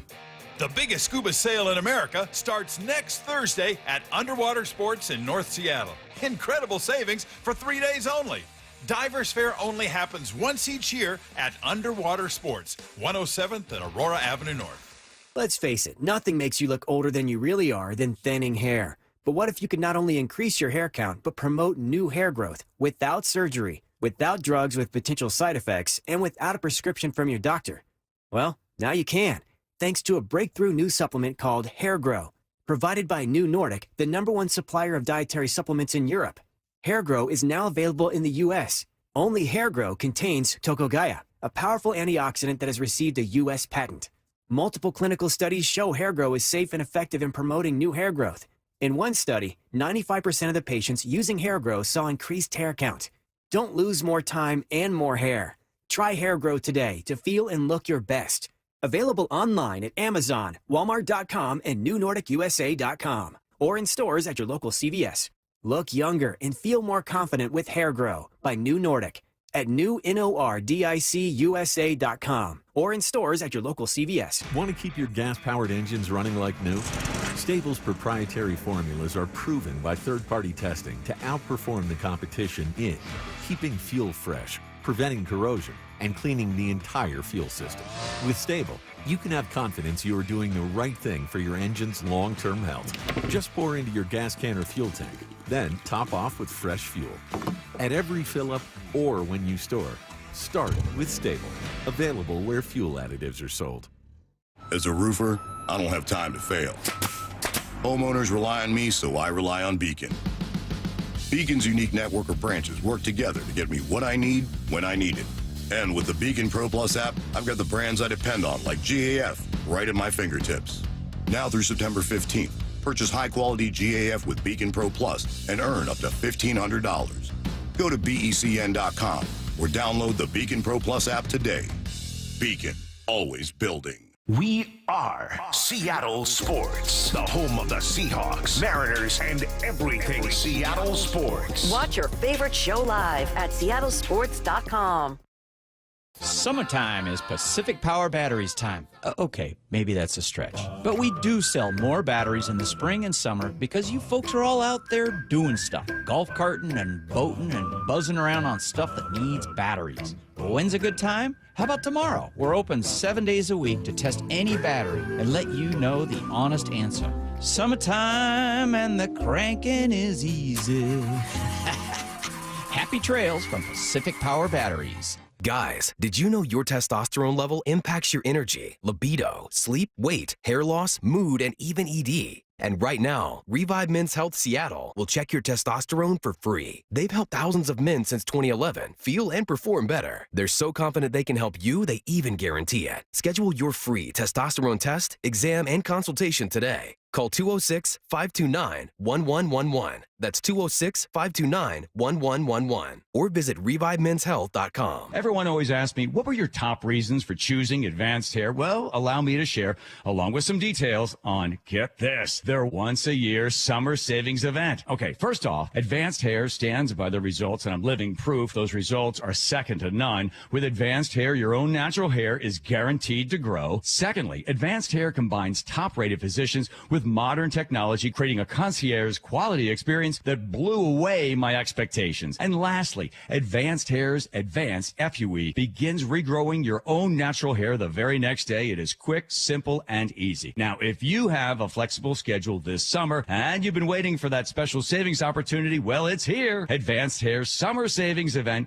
will get you the most hair for your dollar. It's their best offer ever. For details to schedule your free consultation, call 425-449-8185. One-day treatment, life-changing results. Your new hair is guaranteed to grow. Before and after pictures at advancedhair.com. This hour is brought to you by Mazda of Everett. From the Quantum Fiber Studio, you're listening to Bumpin' Stacy. Weekdays 10 to 2. On Seattle Sports and 97.3 FM HD2.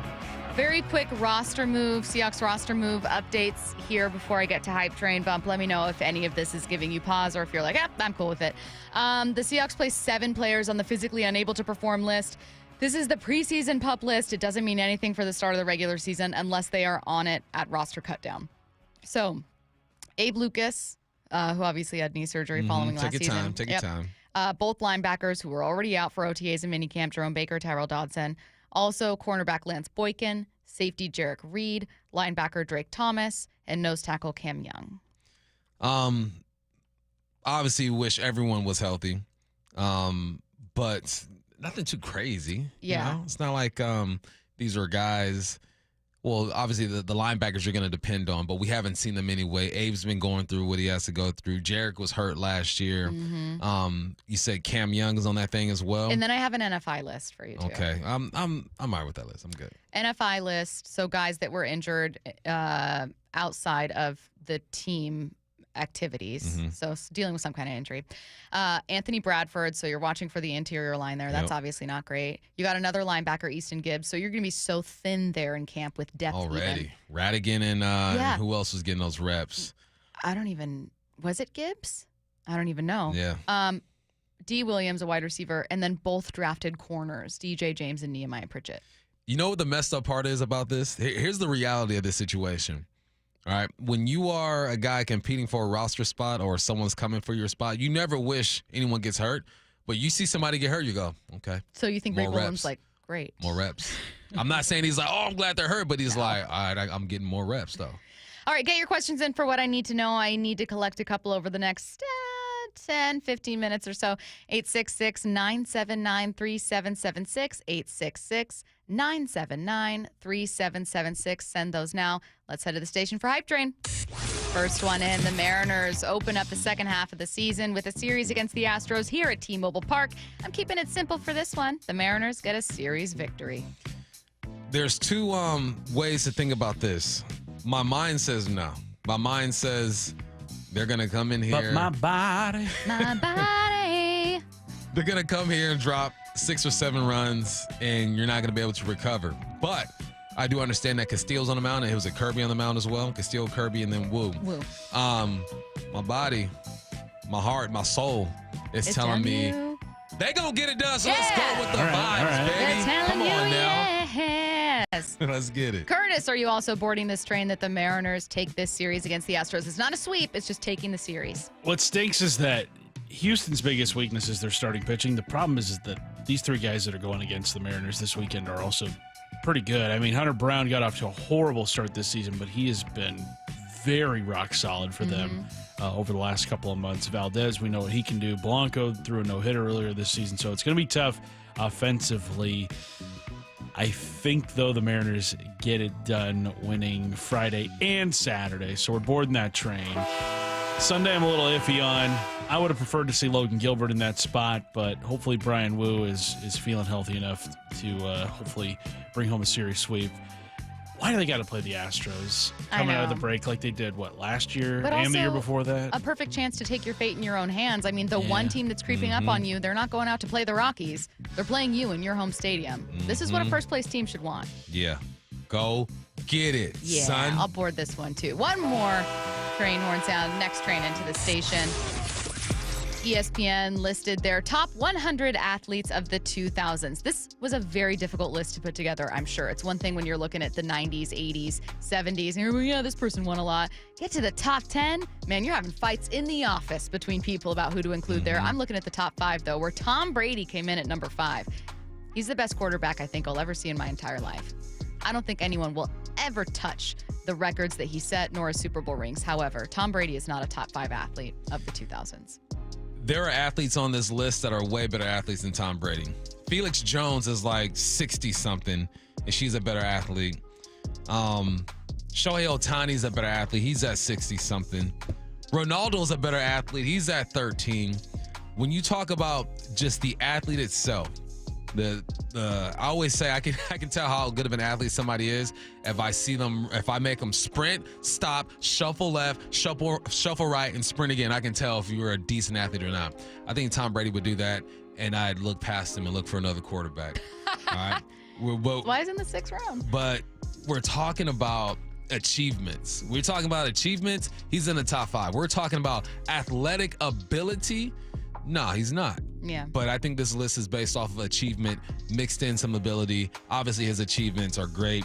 So I'm going to say, yes, I'm on the train. I still think that there are 30 other quarterbacks in the league right now that are better athletes than him.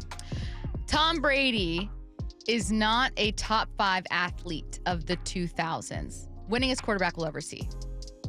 No one will touch his Super Bowl rings. A 5? I mean, Phelps, Serena, LeBron are in there ahead of him. Right. And then Brady? Yeah, I think this list, the spirit of it that ESPN put out, I think it was mostly accomplishment rather than athletic ability. Because, if we're going athletic ability, Michael Vick would be on that list, right? In terms of athletes of the 2000s. He wasn't even, I don't think he was anywhere near the top 100. Yeah. So I think in the spirit of the list, Tom Brady is one of the 5 most accomplished athletes, I think. So I am not going to board this train that Tom Brady is not a top 5 athlete of the 2000s, especially when you compare the list of accomplishments he has to anybody else that's ever played football. It's not even close. I mean, I think the next highest Super Bowl total is 4. And by the way, that's Rob Gronkowski, who was his teammate for 4 of those. So, Gronk doesn't get 4 rings without Tom Brady. How many does Aikman and Montana have? Montana's got 4. Aikman's got 3. Okay. No, I don't think we'll ever see that. I don't think we'll ever see it again. I was reading this list looking for Olympians, looking for this is my unfair thing. I think Tom Brady is the GOAT, truly. I also saw this list as LeBron's success and his accomplishments is directly tied to him as just a physical specimen. Same with Simone Biles, same with Michael Phelps, same with Federer, same with some of these other guys. Now, there are people on this list who are drivers, who Jimmy Johnson. You know what I mean? Like people who Lewis Hamilton. Yeah, Lewis Hamilton. Like, so there are people on this list where you go, oh, I don't know about that one. Like that's what I like about the list. You can debate it all day. I think Tom Brady belongs in the top 10. There are a couple folks where I'm like, I don't know, maybe you bump Woods up, Messi up. Here's a question: are NASCAR drivers athletes? They're under. It is It's a physically demanding activity. If you're not gonna call, because Bob said golfers aren't athletes. If you're not gonna call a golfer an athlete, I don't think you can call a NASCAR driver an athlete. That's fair. Yeah. But I think they're both athletes. You know who are some athletes who don't get enough love? Cheerleaders. Yes. In competition. Thank you. Tumbling and all that stuff. Let me tell you what. Man. I mean, gymnastics is incredibly hardcore and very, very difficult, but cheerleading is a mix of dancing and gymnastics. I'm not talking about NFL cheerleaders. Yeah. I'm talking about in general. college competition Yes, type they don't stuff. get enough credit for it. It's just, Yeah. oh, you say you're dancing? That's really cool. Let's see. We'll do a last train because I have another ballpark food to tell you about. Last one in here. Earlier, we talked about the new taco that the Kansas City Royals are debuting that is a hot dog and French fries wrapped around a cheeseburger quesadilla topped with like pickles and sriracha things and all kinds of weird stuff. It's $25. Sriracha Cracker Jacks. So now the Rockies have a new ballpark food item. Nice. It looks like spaghetti and meatballs. It's called Polar Pasta, but it's actually vanilla ice cream, like noodles, like pasta noodles, covered with brown chocolate donut holes, strawberry syrup to make it look like it's like marinara It looks sauce. good. Ballparks are doing too much with food. That's the hype train. They're doing too much. Simply doing too much. The ballpark is where you experiment with food. I'm not on that Get train. crazy. You go ahead and try it all, because if it looks semi appealing, I will spend the $25, $30 to try it at least one time. Now I'm with it. Experiment at the ballpark. Okay. Bump says they're not doing enough. Ballpark food is getting out of hand. They're doing too much. Are you boarding this train, Curtis? We thought when nachos were placed inside of a helmet, that's when we peaked as a society. True. And little did we know that was just the start of food Elementary. innovation. Can we get rid Ballpark of the food crickets, is though? not getting out of hand. I'm not boarding this train. I will never try the crickets though. I'm not. I tried them. I tried years them. ago. I just would not Were they buy them. seasoned? Yes. Yes, they're heavily seasoned. Goodness It's like a gracious. lime salt kind of mix. It just feels like you're eating like a crunchy, like if a sunflower seed was weak, so you're able to like actually bite into it and chew it. Only time I'm eating insects is if I'm stranded somewhere, because they're a great source of protein. I need to survive. That's it. Yeah. All right, get your questions in for what I need to know. Send your questions right now to the Mac and Jack's text line 866-979-3776. Seattle Sports, your home for Wyman and Bob. We got our guy Brady Henderson in studio with us. Weekdays 2 to 7. Devin Witherspoon, in my opinion, was the best player on this team last year. Who was the best player in your mind? There's a case to be made that he is their best player on either side of the ball. You'd be hard-pressed, I think, to find a better player, more impactful player on that team. Now, DK Metcalf is a great player, Leonard Williams as well. But yeah, I would probably say that if I had to pick, I would say Devin Witherspoon. Don't miss an hour of the show. Find the podcast at seattlesports.com. I caught up with my friend Mark Clymer, GM of Wayscar Ford Isuzu in Auburn, and boy, does he have some exciting news to share. Wayscar Ford is overstocked and need to move 2024 models off the lot. F-150s, Rangers, Mavericks, F-250s, Explorers, Escapes, Expeditions, Lightning. So when's the best time to buy a new car? Well, it's absolutely right now. They're having a factory invoice sale, which means you're going to pay what they pay. All 2024 Fords come with a lifetime powertrain coverage in 5 days or 500-mile, 100-back money guarantee. Shop with total confidence. There's no negotiating, no haggling. They're overstocked right now, and they need to make room for a lot more vehicles coming in. So if you've been putting off buying a new car and you're looking to get a new Ford, for a limited time, they're having a factory invoice sale. So you pay what they pay. Take the hassle out of car shopping. You know you're getting a great deal at Wayscar Ford Isuzu in Auburn. That's wayscarford.com. Paid political announcement. A Bob for Bob update. Did you know AG Bob Ferguson is responsible for Washington being the only state with a social media advertising ban on political speech? In 2019, Bob's lawsuits made Washington the only state that doesn't allow you to run political ads on social media. Voter beware, because Bob's vendetta against your free speech won't stop when Bob gets what he wants. Governor. Paid for by the Bob for Bob Committee, 1283 Puyallup, Washington, 98371. Top 4 donors: Steve Gordon, Fremont Dock Company, Brian Haywood, and Susie Burke. If you've been in a wreck or a fender bender, have the right to take your vehicle to any repair facility, not just where your insurance company tells you to go. Accurate Auto Body has been family owned and operated since 1994, and they work for you, not your insurance company. With over 25 years of auto repair work, they'll exceed your expectations. We meet by accident, fixing every last dent. Accurate Auto Body. At Accurate Auto Body, all their work is performed by certified technicians, only using OEM parts to guarantee the safety of you and your family. For the best in auto body collision repair and customer service, give them a call at 425-883-2450 or AccurateAutoBodyWA.com.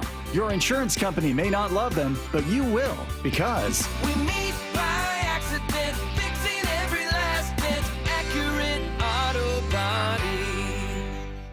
America's favorite car show returns to Washington State with a jam-packed weekend of cool cars, cool people, and good times. It's the Good Guys 36th Griot's Garage Pacific Northwest National, and it's all going down July 26th through the 28th at the Washington State Fair Event Center in Puyallup. Cruise on out and check out over 2,500 of the country's coolest classics. And don't miss the tire smoking burnout competition, Nitro Thunderfest, live music, family fun, Friday night vintage drags at Pacific Raceways in Kent, and so much more. It's Washington's biggest hot rodding party of the summer, July 26th through the 28th in Puyallup. Details at good-guys.com. For generations, Shane Company has had a passion for gemstones. We've worked with the same diamond sources who reserve the best rough stones just for us. Once cut and polished, we take our time to handpick the best of the best. We're known for our rainbow of colors, 16 different shades of natural sapphires. At Shane Company, we truly obsess over cutting each stone to reveal its richest color and vibrancy.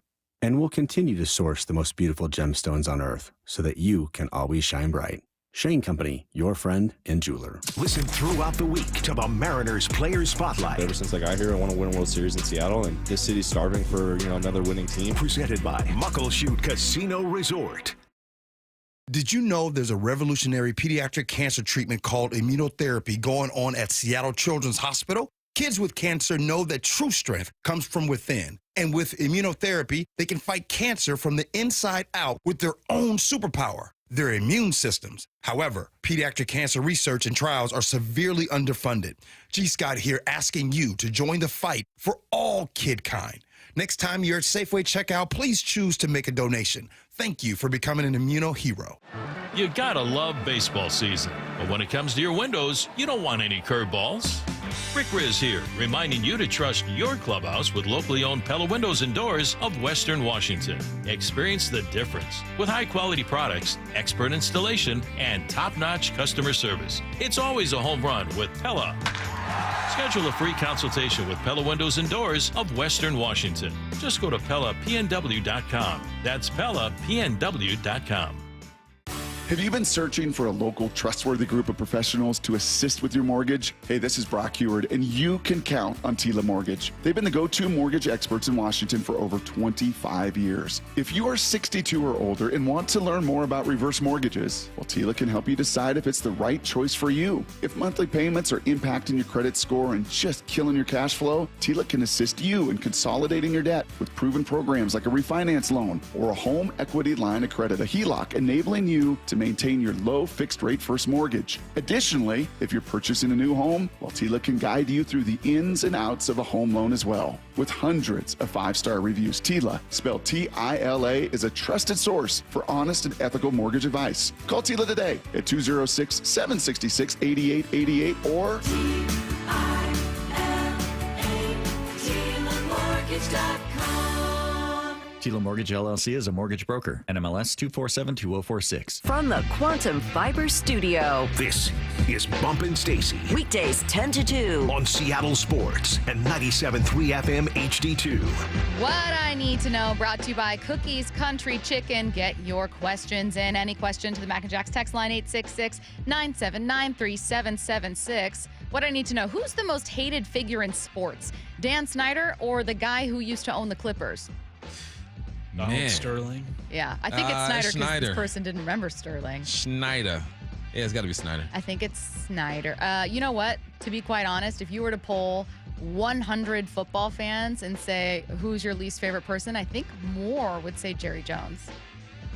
Even though he's not nearly as problematic as Snyder. Really? No, I think they would say he needs to mind his own business and sit in the owner's box. I wouldn't say they hate him, though. I think that it's like a Skip Bayless, Stephen A. Like, there are people that just do not like him.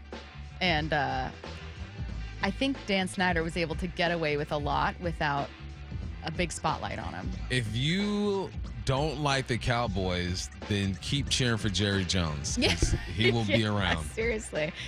What I need to know, the baseball gods offer you back-to-back Mariner championships, but they want something in exchange. From Stacy, they demand she never have any coffee products again. From Bump, they demand he can never shoot below a 77 in golf. Would you accept their deal? Yeah. I would too. I would. It would be very difficult, I but would. back-to-back World Series, I would not only be like, I'll give up coffee, I'll be like, I won't drink anything. I'll drink just water. And I can beat the homie shooting 77. You know what I'm saying? I mean, good. I can have smoothies. I like that drinking regular water is a sacrifice for you, Stacey. I would be willing to do it for the Mariners to win a World Series. Do I still get to flavor it with something? Fine. I will drink the #1 life source. I don't remember the last time I had just like clear water flavored That's water. crazy.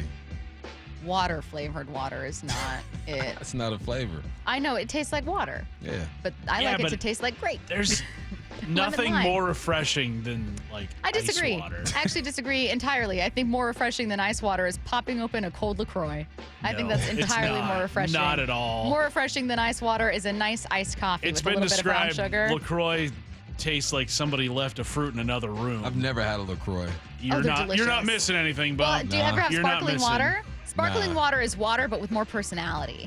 And I feel like it's a better Isn't choice. it just like bubbly water? No, it's water with aspartame. It's not. Sparkling water is just carbonated water. It doesn't have aspartame in it. Never had it. I don't even think LaCroix have aspartame. If they do, let me tell you Go what, to I'm in restaurants. trouble. What kind of I'm in water do you trouble. want? The original. No, I say sparkling, please. What I need to know.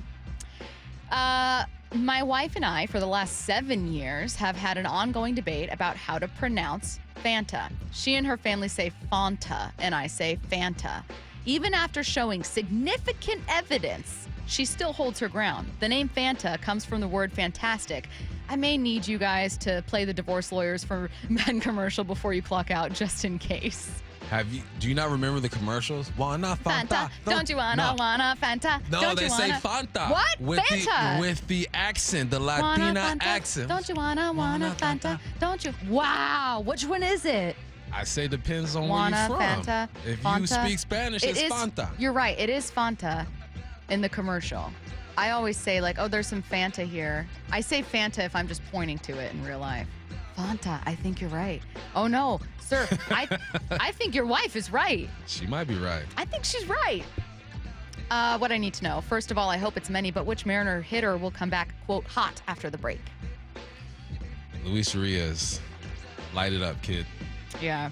I don't know. He's down in Tacoma right now. Hey, they're I'm gonna calling say him up Julio. as we speak. I'm going to They're calling him say, fingers crossed it's Julio. It's Julio. Who was heating up a bit before the break. He Yeah. cooled just as everyone did in the last couple games of that Angels series, but he looked solid to start that initial road trip. Mm-hmm. What I need to know. Let's see. Someone said, I actually agree with Stacy on a food beverage take, which is crazy. Sparkling water is wonderful. Bless your heart. It's nice. Tastes like spit. No, it doesn't. What I need to know. I ruptured my bicep in a meaningless softball game at a work function yesterday. It's not fun. What's the worst injury you've ever had, and what's an activity you do but probably shouldn't do anymore due to father time creeping on up? Worst injury is breaking a bone in my foot. I got a screw in it right now. Hurts every morning. What was the second part? And what's an activity you don't do anymore because you can feel father time creeping in? Oh, I don't play pickup basketball. Not touching it. Yeah. Nope. So the other day on my TikTok for you, a video of inner tubing came up, and I was like, I cannot do inner tubing. No, thank at you. 33 years old, I've got 2 kids. Like, I need to go home You got every a family night. to think about. That is one thing You that I can't saw, risk and your I was life. like, man, I would die on the Yeah. back of a boat right now. Anytime I see people in speedboats in general, I'm always like, no, thank you. I don't want that. My worst injury was dislocating my elbow. It was during an icebreaker in college. Floor is lava. Like an activity. Floor is lava. Dangerous game. I've never been as sportsy as I'm sure the two of you have been. I was never playing pickup basketball. So I would say. You should. You would have been sneaky. Right? I just Yeah. could have done the Skylar Diggins Just cherry pick all day. What I need to know. We call those 3 and D people. Bump, this is a question I'm going to leave for you. You can pick any 3 pro golfers to make up your golf quartet for the day. Who are you taking? Like in their prime or right now? What about, if they're different answers, then do different answers. Right now, Scheffler, Rahm, and then let's throw Koepka in the mix. Prime? Prime, I'm going Tiger. I'm going Jack and Daly, because me and Daly would get lit on the course. John Daly. Let's see. What I need to know. Is Abe Lucas being on the PUP list all that concerning? Nah. Nope. I just saw him last month. He says he's good. Unless he's lying to me. Don't lie to me, Abe. Don't lie, Abe. Don't lie, Abe. All right, that'll do it for us. Wyman and Bob coming up next.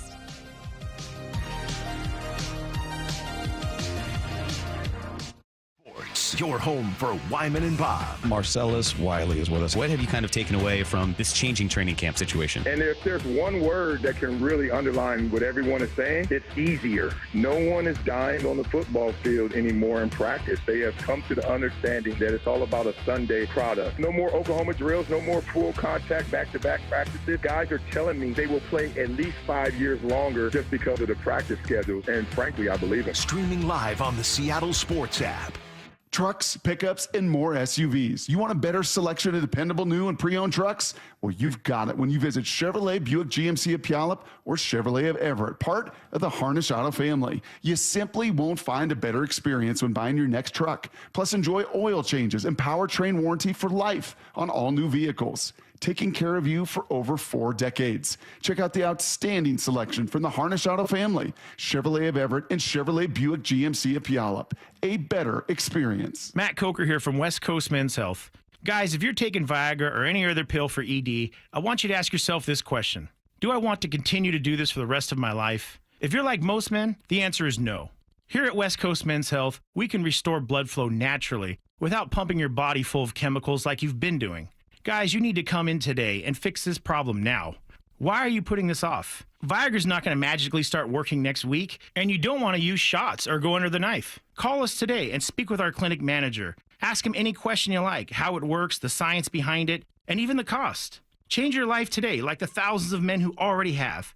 If you're tired of dealing with ED or Peyronie's disease, then call West Coast Men's Health. With clinics in Redmond and Tacoma, call 206-519-6541. That's 206-519-6541. 206-519-6541. Online at westcoastmenshealth.com. You're free now. Free to fill your feed with impossibly chunky chunkers who chunk harder than you ever thought possible. Cats, corgis, babies, baby penguins, baby pandas, chunky baby pandas. Free to make your smart devices do silly things. Free to open a world of remote work and a portal into Gametopia. Who's the boss now? Free to be everything you imagine, and then some. That's how it feels to have Quantum Fiber Internet. Quantum Fiber, your world unleashed. Learn more at quantumfiber.com. Limited availability, service in select locations only. Summer is here, and now's the time to break through those weight loss frustrations. Hey, it's Dr. Coogan with Eastside Weight Loss Clinic, and we have a proven system that can help you lose weight and get healthy. No drugs, no side effects, no calorie counting, no exercise. Just teaching you the simple steps to become a fat-burning machine and keep it off long-term. Remove the stress of trying to do this on your own and picture being down 20 to 30 pounds in just 60 days with our help. At Eastside Weight Loss Clinic, we know the secret for fast